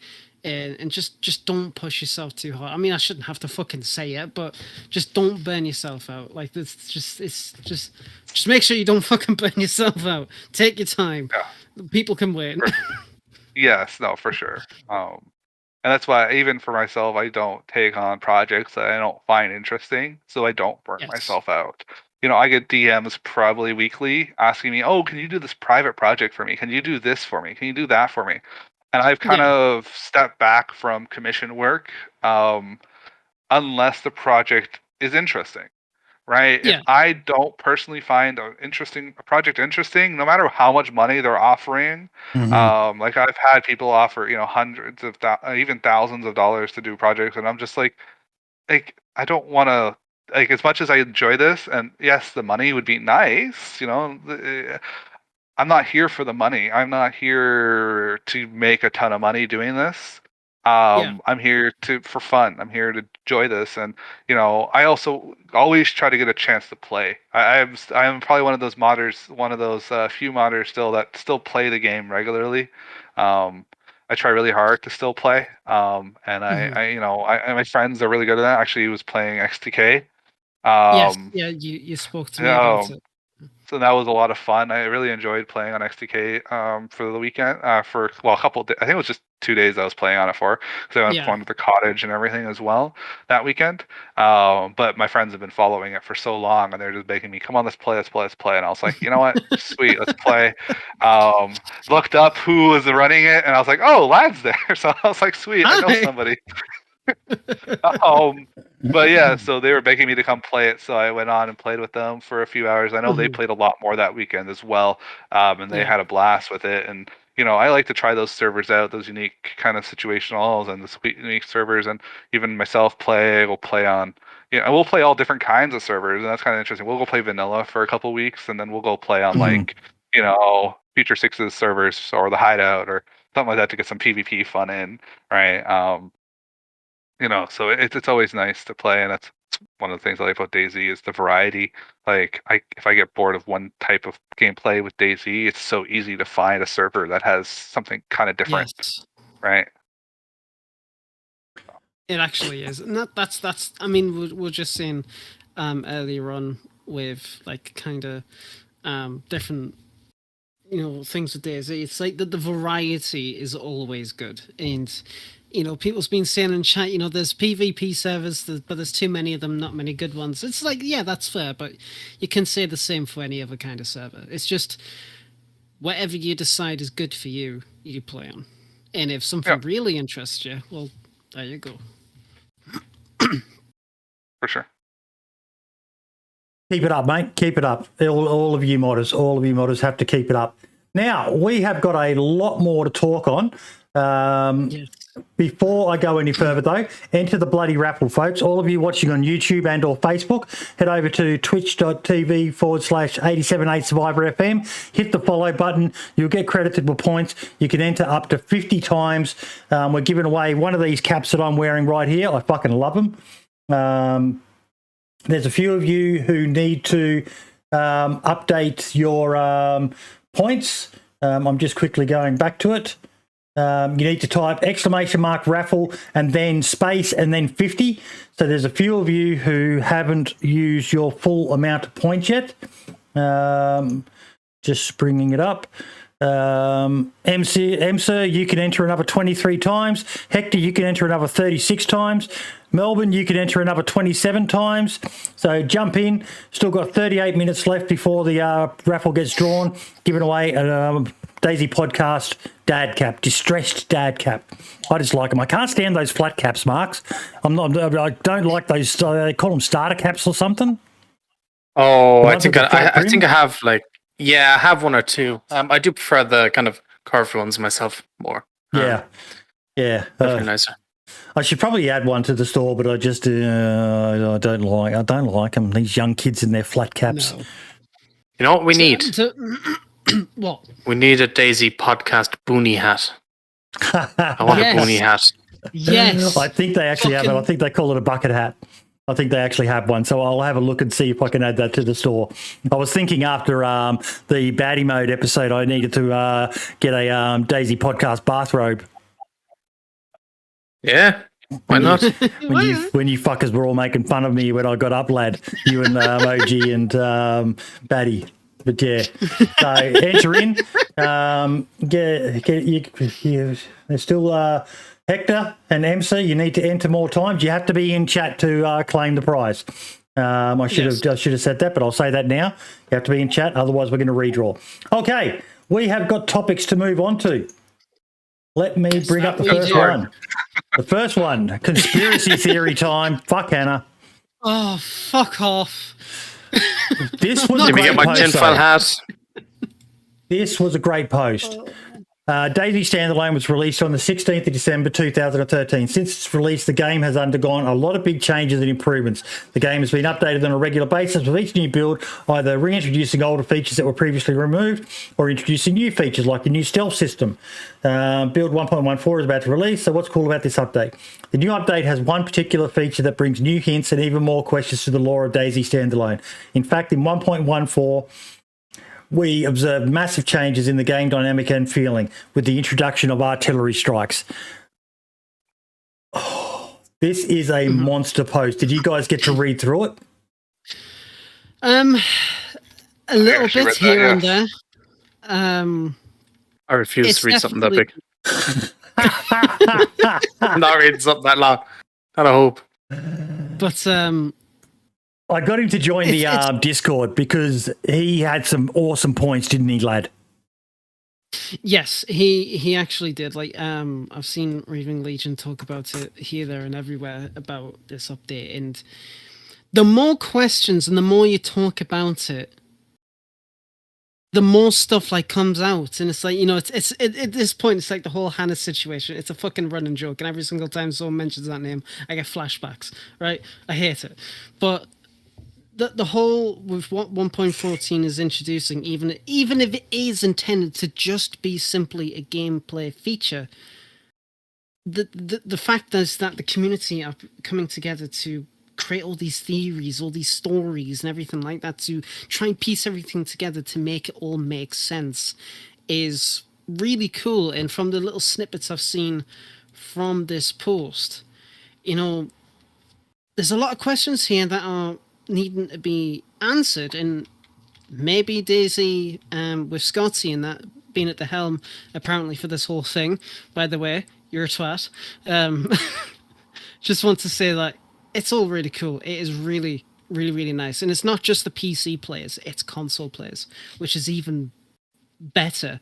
Like, it's everybody from those communities coming together to even to try and figure this stuff out. And it's just so fucking cool, even though it breaks my goddamn brain, and it breaks a lot of people's brain. But it's also reignited a spark. I've gone quiet on it. It was consuming me, and we need more hints, Scotty. If you're watching, we need something. You need to throw us a frickin' bone, man. We've exhausted pretty much. Marks, you and fucking the lad and Dancer Jesus were just going insane with this, along with Archie as well. It was, yeah. I can't wait for more info to come out. I really can't. I think the Hannah thing will have a reference in the trailer. I would assume it's a movie quote of some sort. That'll be in. It's just something teasing in the trailer. I don't think it's going to be anything more than that, personally. But I'm wait and see. Fucking laugh because what was it? When we were trying to go through everything, it turns out that Hannah RU was based on a ship, wasn't it? And the ship that's in the game is based on the real life ships that were found. So I'd be surprised if the ship at Riffy is actually called Hannah. Which Probably would piss me the fuck off, because it's like, it's been under our nose into this whole goddamn fucking time. And it could be get up high on the ship, because if you get to the very top level of the ship, you're out of the gas cloud. So yes. Who knows? What impresses me, though, is how much work they put into this. It's not an easy thing. It's not they hacked it up over lunch or something like that, and people cracked it within 5 minutes of looking at it. It's been so much in depth. It's been awesome, absolutely awesome. They've really done well. But we've had a bit more time to sink our teeth into 1.14 now. Daemonforge, what do you think about the toxic gas? It's awesome. I was looking at it. I've already tried to see what I might be able to do with it modding wise. Definitely have to look into it a lot more. I've raced through all the code and the code changes that they put into it and kind of how they're working. And I think it's really cool to see them adding something. Like, again, I understand like this is something that's been modded for ages, but it's nice to see that they're adding stuff that modders have done. Like, they're kind of like growing from the game, and they're doing these things better than what we could ever do, in my opinion. And it's fun to see, and even if a server doesn't use the vanilla toxic zones, seems very easy for modders to maybe even take advantage of it for their different styles of toxic zones. So I'd love to see the mods that exist, like toxic zones and stuff like that, instead of going back and re-stepping and redoing their code to maybe improve on this existing toxic zone mod, this new toxic zone portion. I had a lot of fun. I was playing around with experimental for a while, having a lot of fun, just kind of going through and checking everything out. I had it on my own little local test server, so I was just teleporting around, exploring things, and it was kind of nice to see, and it was cool. I'm really excited to see the toxic zones, and I'm excited to see servers use it, because I know a lot of servers who were interested in using toxic zones but never added them because of performance or XYZ. So I'm hoping that with vanilla doing it, there won't be those same issues, right? So the bigger PvP servers will be able to take advantage of this stuff, and I think it'll be really interesting to see. Yeah, it's with what 114 is adding, not only with the toxic zones but also with actually implementing the gas masks as intended.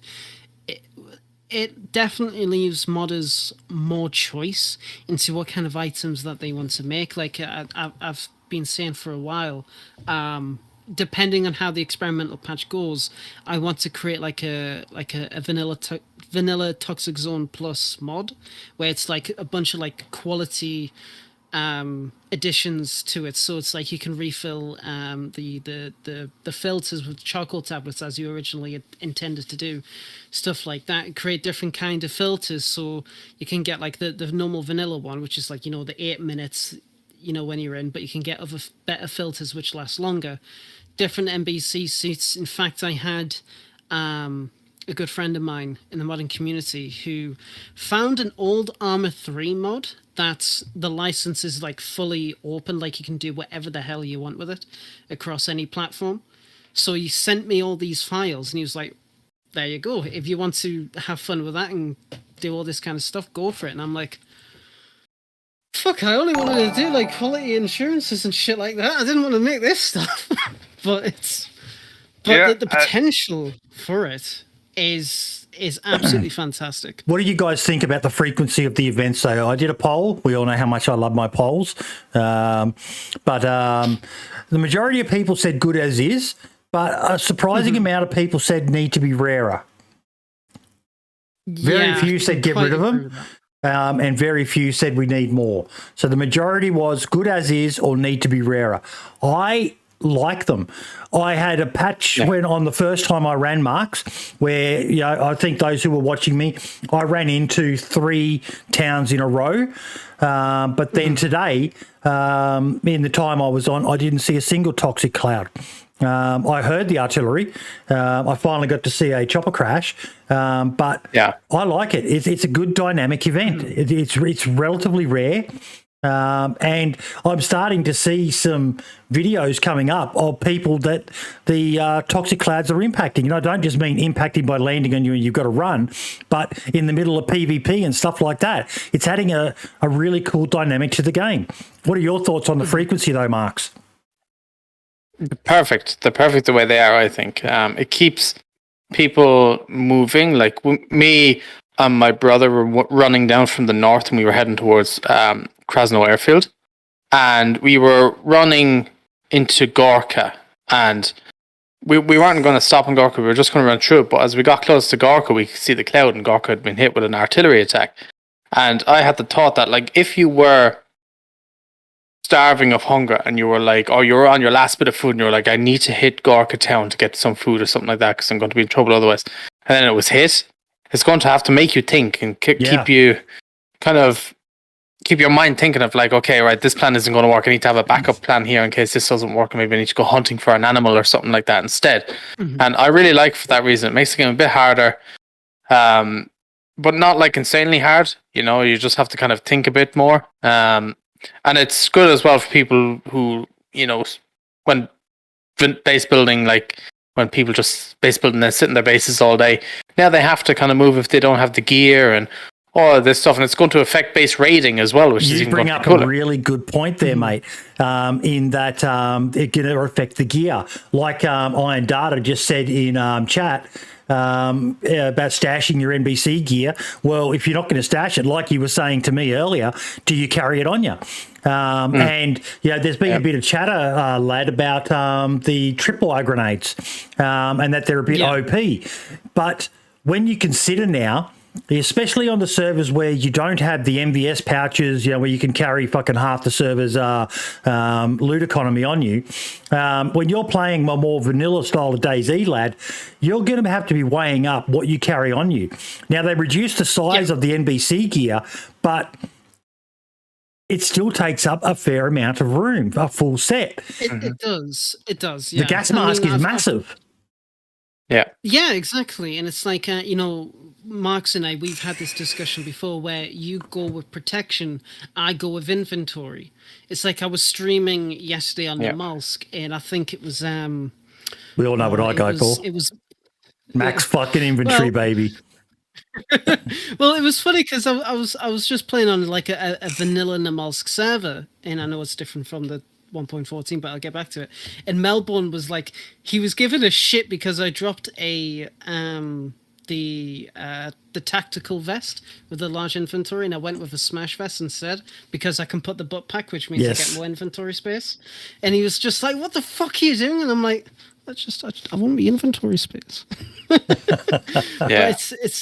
But going back to 1.14, it's like you really have to prepare more to go inland, especially when you if you get a good spot, like, I don't know, it's like Electro, for example, you have to really be careful about what you're going to do. Like, yeah, sure, you can still have your normal loot and run by going north, hitting the little fucking little tiny hospital, like the clinic. Thank you, the clinic, and it's like, yeah, sure, you can keep going on, but the more you go up, the more chances you're going to get hit by that gas cloud, and it's like, I'm really going to have to think more about what I'm going to need to carry, what I actually have in terms of food.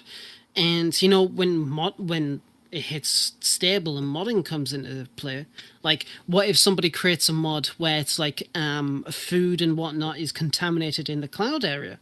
Like in that 100-meter radius, what if like they create a new kind of like function where it's like, okay, shit, right?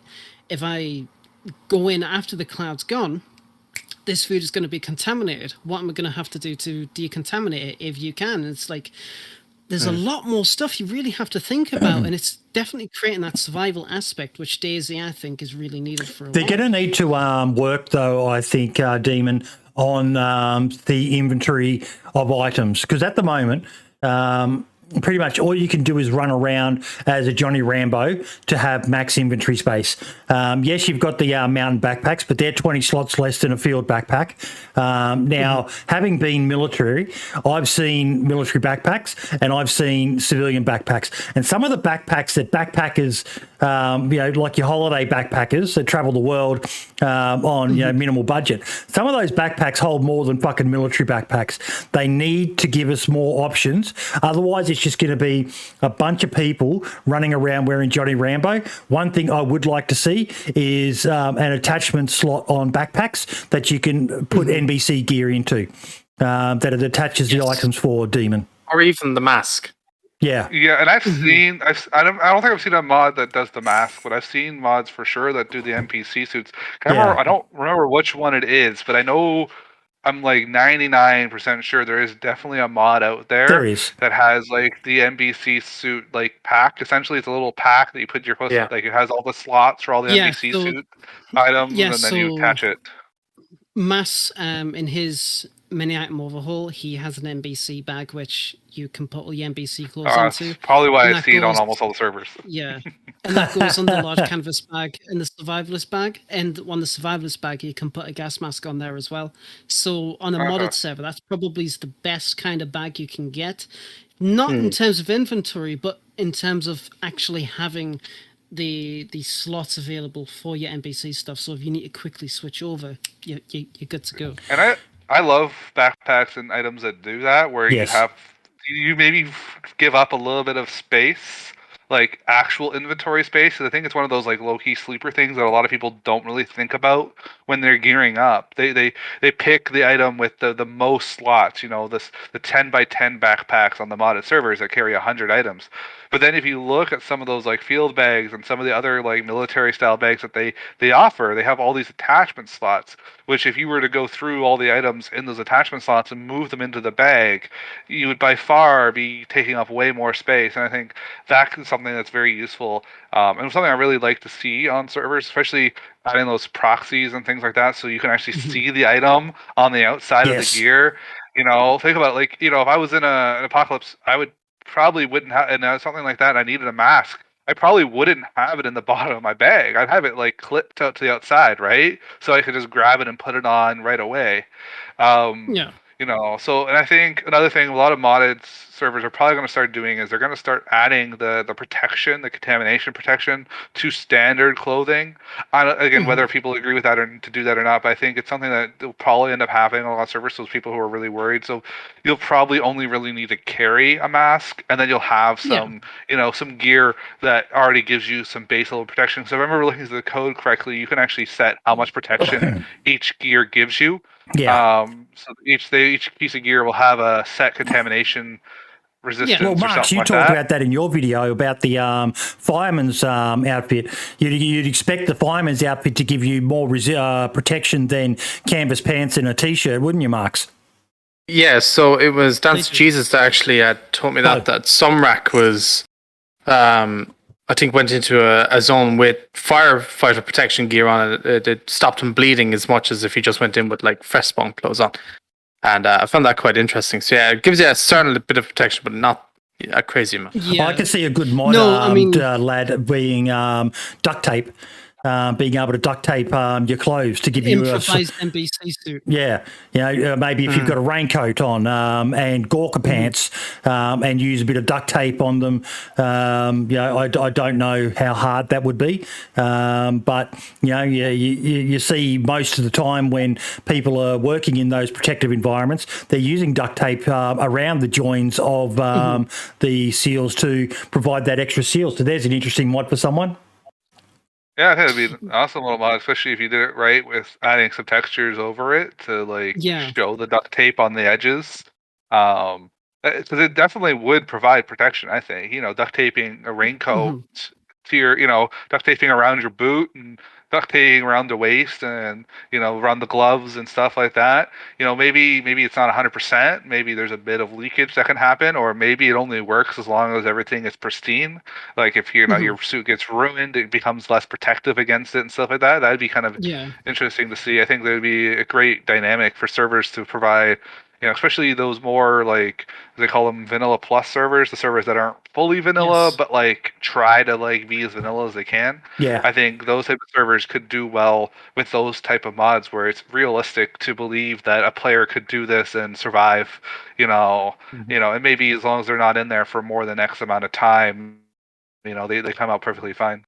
I wonder if Winstride is already on it, because his mods in his clothing is absolutely exceptional, but probably is the best in the community. So I wouldn't be surprised if he's trying to do something, maybe. But like I said before, the potential for modding for this new update, and considering there's a lot more modding support with a lot of different features coming out, not all of that I understand. It's still really, really fucking cool, and I cannot wait, especially considering NBC has really been like in 13 before, the only use it has is you don't get wet. That's it. But the inventory size really justify using it. But now it's like when I was playing with Marks and DOJ and Archie and whatnot, all of us were wearing NBC. Complete. The only thing that were changing out was our shoes. Yeah, the banana bars. I think it's so you get spotted very easily. Yeah. Trust us, I fucking know I got shot in the head. Same. But now something else that's been gathering a bit of attention is the tripwire grenades. Yes. Some people are calling them a bit OP, but I heard something and I tested it today on stream, so I'll put it to full screen so people can see it easier. And sure enough, it works. Okay, so what we are testing is I have been told that if you crouch walk through it, you don't set it off. That is correct. Oh, wow.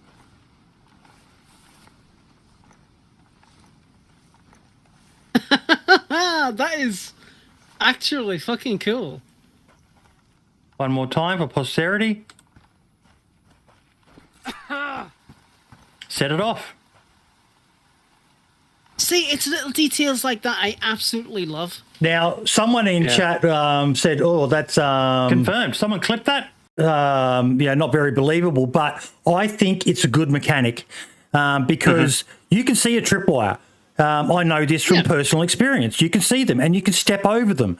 But DayZ does not have that mechanic to enable you to step over it. But what they've done, there you go. You can see the comment from Optimal right there on the screen. That's kind of stupid. At first glance, yes, it is, because I'm crouch walking through a tripwire. But as a game mechanic, I think that is a nice little addition because it enables you, fuck, there's a tripwire there. Well, I can't step over it. You could maybe try and run the gauntlet. I should have actually tried it as part of my test to jump it to see if you could actually physically jump them or whether it auto trips it. But it enables you, I can, and it slows you down, makes you an easier target if someone is monitoring the tripwire. You've got to crouch walk and you can get through it, or you can lay down and crawl through it. So there you go, folks. I've shared that one with Wobo. I'd sent it through to him, but I have heard that zombies do trigger them. I saw that in a video. So, yes, animals, I don't know if animals trigger them. But I would imagine they wouldn't. Sorry, go ahead, lad. No, go on, man. Go on, bud. So people saying that the tripwires are OP and everything like that, but I don't think they're realizing that people have been asking for some type of base defense system with a really, really long time. And now you've gotten it, and now you're calling your base defense system super OP, which just doesn't make any sense. Yeah. So like it's it's a great system for literally defending your base, because you're going to have to be really, really careful going into them now, because sometimes like a tripwire, when you're raiding the base, you're not going to, one thing you're going to be not concentrating on is where you're walking most of the time, because you're going to be looking at so many different things. Yeah. So it's going to be, it's a great addition. I don't think it's overpowered at all. No, Yeah, it's really For you modders, have you checked what the persistence is of a tripwire? How long do they last for? And will they be affected by base flags? and I haven't checked. I haven't checked either. Let's see, I'm assuming it's in the types, though. I can probably just quickly pull it up. Yeah, it'll most likely be in the types. I'm kind of waiting for stable. When whatever they're gonna plan to do with them, if they are, is done, then I'm gonna take a look at them to see how they function, to see kind of like how. I mean, I know triggers are already in the game, but I want to see exactly how these triggers are done, because I want to learn how to do that for other projects. But exactly, I mean, I agree with you, Max. Like, people's been asking for tripwires and stuff like that for fucking ages. Ever since 0.63 and 1.0 came out, they've been asking for this feature in.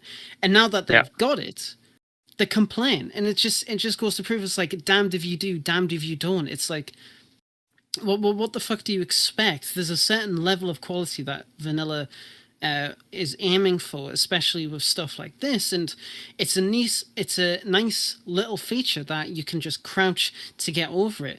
And it's like, people, I can imagine people saying that's pretty stupid. What's the point in doing that? You can just avoid the traps. And it's like, well, yeah, that's the point, but at the same time, it's a penalty of your speed. If you're crouching around a corner, you're crouching around a corner, and you're just, you're just camping there, you're just waiting, and they come across, they crouch, they go through the tripwire, you can still fucking kill them. And it's like, it doesn't really matter. And as a base defense, it's perfect having like a bunch of rings around a base or something like that, or maybe just in certain choke points. And it's like, you can either have a flashbang, you smoke, or you grenade, and that, and it's if you're wary enough, yeah, sure, you can still avoid it. But a lot of people just run and sprint through forests. Yeah. So that's just more fool you, really. Yeah, I feel like in the forest would probably get more players than playing in a house, because I think less people will look at the ground when they're in the forest than they would if they're looting through a house, because you're trying to look for the loot. So your eyes are kind of already on the ground. I think a lot of experienced players will already know where the loot is, and we'll be looking at those places. But where were all these people, Demon, when, I've been going on. I've got a video that's 5 years old, I think, if not more, about landmines and how much I fucking hated landmines. And they finally changed landmines. My ego likes to think they changed it based on me harping about how bullshit they were. This simple thing that you can just see, look at, and click arm, and it's armed. And then put a jacket over it, and it trolls someone and kills them instantly. Now, if you're full health, you don't die from it. But where were they when that was going on? At least now, you've got to find the wire, which is 6 slots of your inventory, which when you're scrambling to fit in a full NBC suit, a gas mask, food, guns, all the rest of it, you've got to make that conscious decision to actually carry the tripwire on you now. And because they got rid of rope, which I think was a good idea as well, getting rid of the rope, has to be a wire, and then craft the tripwire and then attach the grenade to it. There's a lot more involved. I am 110% behind tripwires. I think landmines should go to being a heli loot and maybe the toxic zones only. So you've really got to, be lucky to find one. But they should be rare as fucking hen's teeth. But tripwires, go to fucking town. If you're not paying attention to where you are, too bad, so sad. It'll be frustrating, I know, but yeah. Exactly. You were wondering where all the people were years ago. You got to remember the console version wasn't out 5 years ago, buddy. They couldn't complain. Because that's. I know I harp on about them, but that's the majority of people who are complaining about these tripwires and stuff like this is the console community. And it's mainly people who haven't even gotten a chance to play it yet. And they're giving out, because when I teased the artillery 2 weeks before the update was even, experimental was even out, people go, this is the worst update they've ever done. Like, we haven't even seen pictures of it yet, and they're giving out. It just... That's the thing. You just shows you people mad. are automatically see. You'll get those players like ourselves who are really really interested in what DayZ has in store for us. I mean, we're shown that when release the trailer, and then you'll get those players who are just kind of like whatever. They don't really care. They don't mind either way. And then you'll get that small segment of players who'll constantly shit on the team no matter what they do, even if they add in a feature they've been asking for ages. And it's like, look, we all know it's a haha funny meme to shit on the DayZ dev team, but don't you think it's a bit fucking tiring now? The team isn't just what it was back in 3 years ago. It's probably a new team now. We've got a new lead guy, Sumrak, who's leading the game into a brilliant direction, and we've got Scotty there who's also helping along with it, and everybody else in the team, the unsung heroes, are leading it in a really really good way. And just to go to proving how much they've actually cared, when the official servers completely fucking died, when 14 first hit experimental, they were on it straight away. They were already looking straight into it. Yeah, other companies wouldn't give a shit. Now, something else I want to ask you guys' opinion on is how noisy the world is now. I saw a comment, I can't remember who it was from, but they were saying about how one thing they don't like now is, it seems like every other 5 minutes or so, there's a chopper crashing, there's a fucking artillery strike going off, you hear the rounds being fired in the distance, you maybe hear them landing near you. It's kind of ruined the silence of DayZ a bit. What do you reckon about that, Marks? I'll be back in a sec, just going to go to the toilet. Again, I'd have to disagree. I think it's great. The game for years, I think, was too quiet. It wasn't. I know it's nice. It's a nice environment stuff, but it's only so much quietness you can have. You need that bit of action. It for me, when we first heard it, when me and you lad played, it was, we were excited. We're hearing artillery go off, and it gives it a bit of suspense. And when we heard that first heli crash, we sprinted towards it. Then it's just fantastic. Yeah, I don't think it's too bad at all, because it doesn't happen every 10 minutes. It's usually the airstrikes are far away, so you can barely hear them. You're only going to hear a heli crash every once in a while. Then again, to be fair, after that restart, we found another crash. So I mean, we didn't hear it though. No, that's very true. We did not hear it. Yep. But yeah, I like the sounds too. I think I agree with it's too quiet when you're playing. It's you go around and I have friends who essentially sound whores, right? They turn their in-game volume all the way up so they can hear the smallest little footstep, right? And there's you fire a gun beside them, they almost want to kill you because they heard it too loud now. But I think adding these noises and stuff like that will just help kind of add to the ambiance, as well as kind of help players and stuff hide themselves, even potentially, right? You have the noise goes off, it might distract from that. Oh, did I hear a footstep? Oh, I heard an explosion. Maybe it wasn't. Maybe I didn't hear what I heard, or something like that. But I like the extra noises. I like sounds. I like added. That's one thing I loved about Nemos when they released it, is those ambient noises that were there a lot of the times and things like that. So having more noises in the game is nice. The other thing I love, lad, is now, I don't agree that it's too noisy now. I think it's awesome. It's added a bit of life to the server. All those ambient sounds, trees, and especially when I was in a town earlier when I was playing before the podcast, and I heard the artillery in the distance, and straight away I was like, is it going to fucking land on me? Oh my fucking God. It's just, I love hearing that extra noise, something else that gives you a bit of stimulus. It's not just a creaking of a tree or a bird chirping or something like that, something that gets you thinking, oh shit, and okay, where am I going to go if it does land on me?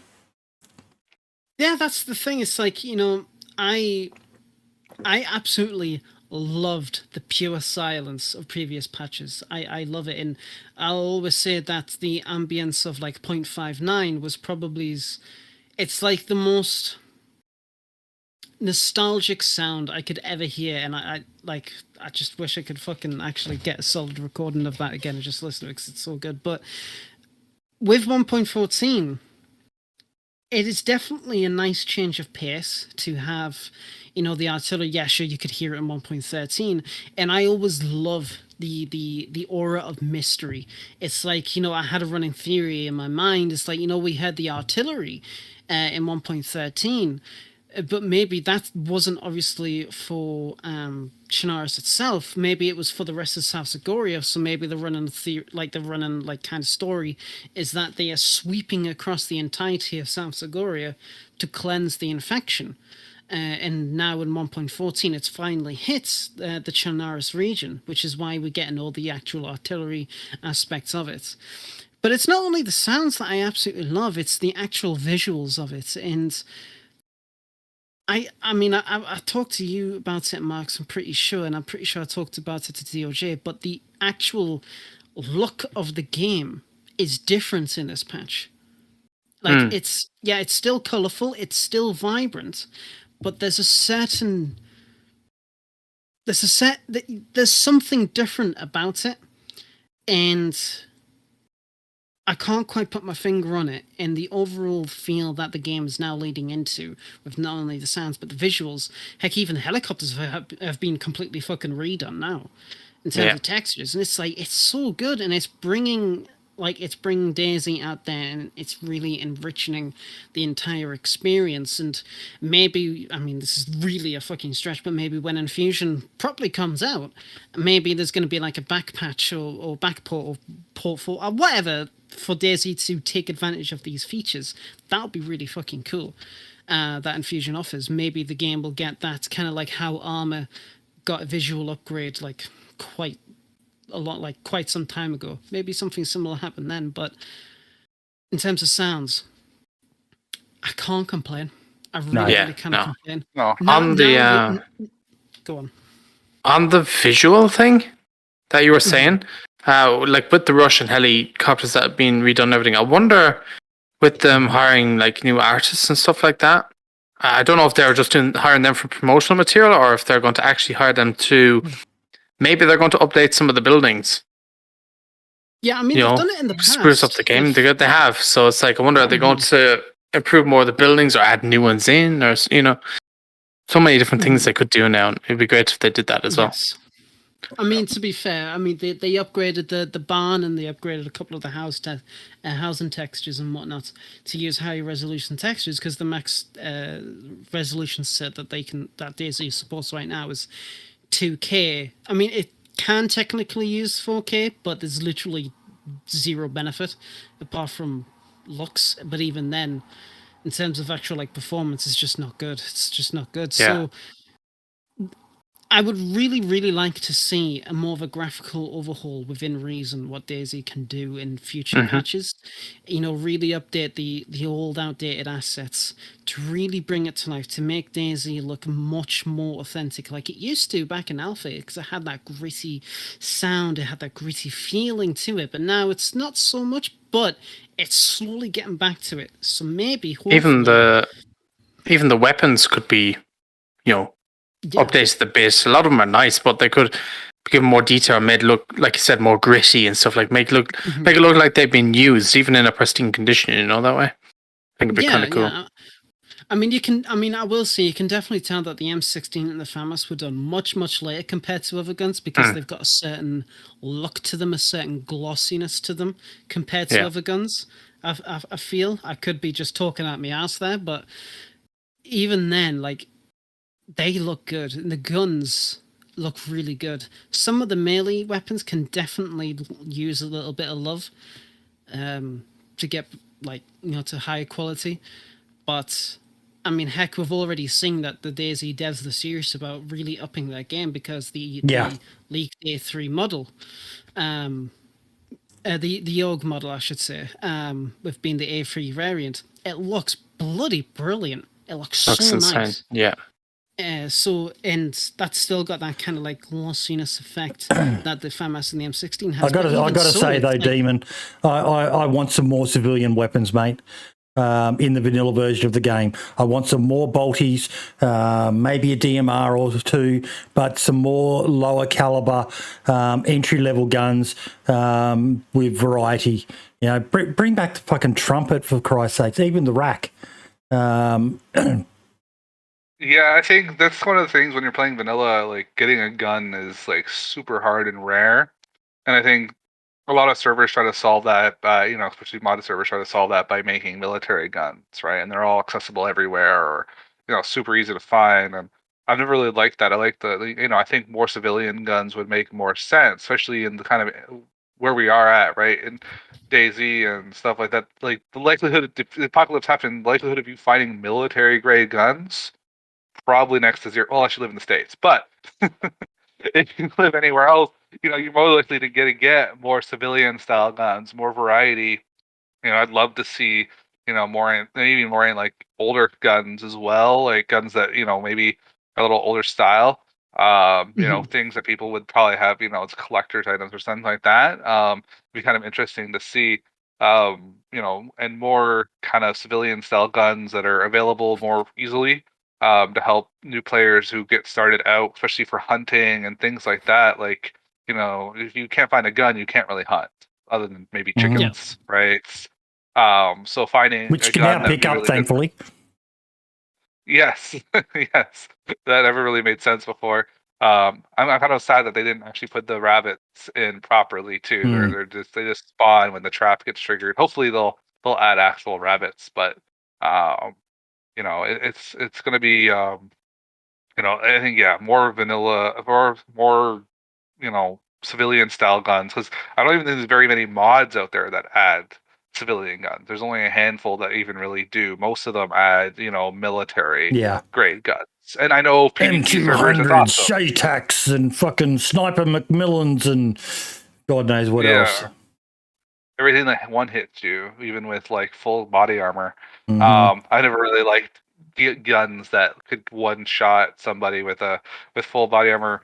Again, when you're talking about DayZ, although to be fair, I guess if you got shot by any major gun in the chest, you'd probably die regardless of its caliber. But if you weren't wearing a vest, so I think there's some realism that might some people take consideration there. But no, look, I always point to it's a stat that I don't like talking about too much because it is kind of gory and black. But look at, in combat, look at how many people get wounded as opposed to how many people actually die. So, yes, you've got to take into account that this is, a post-apocalyptic world and there's no access to critical trauma units and so on. It's not as common as people think. It's not instant, I shot you in the chest, you are going to die instantly. It always makes me laugh when I see people, I shot him in the fucking chest, why isn't he dead? Bullets don't work that way, mate. No, it's just like, for sure. It's the same reason why, if you look at the police officers, they're trained to unload their mag into a person regardless, right? That's the standard training because you're not going to drop them by shooting one shot into them, right? I know this is getting a little more controversial, but at the end of the day, there are, people every time, someone gets shot and they're like, why did you shoot them 10 times? Why not just take one shot at the person? And it's like, because the training is to unload the entire mag because likely one shot isn't going to kill them. One shot isn't going to stop them in their tracks, right? One shot isn't enough. So, you need to kind of, put everything you can into the person, like, everything you can. You have to unload the gun to actually give your highest chance of, hitting your target, actually, doing enough damage to stop them in their tracks. And I think, that's very true. Like, I think, but like, too many guns out there, a shot to the foot kills you because, they put the damage on the bullet to, 10,000, right? And the player's health is only 100, right? Someone said, what's an example of a civilian weapon that they could add? My son was telling me about a certain type of rifle. I can't remember what it was, but it's quite popular in Europe and Eastern Europe. And it's a double-barrel shotgun that has a rifle barrel in the middle of it. I'm not sure if this is it, but just... Even the Lee Enfield, the Car 98, some of the old classic rifles that are surplus to the region. The Lamass, great, we've got a gun in there, but even from the law perspective, when you look at armour law, there's no real mention of the French being involved. So how is the Lamass there? I would love to see some Yeah. The V said 58. I know it's not a civilian gun, but like another different AK type that can't take a sight would be kind of cool. You know, as well. Mm-hmm. Stuff like that. Just Laser. different, unique I think guns. This is the one. Yep, I think this is it.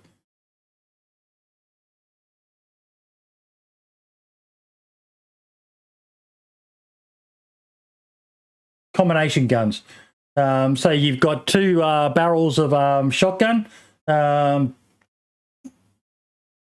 1 barrel for, so basically it's like a blaze, but without the double round from the 308. 2 barrels of shotgun for up close, and 1 barrel for shooting at a distance or something like that.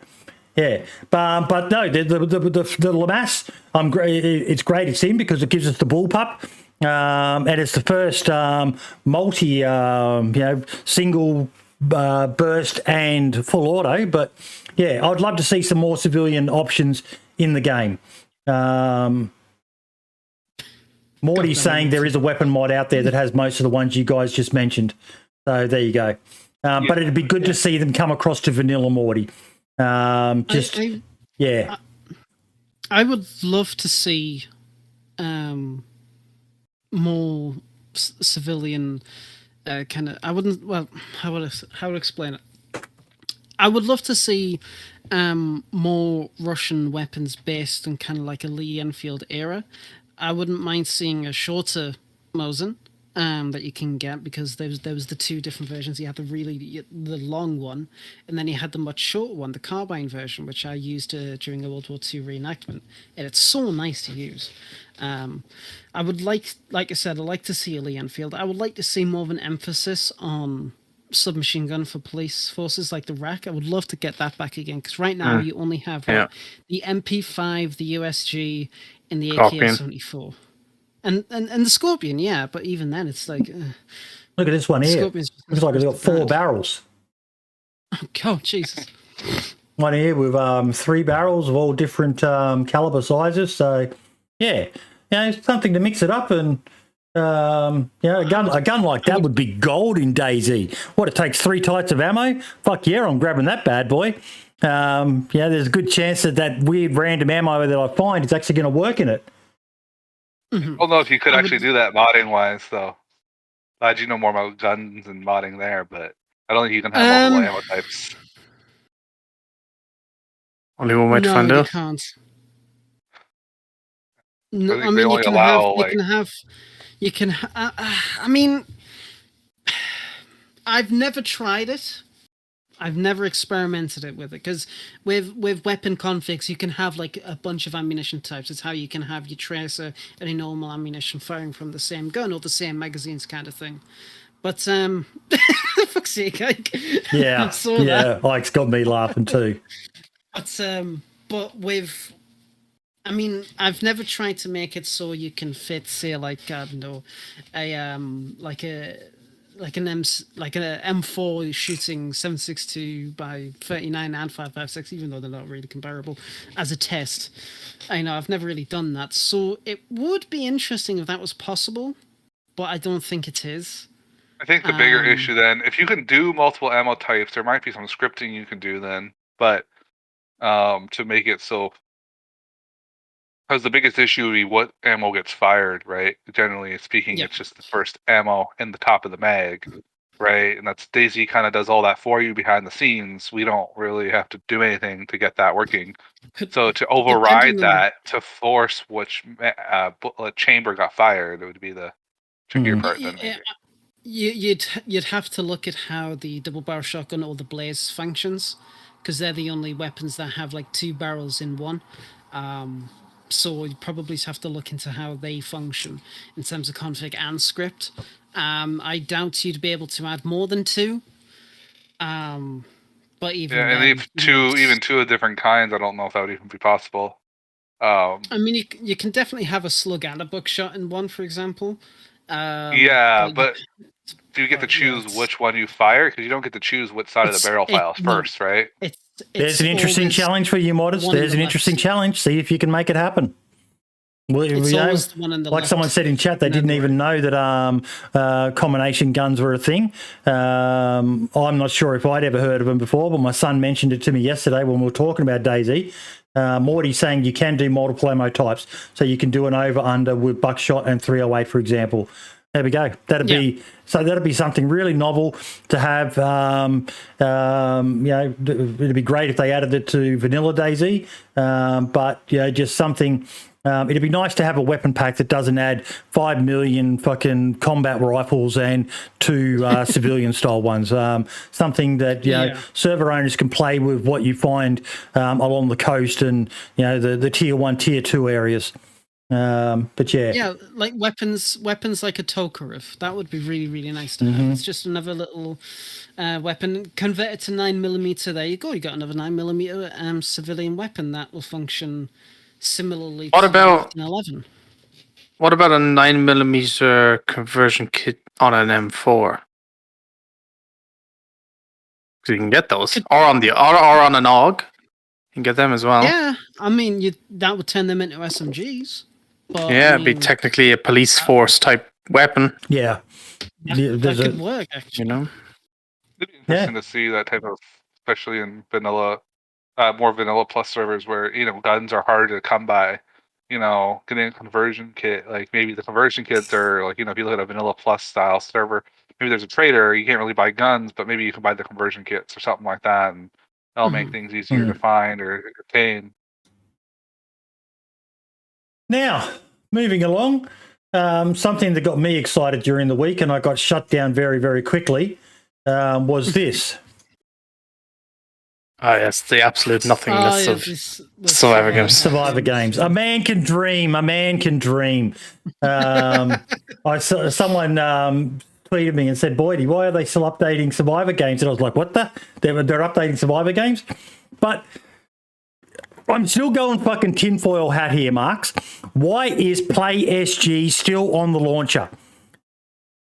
It's probably either too difficult for them to remove it from the launcher thing. It probably takes too much hassle or too much requirements. Fuck off. I've done websites. I know how easy it is to add a button. I know how easy it is to add a button and to remove one. So I know development. Sorry, what was your second reason? I was too busy brooding. I brought my fuck off. I was like, the other is they just couldn't be bothered moving it, which is probably a more reasonable option. Now, what were you going to say, Demon? My money would be on the second there. Just, you know, someone's not bothering, or it's on a to-do list that someone's now got like, you know, 3 pages deep into, you know, and just can't be bothered. A lot of things require a lot of work to remove when you're talking about true software development, true video game development, things like that. So removing a button, yes, you could do it very easy on your own website. I could do it very easily in a mod.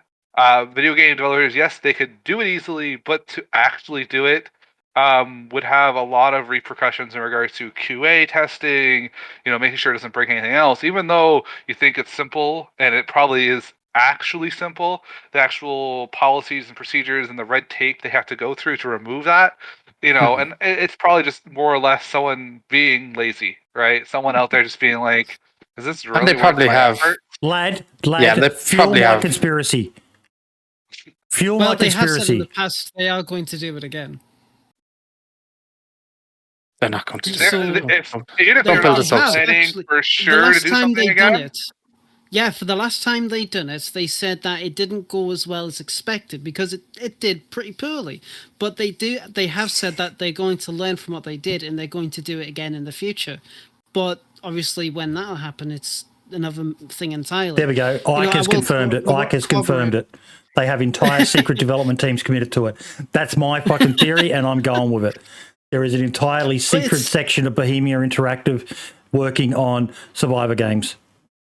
But to be fair, like if they were going to remove it, they would have removed. If they're going to rebat it later as a surprise, I feel like they would have at least removed the button, right? No, and that's why I say it's more likely it's just someone's being lazy, or maybe it is something they're working on and they don't know when they'll be able to do it again, or if for sure they're going to do it again. So they're just leaving it there because it's easier to leave it there than to remove it. So they're like, yeah maybe we'll do this one day, you know.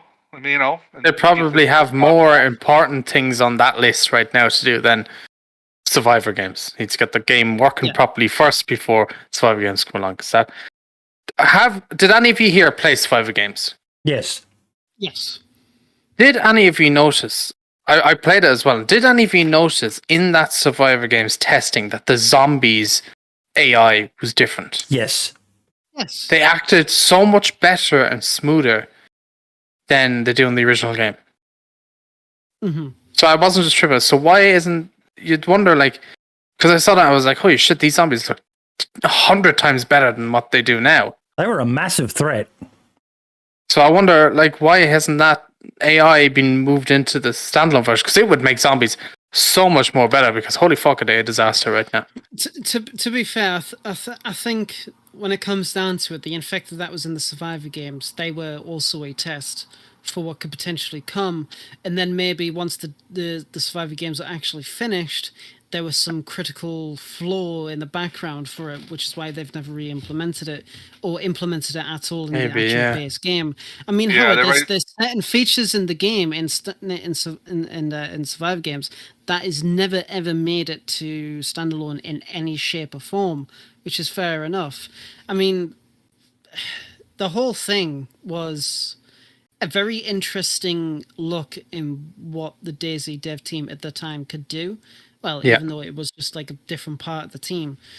But the matter of fact is, it's like, yes, whereas they have said they are planning, or they may potentially do it again in the future, I don't see it happening anytime soon. There is probably some logical reason, apart from just pure laziness, why they haven't removed the button.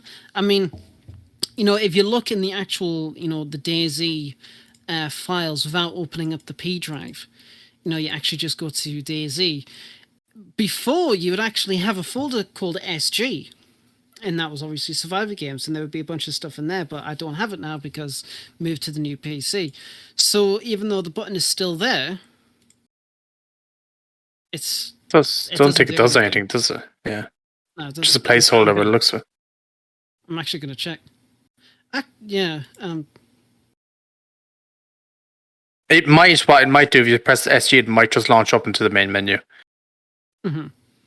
And then so I'm pressing play SG now. Yep, it just gives us an application error. That's it. That's all it does. And it's doing it over and over again. I regret pressing this button. But yeah. Damn straight, Spud. Damn straight. They're not giving up on my baby. My baby still has legs. Still has legs. One day, Survivor Games will rise and reclaim its former glory. That fucking game reinvented events on Twitch. It was the first game to ever knock League of Legends off the top slot. Fucking awesome. I know you're not a fan of it, Marks, but I still have wet dreams about the old Survivor games. I still go back and watch them from time to time. They're just brilliant. And yes, it does, Ike. Everything goes back into the channel. It enables me to do more giveaways. We're going to be doing a Christmas present for the dev team again this year. So ordering merchandise does help the channel. Speaking of which, we have a raffle to draw, folks. So yes, that we do. Let's see who the winner is. And I'll let you count down me pressing the button there, Daemonforge, being the guest. I'm going to count. Sure. What, from 3? Yep. 3, 2, 1, go, I guess. Mellow Waltz is your winner. Mellow Waltz, are you in chat, buddy? Type something in chat, buddy. You should have received a DM from the team. I get pissed. Mellow Waltz, are you there, mate? Hey, there we go. Can you confirm that you received a message from Streamlabs? All you've got to do, mate, is click on the link, fill out the information, and you will have a DayZ Podcast cap, which I am wearing right now on my big ugly head. sent to you in the mail, mate. Congratulations, buddy. I hope you wear it with pride. Represent. I just wish it was a little bit bigger, but I'm really happy with these hats.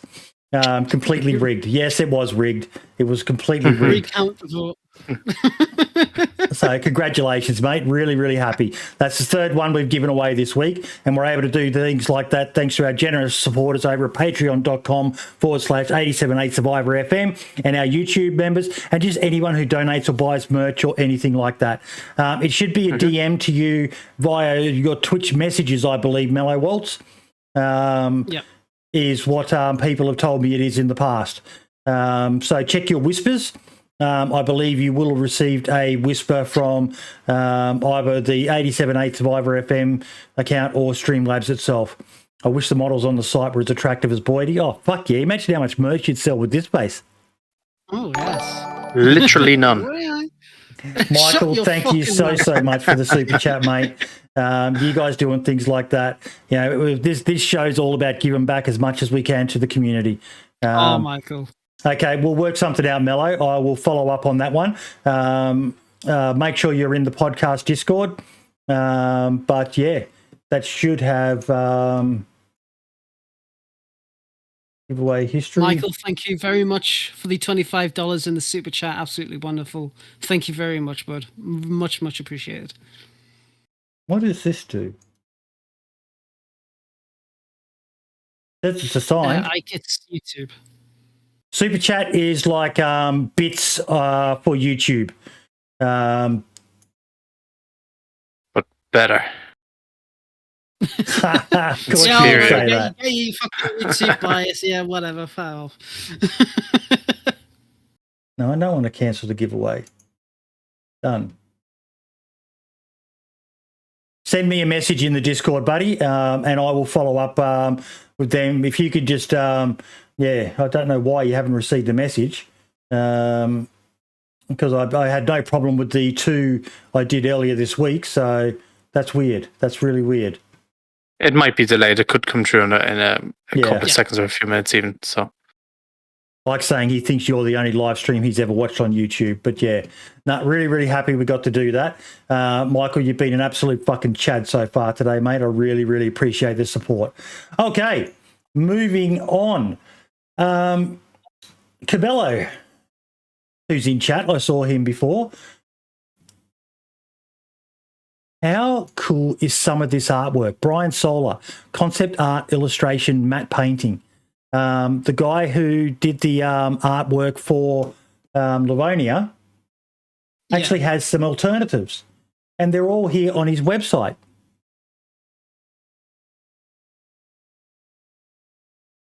Various different styles of artwork.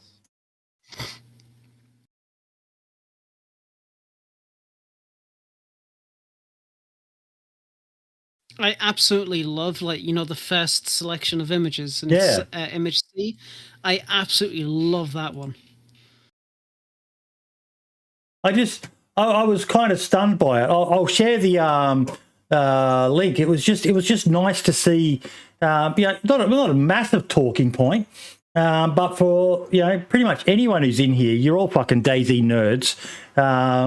Something like that. Just nice to see. You can save that, make it your desktop or something like that. It's just, and if you're in the market, I'm not sure. You probably need some serious coin, I imagine. He seems like quite a high quality artist, but you could probably reach out to him and maybe he's got some other stuff gaming related. So if you're into HD high def metal prints, I know Smoke has a metal print sign that he sells on his stream as well, doesn't he? I think so. I'm not too sure. I don't really tune in to watch Smoke. Yeah. I mean, all of this concept art, it's like, I absolutely love to find out more about the development process for DayZ. Like, I would love for them to do some kind of maybe a documentary, but maybe like a post or something where they unveil all their old concept art and their plans and notes and everything like that to show the actual development process to do that. We need to get Brian Hicks on. Get him to show off all his old. Yeah, if Stuff he actually back in the fucking day. turns up. Yeah. Fucking honestly. I Now- mean, that I would love to have more people in the dev team to actually come on to talk to us about that, but that'd be so nice.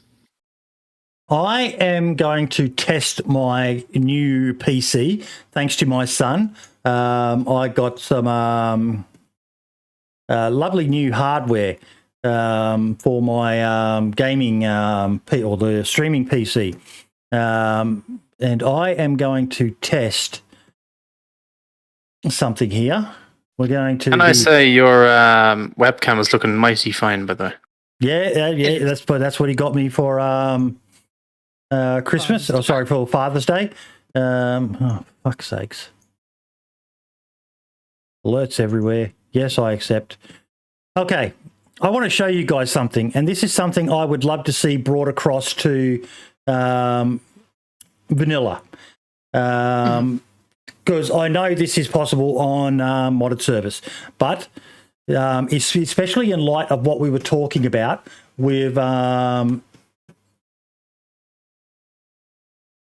DayZ and the gas masks and things like that, about the slots of what you can hold.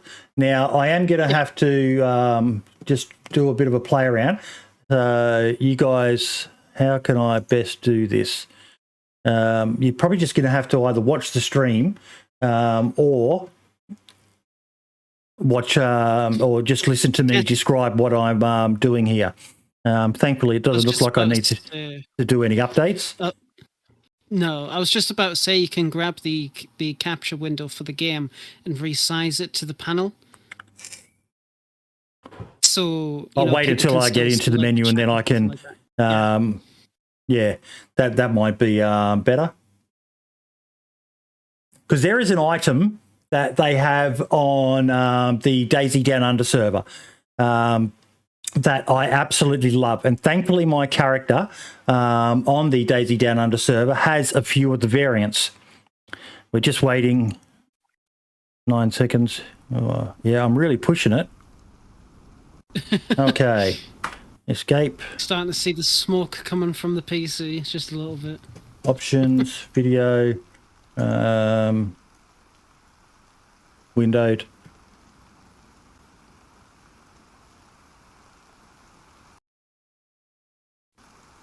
No. Yeah, so in OBS or Streamlabs OBS, whatever you use, just unlock the actual source for it, for the game that you're using, and then just reduce the size of that in OBS instead of the game. Or you can just go to your normal game scene. Just do that, I might just do that. I'll just drag the display capture over the top of the podcast so you guys can see this. Now, what we have is a potato, which has nothing to do with what I want to show you. Have a look at my belt.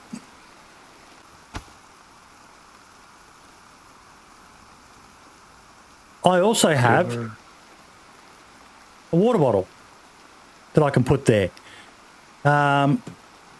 Now, there are other items that you can find that you can actually place onto. I don't think you can replace the... no, you can't replace the holster. But Spud has created different items that you can use on that slot. Now, I imagine you could add more slots. For those who've ever been in the military, what it basically does, it just enables a bit of versatility. Now, someone I saw somewhere said about, wouldn't it be great if you could actually attach the medical pouch that you find, the big bright red medical pouch, to the tactical belts? I think that'd be a great fucking idea. And this is, this item's called a map pouch. I did have another one, which was a smaller one, but it just gives you options as to what you want to carry on your tactical belt to mix it up. So you could maybe have a gas mask holder that, I've seen it done before where it can be set so that only certain classes of items are able to be put into that storage item. That would be amazing for vanilla DayZ. so that you could actually customize your belt. I know for a fact you can fit more onto a web belt like this. We used to, they've even got it set up wrong. We used to have, you pretty much put nothing more forward than the hips on your character, so that when you go to ground, none of the pouches on the front are getting crushed underneath you when you went to ground and laid on your guts. But we would have magazine pouches, then we'd have a water bottle, then we'd have a bum pack, more magazine pouches, and maybe another water bottle. We'd carry 2 water bottles on us. It'd be great if they actually implemented that in the game. Maybe only for the tactical belt. The civilian belt doesn't have that option. But I just think something like that, I'm going to exit out of it because I'm not sure how my stream is going. But actually, something like honestly, your stream's been going lovely. Okay, that's good to know. But that would be absolutely fantastic for the game. Especially now with the need to carry all of this extra gear on you. I just think that would be something amazing. What do you reckon, Demon? Is that doable? Oh, well, obviously, yeah. Like, it's easy enough to do all these type of different slots. Obviously, vanilla could implement it just the exact same way that modders can. And the biggest issue with slots and stuff like that is conflicts. A lot of mods don't. What do you mean by? Okay, you're explaining it. I'll shut up and let you talk. Yeah, so it's okay. So there's a lot of slots aren't really addable dynamically. So when you make a mod to add item slots to an item, you have to add all the slots have to be defined in the single mod. So and I know there are a lot of modders out there who take that into consideration and are very thoughtful about that. It's not always the case, but 9 times out of 10, and if you let the person know, they're usually pretty good at taking that into consideration for you and stuff like that. But essentially, so there are ways for modders to work around it, but it does get more complicated the more types of things you try to add slots to, because again, slots are defined static, set. They're not oh, I want to add 3 new slots to this item. I can just add 3 new slots. I have to say, all right, here's the 7 slots. And I've seen mods even forget vanilla slots, and all of a sudden that breaks something, right? And yes, the modders are usually pretty good to go back and fixing it. It just, the more and more mods that adjust slots, the more and more conflicts you're going to have, the more and more bloat that you might have to your mod to accommodate all the other modders, or you have to get a standardized naming structure for all the slots. And I know, some modders have talked about, why not just have a framework or some other master mod that kind of controls all that. But, it gets messy. And again, then who controls that? Who updates it? Who's the one who can dictate what slots you can have where and such. It does get kind of hard to kind of play with and work with. But it is doable. And, server owners who are creating custom mods for their server, it's a lot easier for them to account for all that, right? Because they can essentially just make a mod that has all the slots that they need. And if they add a new mod, they just update their own mod to be compatible with the other mods that they are adding. But yeah, as a modder, it's one of those things that are kind of annoying to work with. And we wish DayZ would add a way to dynamically add slots, or things that are dynamically utilize slots. But that just has yet to happen. We add slots, or things are dynamically. Yeah, because when you, so for vanilla stuff, you can't just add in. Technically, yes, you can just add in a slot, but if you want the item to appear, you can't actually do that. So the way that modder, whoever's done that map pouch, the way they've done it, they have made sure, because it uses the water bottle slot, that it uses the similar or exact positioning of a canteen to actually go on there. And, and there might be some weird placement issues with the medical pouch, for example, which is probably why no one has done it properly.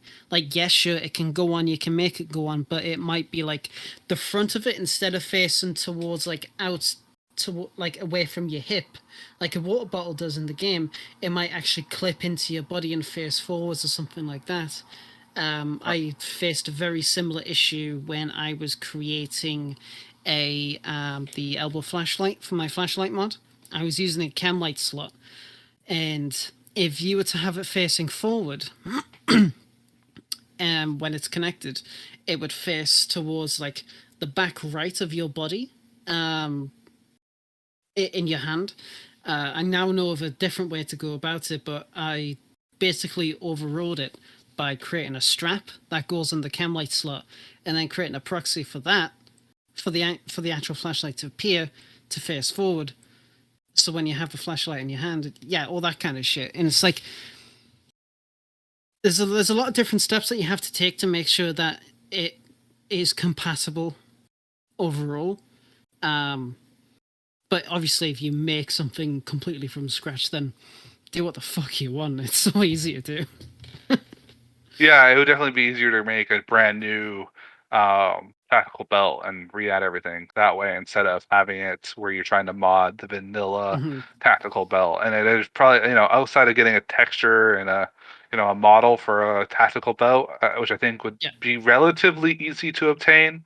Like that'd be the most annoying part of doing it. But then you would have more control about where proxies and different things can go. Proxies, that's one thing I struggle with personally. I really don't do 3D modeling or proxies or any of that stuff.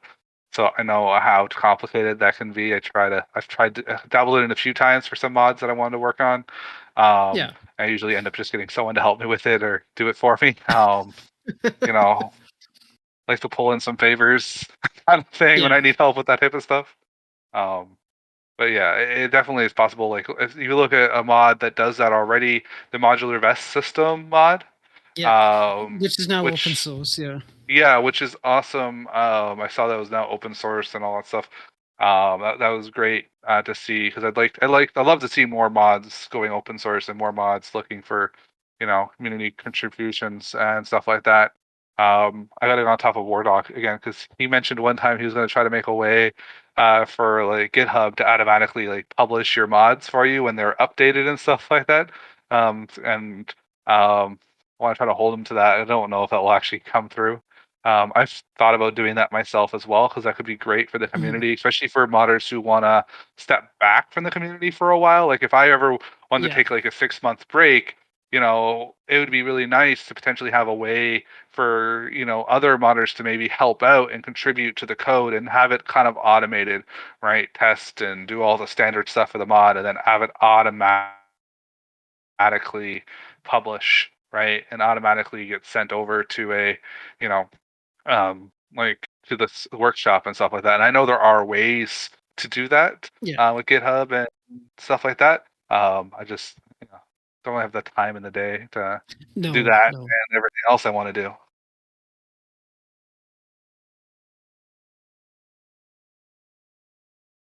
Might want to fix the positioning of the screen, body.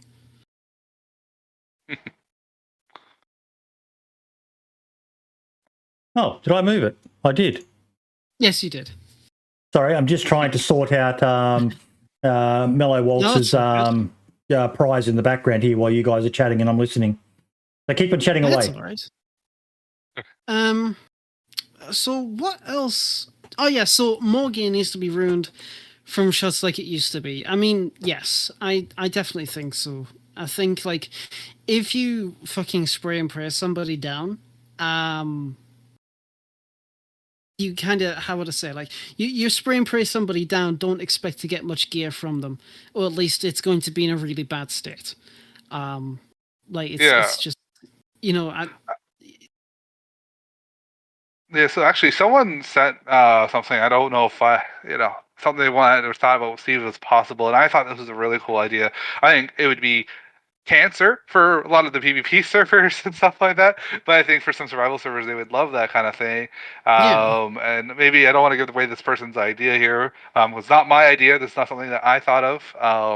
Math actually came to me with the idea, asking if it was possible. So I want to make sure he gets the credit there. I love how you guys all work together. I fucking love that. You guys, for the most part, I know there's some, there's always going to be division somewhere, but you modders, I fucking love how much you all support each other. Yeah, no, and I love that too. But yeah, so the idea pretty much was around the idea of as clothing gets ruined and as items get damaged, you actually start losing slots on them, right? So you start, potentially, little pieces of something we get block a slot. Maybe an attachment would fall off or something like that. You wouldn't be able to hold it depending on the state. Adding a bit of randomness to it to make it so like not every single time that something like that happens that you have this. So I think it's kind of like I thought it was a really cool idea, and I know I don't really have the time myself to do it, but yeah, something like that. I think it'd be very useful, especially it'd be easier for something like vanilla to take care of that because there's certain aspects of that idea that would be hard for a modder to kind of obtain around like what slots are chosen to be blocked. We have limited capacity to like pick a random slot in someone's inventory. We can pick an open slot and get the next open slot, but then if we want to pick a random open slot to say block, and then you have to now think more about where your gear is going, how you're going to position the gear. Because another thing too, I would love to see like some type of mod where the backpack space is a little more realistic, right? So there is a mod that does that. I think That's Jesus. Yeah, it is DayZ Jesus. I was going to say that. And he's even, if you could get a link for that one, lad, because he's got that lovely fucking image of showing what you can fit into a mountain backpack normal versus what you can. I'd love to see a mod where you can turn off your wife. Oh my fucking god! Oh my god! But yeah, it's brilliant. Here's one. It really is fucking hardcore. You are literally looking at every item, going, "Do I want to carry that? Do I need to carry that?" And for someone like myself, who loves being a loot whore, I was really stuck with analysing just what I could carry. But I like what you were saying, Demon, about having certain things only able to take certain items.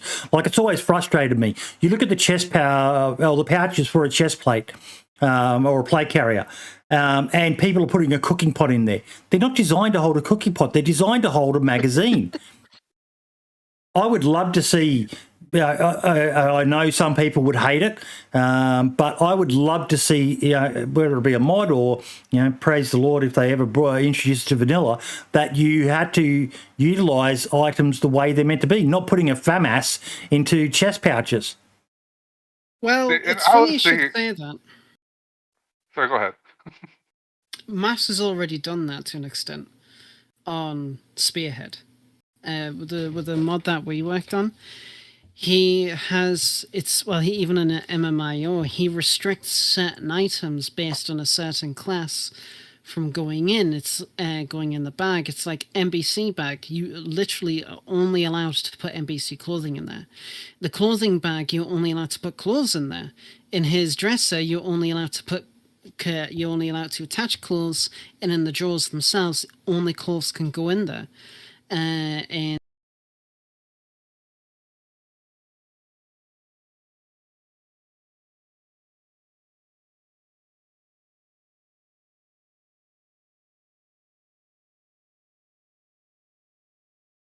come back. was that another blue moment? So I guess if he's not here, we're not actually streaming, are we? I'm back. There we go. I just shared something I shouldn't have. I hope to God he's fucking redeemed it. I'm not hearing from Mellow Waltz now. I'm hoping he's redeeming the prize now because I just shared the prize link. Oh. But as I was saying, Master's mod, like he already does it. The pistol case is only allowed to put ammunition in magazines inside it, stuff like that. Like, fuck off. So the potential for it to happen is there. It's just Master's probably is the best person to talk about that, to maybe restrict items like, I don't know, like the plate, like the plate pouches, to restrict only magazines in there, for example. Stuff like that, or the cooking pot where you can only put food in there. Same with the frying pan, or the ammo box, like the big ammo crate box, whatever you want to call it. They're there. Like, you can only put ammunition in them. Like, the potential is there. It's just a matter of somebody actually going for it. Yeah, and I know. Yeah, it's very easy to restrict what item goes in a pouch. Where I was thinking more about was around the idea of, like, if you got that big mountain backpack, you've got all these little side pouches that have like small little pieces of spot. I'd love to see. I know you can do it. The way I would think about doing it as a modder would be to create actual pouches that get added and locked on, so you can't remove them. Because right now you can't really create multiple cargo spaces on a single item. And seeing more mods do something like that, where because that's what I loved about like those modular vest systems and things like that. And this, those pouches are kind of added in. You can mismatch them and stuff like that. But seeing like something like a vanilla, like or a backpack where you can actually use those little side pouches properly, and kind of makes you more think about where you're storing things outside of just one giant pouch, right? You have like giant, like you have that one big area that maybe won't be as big, right? So you look at it and you're like, okay, this backpack only has like a 40 by 50 slot in the middle, but you have all these little, like, 2x5 and 2x4 slots kind of on the sides of them, and in there, so you could like put little bits of pieces in there. And I think that would be very useful for a lot of people. I know if you look at like PvP servers, a lot of them. Well, Marx is our resident PvP player. What do you think of this, mate? Is it something that you would go, this is fucking annoying, or is this something that you think would enhance the game? On a PvP server, it wouldn't work at all. Survival, it depends, right? I think you get to look at each one. So, like, I think the reality would be you probably wouldn't get rid of all the existing backpacks either. It'd be like, do you pick this one backpack with one giant, 8x10 slot, or do you pick the backpack with a 10x5 slot and then a bunch of 2x5s and 2x4 slots, and look at that, right? As a player, it would just provide you with some more options in regards to how you play the game and where you store your gear. But yeah, I know what you mean. Like, PvP servers would be a lot harder because a lot of times that giant 10x10 backpack is just full of guns, right? They literally just have 4 guns in their backpack, right? I don't think many people would like this mod unless you're a hardcore survival type server. Spud cracks me. Sorry, otherwise cracks me up. I have a 50-liter backpack IRL. That's basically the mountain backpack, and it can hold like 3 socks and an MRE. It's nothing like the game at all.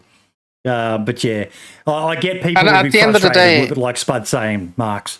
Yeah, at the end of the day, it's also a game. You don't want to go too realistic to the point where you're kind of like you're suffering, making choices IRL because of this. You want to have your fun at the same time. Says you. Me, I fucking love shit. I live for shit like this. I was so happy when I discovered hardcore backpacks. That anything you put in your backpack you can't access in your inventory. That is just one of the best mods, and something I think should be in vanilla. Just a basic little function that provides an entry level to inventory prioritizing. If you don't need it to be on your hotbar, don't put it in your backpack. If you need it to be on your hotbar, don't put it in your backpack. It's one of the best mods out there.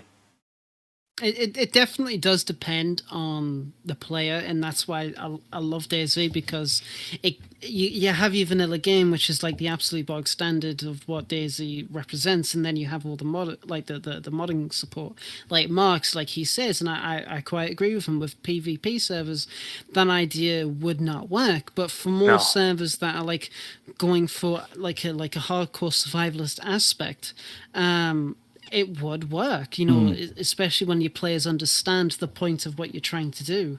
Like with Spearhead, their players understand that you can't do certain things with certain items, and that's perfectly fine. Whereas if you were to play on Sunnyvale, Trump's Wall, The Hideout, whatever, or even heck, Extacare, having that kind of restriction would potentially piss off your players, and that's Yeah. Kill a server. Yeah.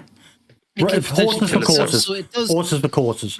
But I think hardcore backpacks would make a nice entry level for the game that most people could understand and tolerate, because I think everyone's been killed by someone whipping a fucking AR out of their backpack in seconds, faster than you can get it off of your arms.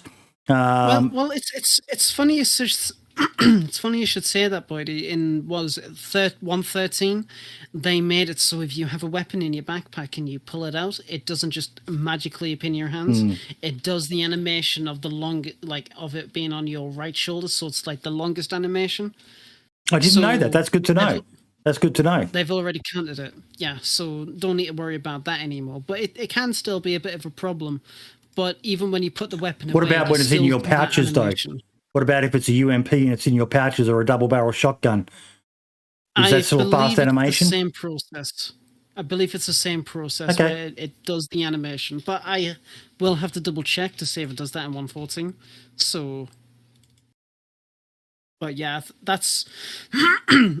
But it's, again, it all comes down to the player preference and the server preference and what they want to go for. If the server wants to go for that deathmatch PvP server, that's perfectly fine. There's a lot of mods out there to cater for that.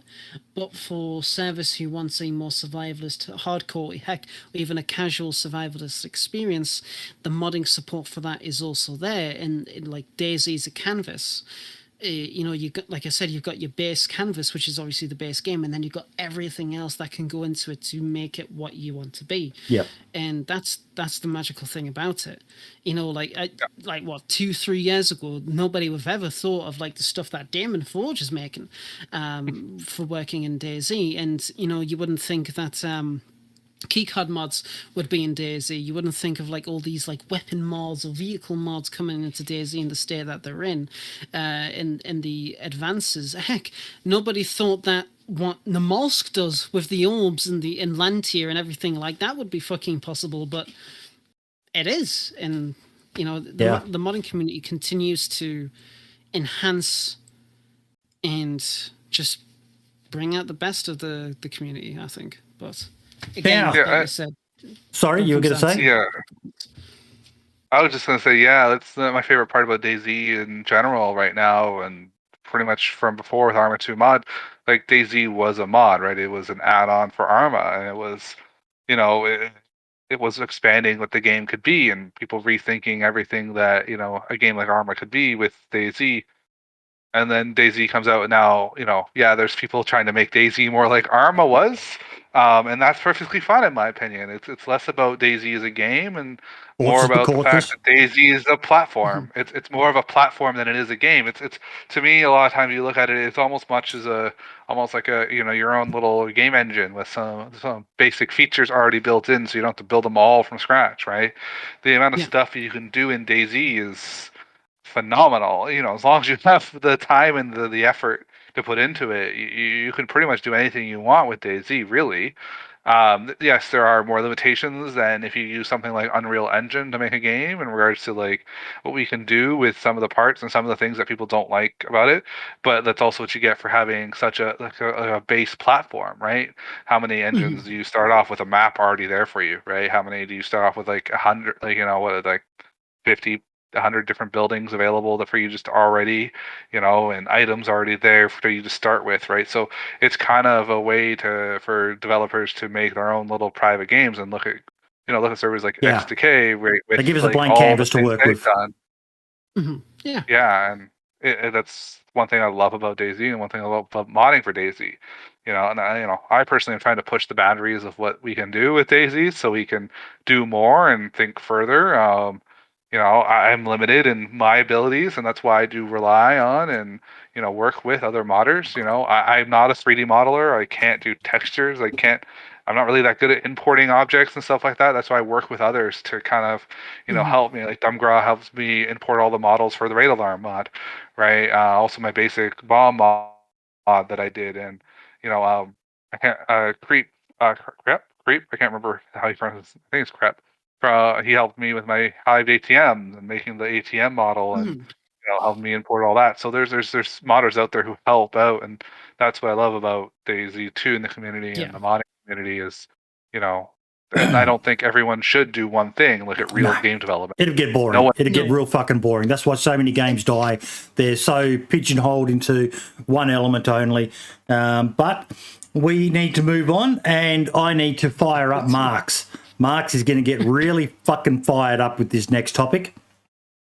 More gear needs to be ruined from shots like it used to be. No. What a fucking stupid, retarded fucking... No. No. It's dumb. It's the stupidest... No, it's stupid. No, it's not. I completely, 100% disagree with you. I think it needs refining, but if you pump a fucking Sega shotgun, 20-round drum mag into someone at point-blank range, there should be next to nothing left of their gear, depending, again, on where you shoot them. If you shoot them from the front, maybe not so much what's in their backpack, but if you shoot them from behind, you have shredded fucking almost everything on their back and their fucking backpack and all the rest of it.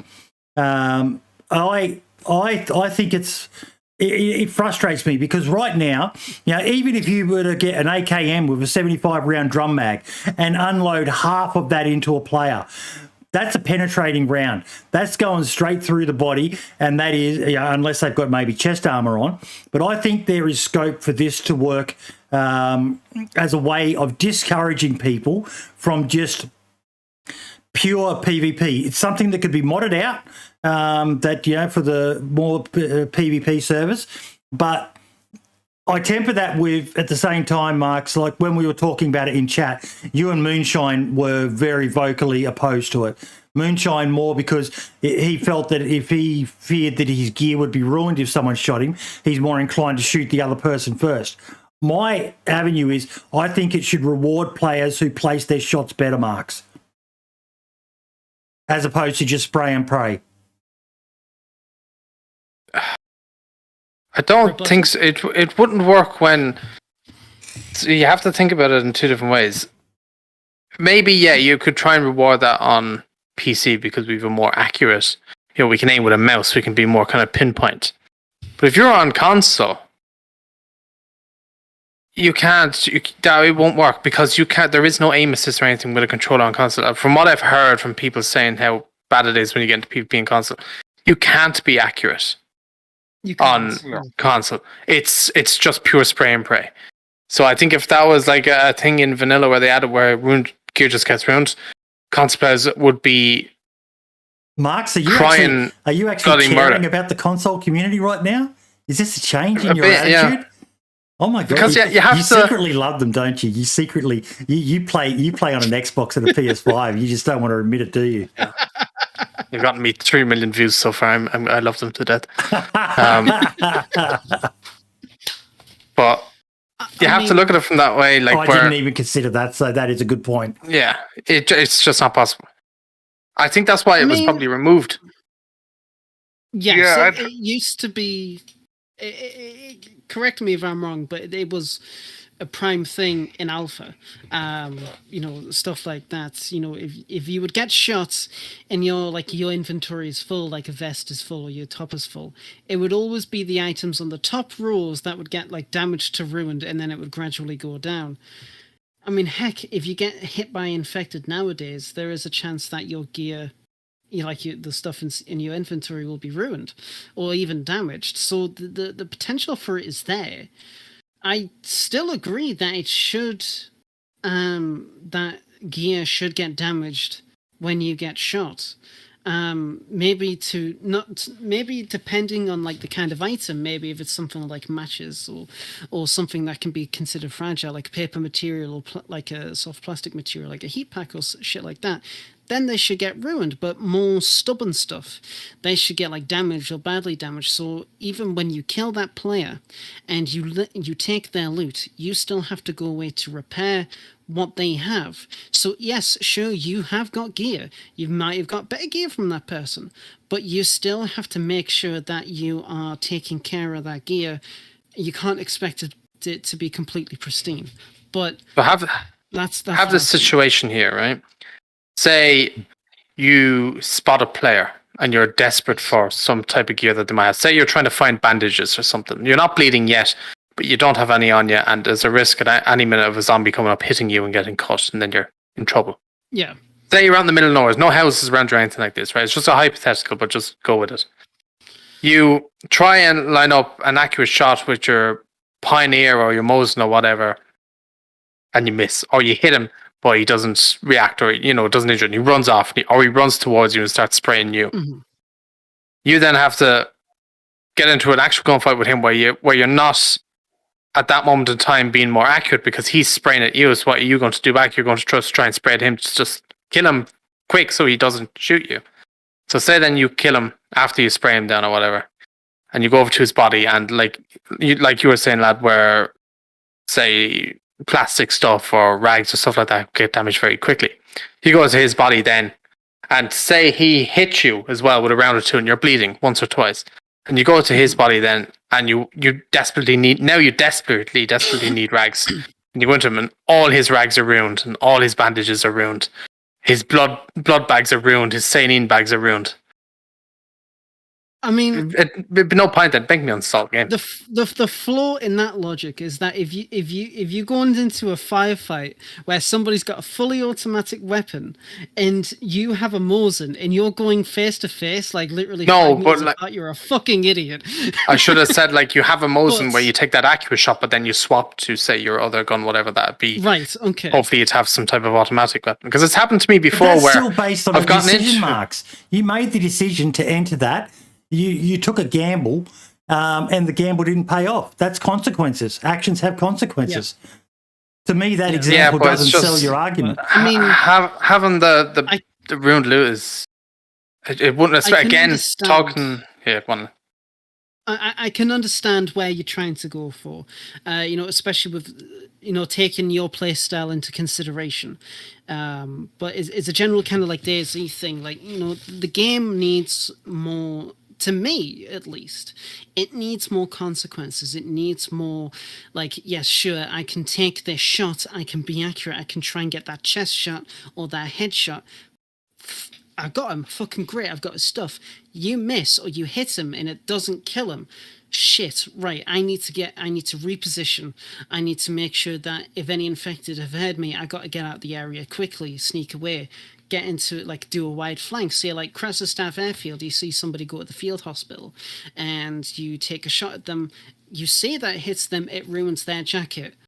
That's the potential for them to not be able to heal themselves or like saline or bandages. So it's a two-way kind of street. There's something else. I want to diverging a bit here, but I would love to see it when an item gets ruined that it dumps all the inventory as well. Because at the moment, like I had a character where both my pants and my jacket got ruined, and I was still carrying everything. The only disadvantage is if you take that item of clothing off, you can't put it back on again. Plus, you lose that little bit of armor and the heat and all the rest of it. But there's no real penalty for gear being ruined. It still works perfectly okay, Demon. Yeah, and that's what I was saying earlier. I'd like to see, and like with again Lass's idea in regards to making slots unusable in ruined and damaged clothing to kind of penalize people, and I'd love to see like let's say you have a vest and it gets ruined. I'd love to see the vest drop off, right, or something like that, or maybe have a chance to drop off as you go. Right, the more ruined an item is, or maybe items can fall out of a ruined backpack, right? So as you're walking around, it picks a random item from within your backpack and just drops it on the ground because, a ruined backpack probably has some holes in it and you're probably not going to be able to keep everything in there. That could be a good way to balance like the clothing and such being ruined and you not like, I know once you take it off, you can't put it back on, but I also really don't believe in that either. Honestly, I think it's kind of weird that you can leave it on there as long as you want, as long as you don't take it off, And then like, Mhm. but eventually, as soon as you take it off, oh, now this can't even be put on. So I was just wearing this for the last like, if you're looking at in-game time, I've been wearing this for the last like 3 days in game. I know we're bound No by issue. mechanics, but it's something I'd like to see addressed. Yeah, and there's definitely things modders could do in that end of things. Like you could easily make a mod, well, not easily, but you could make a mod that, like, over time, if an item is ruined, it has a chance to drop items out of it, and then, prevent you from maybe even putting items back in those slots that it dropped out of, right? So, maybe it drops an item, and then those slots are now unusable, right? And that's why I like to see, like, being able to repair clothing and such like that would be really nice, but I'd, you know so then you could repair it and get those slots back, for instance. But if it was ruined, then it's ruined, and you can't really use it as much anymore, right? Mhm. If the t-shirt is ruined, the texture should change to show Boydie's face. That's what I was laughing at.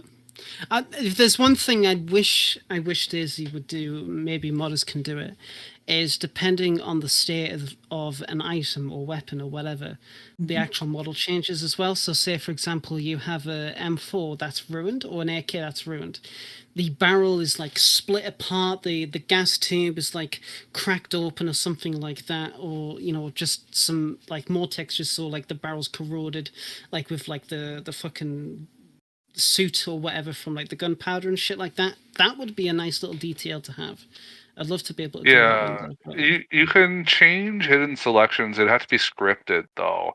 So that's the only thing, and it would get it's the same way base items and stuff like that work too, right? Different selections, and I've done selections for different items before. So like, the barrel could be a selection, and then you can swap out what selection's visible based on that. I'm not sure how well it would work with guns specifically, just because guns are very special in DayZ, I find. I don't know. I've never really played too much with gun models. I played around with some other models and stuff like that, but guns are usually very special, like, very specialized, right? You need to have special like selections already, and you already have all these different things in them to make them work in the first place. So I'm not sure how that could potentially interfere with all that other stuff going on in the background, and all the different views that the guns have with the different like pilot view and all those things. It'd definitely be interesting to try. I think it'd be kind of cool to like have a gun that's barrel, when it becomes ruined, the barrel's like starting getting warped or something like that. Or maybe the handle is kind of got some dents into it, instead of just just a texture to make everything look rustier. That's generally what I notice is most stuff, when it gets ruined, it just looks rusty, right? That's all that really happens to it. In reality, is most likely it wasn't ruined because it was sitting around being rusted. It's ruined because someone shot it, right? So seeing better mechanics there would be more interesting to see better ruined states that show more damage. I just find the realistically, and this is where we probably need, we can really do as modders, but love to see, spot damage would be kind of cool, being able to like specify where that damage was on the item and kind of matching that up. Sadly, that's not really possible as far as I'm aware. Maybe there's someone out there who knows, but I mean, the this is going off topic. I know Bodhi and Marks, I know, but with the actual DayZ character, you have different components for like your hands, pieces of your arm, pieces of your neck, your head, and stuff. You could probably try and use a similar system to make sure it's like it detects which part of the weapon is actually hit, like components 2.6 or something like that, which is like the gas tube of an AK. If that part is hit, then that gun is like, say for example, instantly ruined, or at least badly damaged, because like the fucking bullet rips through, so all the gas that would expel out is leaking out. So maybe the fire rate is extremely lowered, or like I said, it's just completely ruined. Just stuff like that to really look into. I think that would be a really interesting take to go about it. Yeah, I think the only problem with that is we take away from the game play access of the game, and that's where I see some of the issues. As much as I love realism and I love adding realism, like Mark said, like it's a video game at the end of the day, right? If your video game is making you more frustrated than your real life, you're probably not going to be playing a video game. Most people play video games to get relief from real life, right? And yes, there are Yeah. people who love that realism, but they're the minority, right? The majority of players just want to get on, pick up a gun, and shoot it. If it gets hit a few times, sure, it's damaged or ruined. I have to get a new gun, and that's fine for a lot of players. But like, one stray, pistol bullet hits my gun, and now it's ruined. I'm going to be a little upset and probably not really enjoy the game as much as I would. If it was visual, just like, oh, I have my gun got shot and now I got a little visual mark on the side. It's the same amount of damage as before, but now there's a mark where I got hit. I think that'd be pretty awesome. I think most players would agree that would be really awesome. It's just, again, things like that would be, be nice to kind of see. But again, also is like, putting selections all over a gun is a lot of work. Like you're talking, like that would be, the same amount of work. I wouldn't even want to think about how much work that would take me, how many hours I have to spend on a single weapon to get that type of thing put in place. It's doable. It's just, is it worth the effort to do it? Yeah. Yes and no. That's something I temper it with. I know if they put me in charge of the future direction of DayZ, there'd probably be no one fucking playing it, bar a few borderline S&M players who just like punishing themselves. That's something I do temper it with. But I like the idea someone said there. It'd be good if they had, in the official vanilla, a hardcore version. And a few official hardcore servers where they added in some of these more extreme things just to see, if there is a bit of a market for it, for those who want to play a more realistic simulator as opposed to a light sim, more game sort of mechanic. But we can only wish. Folks, we are getting near the end of it. Now, we have got a new segment that, based on some feedback from people, we do have a bit of an audience, and it's slowly growing. So something that I'm very passionate about is sharing the spotlight on people. We've got our little mini spotlights and all the rest of it. And what I asked a bunch of people to do was to upload some clips that we could share on the podcast, showcasing themselves on their channels.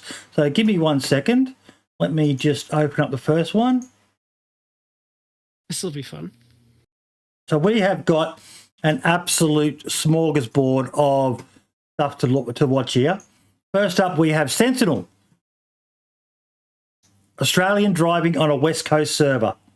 I don't know what we're in for here. This could be a once-off. I may get trolled with some horrible stuff, but I like to think that most people act in good faith.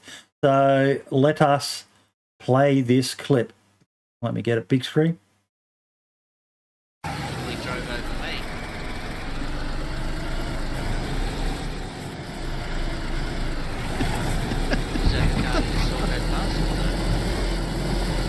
Oh, dear Lord. Oh, no, I just loaded it. You just know he's going to get yeeted into low Earth orbit.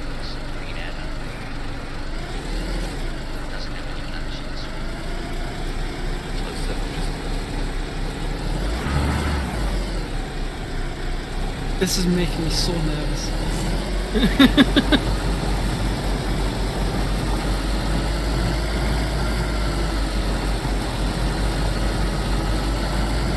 When you get that quicker.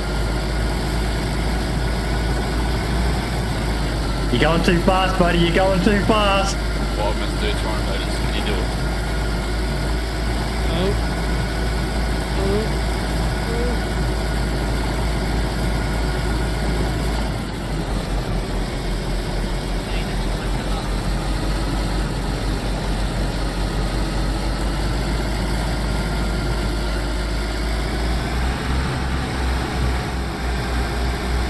He's getting cocky now. You can park anywhere as long as it locks it. They can't break it. Fucking hell. Cover it up.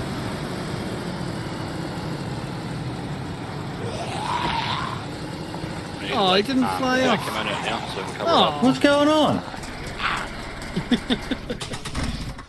That suspension, though, that is fucking... Oh, I feel let down, Sentinel. I was waiting to see you get yeeted into low Earth orbit or something, or go under the map at least. Okay, what else have we got? Derleth, I posted this as a bug a long time ago. Looked hilarious. The bug was fixed, so it can't be replicated.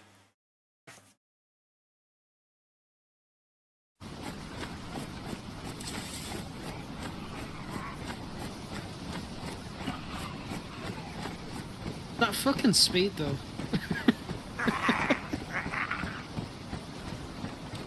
I just noticed that. Yeah, he's flying along.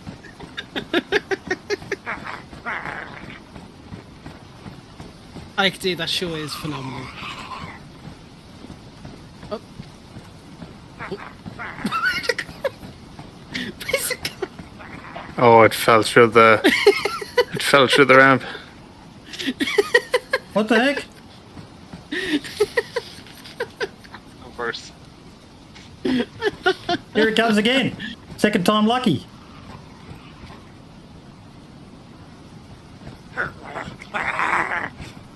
How?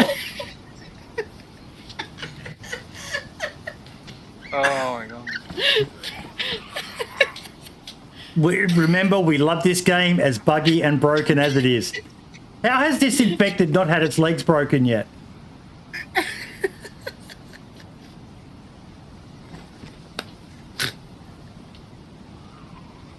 I don't think the infected can break their legs that way. Oh, if only. Okay, that's funny. That's funny. See who got recommended then, Mark? See, I watch your videos, mate. I watch them all. Good to hear. Thank you. Roth 2028, lit the fuck up.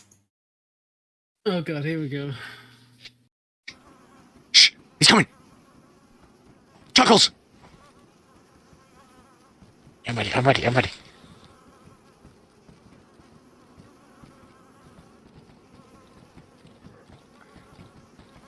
He's hurt.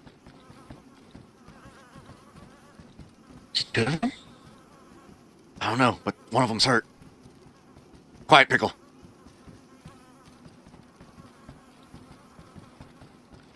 This is bad.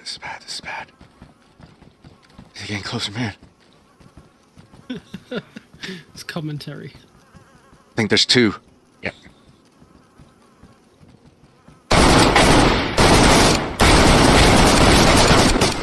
Ouch. Yes!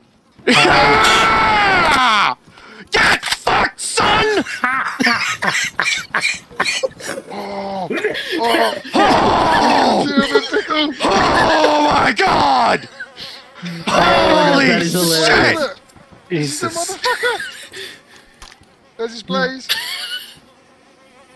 Oh! Okay. The description of the video puts it into more Motherfucking context. Vega! I've got a Vega! Me and my friends Alright, hold got on into to a that bitch. firefight, losing Oh one to my a sniper. God, are you hit? This Are was you the hit? end result of Nope, 2 hours didn't of hit hiding once. and taking pod shots. Okay, I get Holy the shit!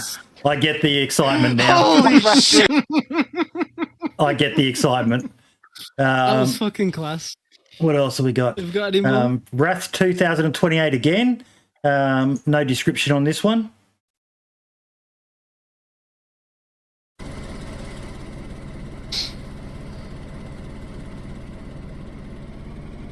Console, okay. It's gonna kill them all if I had to guess. They'll crash or something. Or go to space. It's one or the other.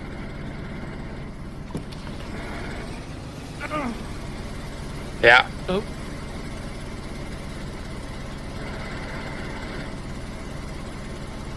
Oh.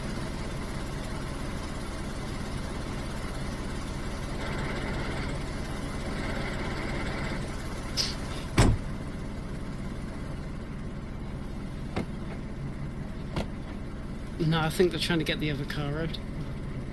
Oh, he was right.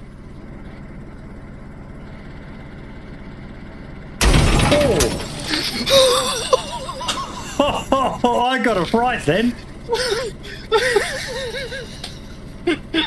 Oh no, he survived being crushed by that car, he says. Oh, Jesus. fuck. Syntax. No one goes to Green Mountain. Oh, Make sure you close the other video. I'm gonna fucking kill you with it. Moving on the tree.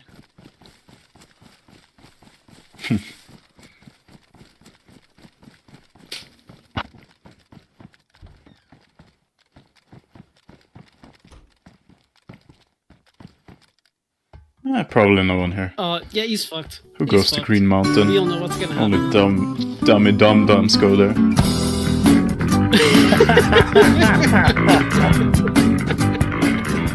Fucking, I saw it coming. I saw it fucking coming.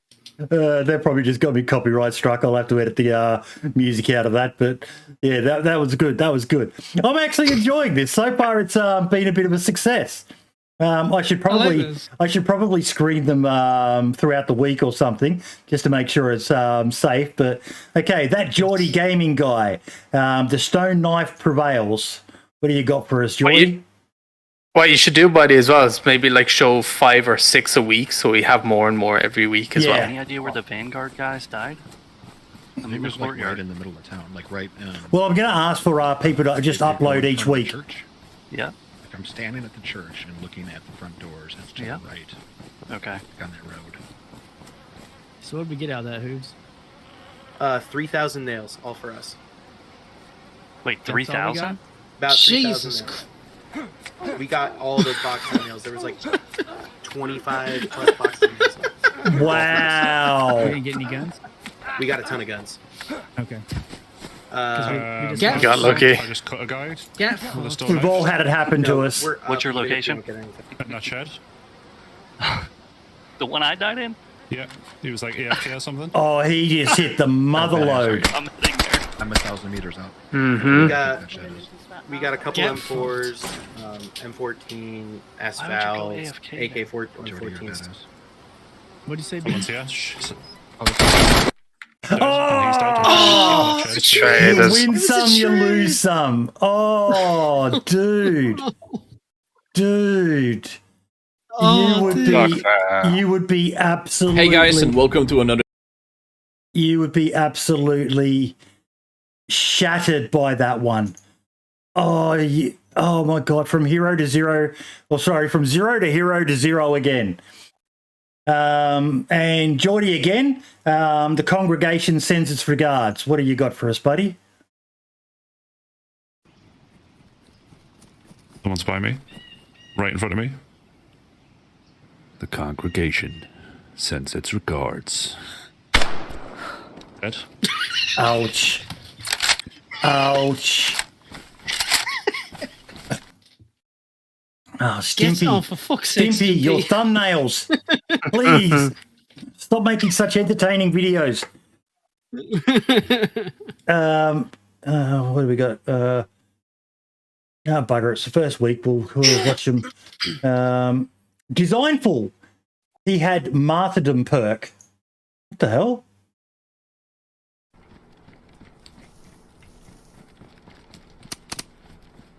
He's on those sandbags. Yeah. The house goes? Yeah, he was right there. Nice, he's done. He was in a grenade. That's him? Oh my God. How am I not dead? How are you not dead? What happened? No AK, no AK. I'm kind of low. How are you not dead? No AK Has still, to no have been a AK bush still. there. Has to have been a bush. No.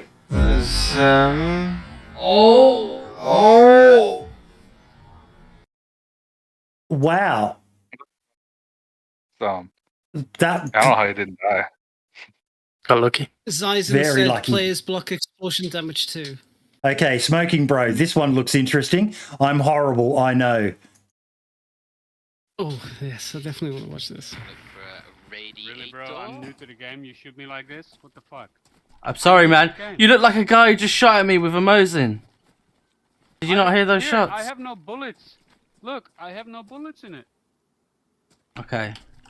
Plus, I'm new to the game as well, dude. All right, sorry. You haven't got a new to the game T-shirt on, mate. I don't fucking know that, do I? God. Fucking welcome to the game, dickhead. Oh, you get a big thumbs up. Some people. You get a big thumbs up. Oh, Yes. that's awesome. What a fucking lad. What a That is fucking good. lad. That I will pay that. I will pay that. When difficult is fun. Okay, yeah, this is the video that we were going to watch. Hey everybody. Very often we Is there a PU scope on the board? No, I don't think so. You ran to the right? I think I'm running up behind the guy. There's two guys. Oh my god, dude! Is there a PU scope on his body? The amount of times I You have ran to the done right? that is absolutely fucking ridiculous. Oh, God. Ouch. Poor guy. Oh my god, dude! Is there a PU scope on it? That's good. That's good. Shut a heal these down. Last one. Roth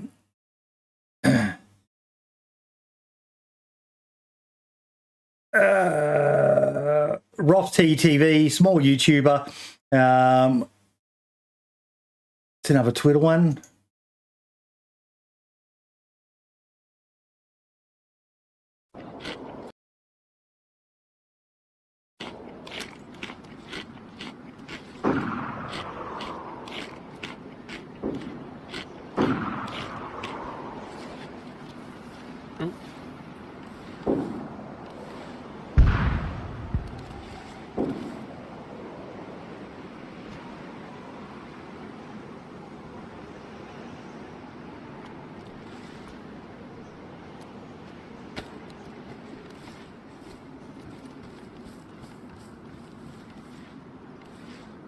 Oh. Oh shit!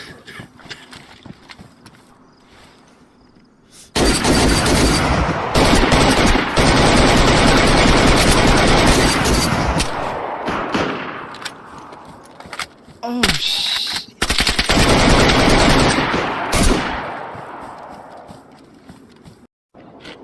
Okay, that was a pretty good little rooftop battle. That was absolutely fantastic. Yeah. I love that. Okay, I couldn't see chat then. Players apparently block explosion damage to Zyson saying. Wobo did a video if I remember. Okay. I actually think this is a good idea. Maybe a few too many then. We need to look at a way to do it, but I liked it. It was good seeing some random videos just to finish on a bit of a positive note. I think my favourite was you're wearing a fucking a new to the player shirt. Fuck you guys, some people. Definitely my favourite out of those. So I will try to make sure I put links to all of those in the description of the video as well. If you want to go check out those channels, that's why we're doing this. Have a bit of a laugh. See DayZ through some other people's eyes, but also to shine the spotlight on as many different content creators as possible. Don't care if you're big, don't care if you're small. We're just going to put them in there. You just have to be the owner of the clip for us to show it. So it needs to be your clip. You can't do someone else's, just copyright and all the rest of it. The guy that got capped by a friend is your vote, Pindai. But yeah, that was awesome. That was really awesome. We have one other spotlight this week, and that is on Wellerton. Let me bring him up.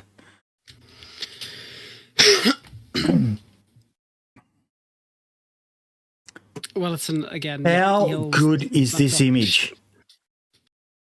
I absolutely love his stuff.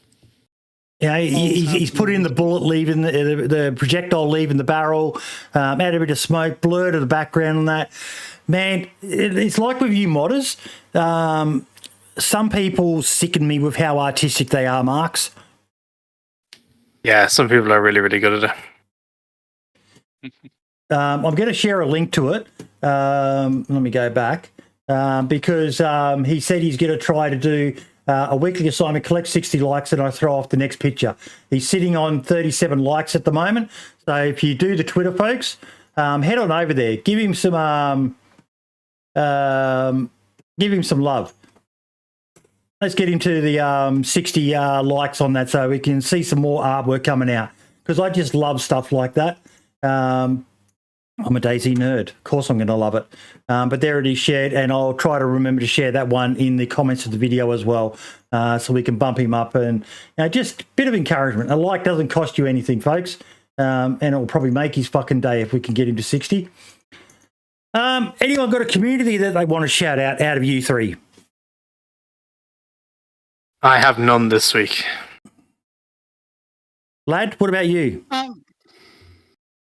Well, I started streaming again.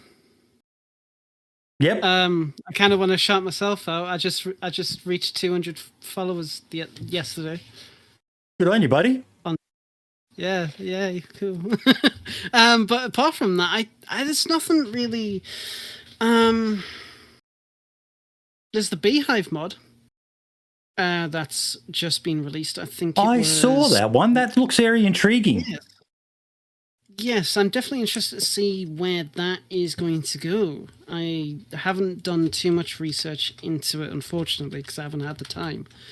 But I'm really interested to see where, what happens with the possibilities of it. It's definitely going to be really interesting. I want to see how in depth it is. Like, is it going to be as in depth as Dumpgra's Metallurgy mod? But I love the costume. I love the outfit. It's really nice. But yeah, I think it's a very interesting mod. Rag Tyson and Luke worked on it. So really, really cool modders. And yeah, I just want to shout them out. So if you're trying to play on a server which is really in depth and you want to just try and have a good casual time, then look for a server with that mod on and let them know what you think. Give them bug reports if any. As a modder, it's very important we need bug reports, as long as they're actually, proper bug reports. Yeah. Yes, please. And what about you, Daemonforge? Anything you want to shout out this week? I really don't even know right now. Yeah, no, I think I'm good. I thought about what I was going to shout out this week, and I was actually going to try to do a self plug with my Universal API mod. I already got that in already, so I've been having a lot of fun on X2K. Like last weekend. I guess it was last weekend. Yeah. When they had the beta and stuff like that. So maybe I'll shout you guys out. It was really a lot of fun. I had a blast going through. Took me a little while to find out how to escape or get out of the zone. Lad helped me out there. Yes, trust me, there's a lot more coming. And if you want to help out, the position's always there. Okay. Yes. Awesome. I want to quickly just show everyone, because we had a few people mention it, but a great way that you can support the store, the show, is our merch store. We've got a number of different items there, including the cap that I'm wearing right now, the mug that I have my copy from every bloody podcast, and the mouse pad, I ordered one of them just to see what it looks like. They're small ones like you would have on a work computer or something like that. So definitely not gamer mouse pads. But we've got a few things on there, so definitely check it out if you're interested. I saw Ike purchased the white T-shirt before. His message was, let me just bring it up again, I'll look sexy as fuck wearing nothing but my DayZ Podcast T-shirt. Prove it. Prove it, motherfucker. Prove it. Love that. But yeah, there's a link to the store, folks, if you want to grab something.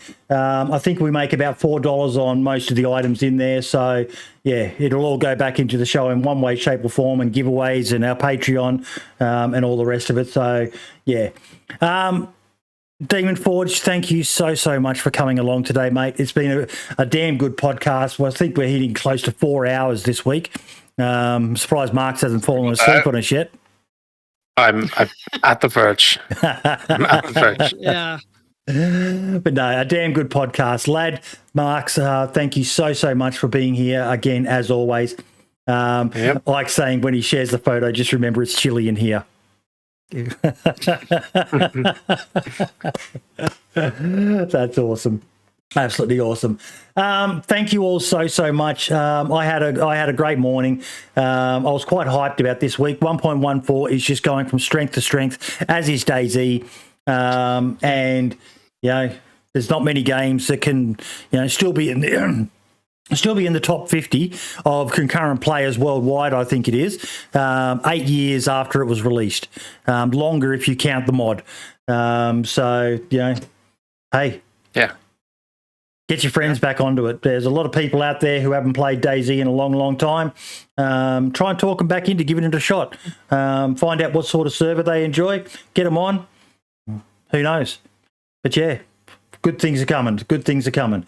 And give us more fucking hints as well, Scotty. Fuck Hannah. Yes. Fuck Hannah. Fucking bitch. All the best, everyone. Mellow Waltz, you enjoy your hat that you won today, mate. Michael, Redshift, Ike, everyone else who supported or donated during the show, thank you so much. We will see you next week. Next week's guest, ladies and gentlemen, is, let me go through to my prospective guest list, Foxtrot. We've got a Foxtrot coming on. Hey. Nice. Yeah. Nice one. Looking forward to that one as well. And also, if you are interested, Saturday the 25th of September, players episode, so you don't need to be a content creator, a big name or anything like that to be on this show. We took the feedback on board, Marks, that, it's good to get just some regular players on. So if you are interested, join the Discord. Register your interest first in Best Dressed. Patreons obviously get preference, and members on the YouTube channel, and we can get you on the show just to talk about DayZ, because we want to hear from you as well, your opinions, because we talk about it. We're modders, we're content creators, we're fanboys of the game. It's good to hear from the average Joe every now and then as well, isn't it, Marks? Yeah, definitely is. Yeah. Okay. All the best, everyone, and we will see you next week. Marks, you said you're streaming Experimental tomorrow? Yeah, I'll be live at Experimental definitely tomorrow and probably more days during the week. So excellent. And what about you, lad? I might. Depends when I go to sleep tonight and when I wake up tomorrow. But what's your channel again, mate? I think everyone knows Marks. What's yours again? Twitch.tv / That lad. That lad. Yes. I see a doggy. I see. Hey, what's the dog's name again? Cloud. No worries. Well, folks, all the best, and we will see you all next week. Daemonforge, thanks once again for coming on, buddy. Very excited with your API mod and your rating mod, mate. You're doing stuff that is opening the game up in a lot of different and exciting ways for people. So check out his workshop link, and everything will be in the description, as well as I will put a link to his PayPal if you want to slip him a $5 so he can buy himself a beer or a coffee or whatever. It helps justify to the missus why he spends so much time at his computer. So much for having me on the podcast. It was great. You're welcome, mate. All the best, and we'll see you all next week. Say bye-bye, everyone. See you later. Bye. And ciao for now. And we are done, folks. Thank you all so much. We have done another killer episode of the podcast. Let's find someone to send the love over to. Before we do that, though, we have to roll these credits. Let's see if they're going to work. Hopefully they work. Yes, they are going to work. So thanks for supporting the stream. Mods in chat. We had Dumpgrass, Spud, Marks, Streamlabs, that lad. Thank you so much. Super chats from Michael on Redshift. Thank you so much. New followers, Cinnamon, Kathoski, Smiley's got a gun. Save the Freshies. I love that name. Don't be hasty. Morty35C, the real Melbourne. Wallow, and Just a Joke. Thank you all so much, everyone. Let's find someone to pass the love over to. As always,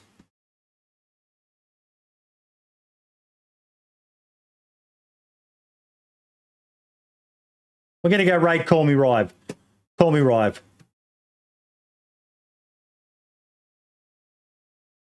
Excellent fellow. He helped us out the other week with his translation.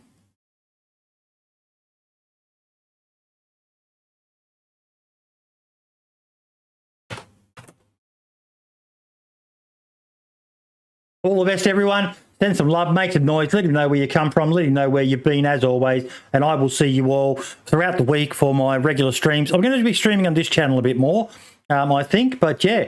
Otherwise, I'll see you next weekend for the podcast. All the best and ciao for now.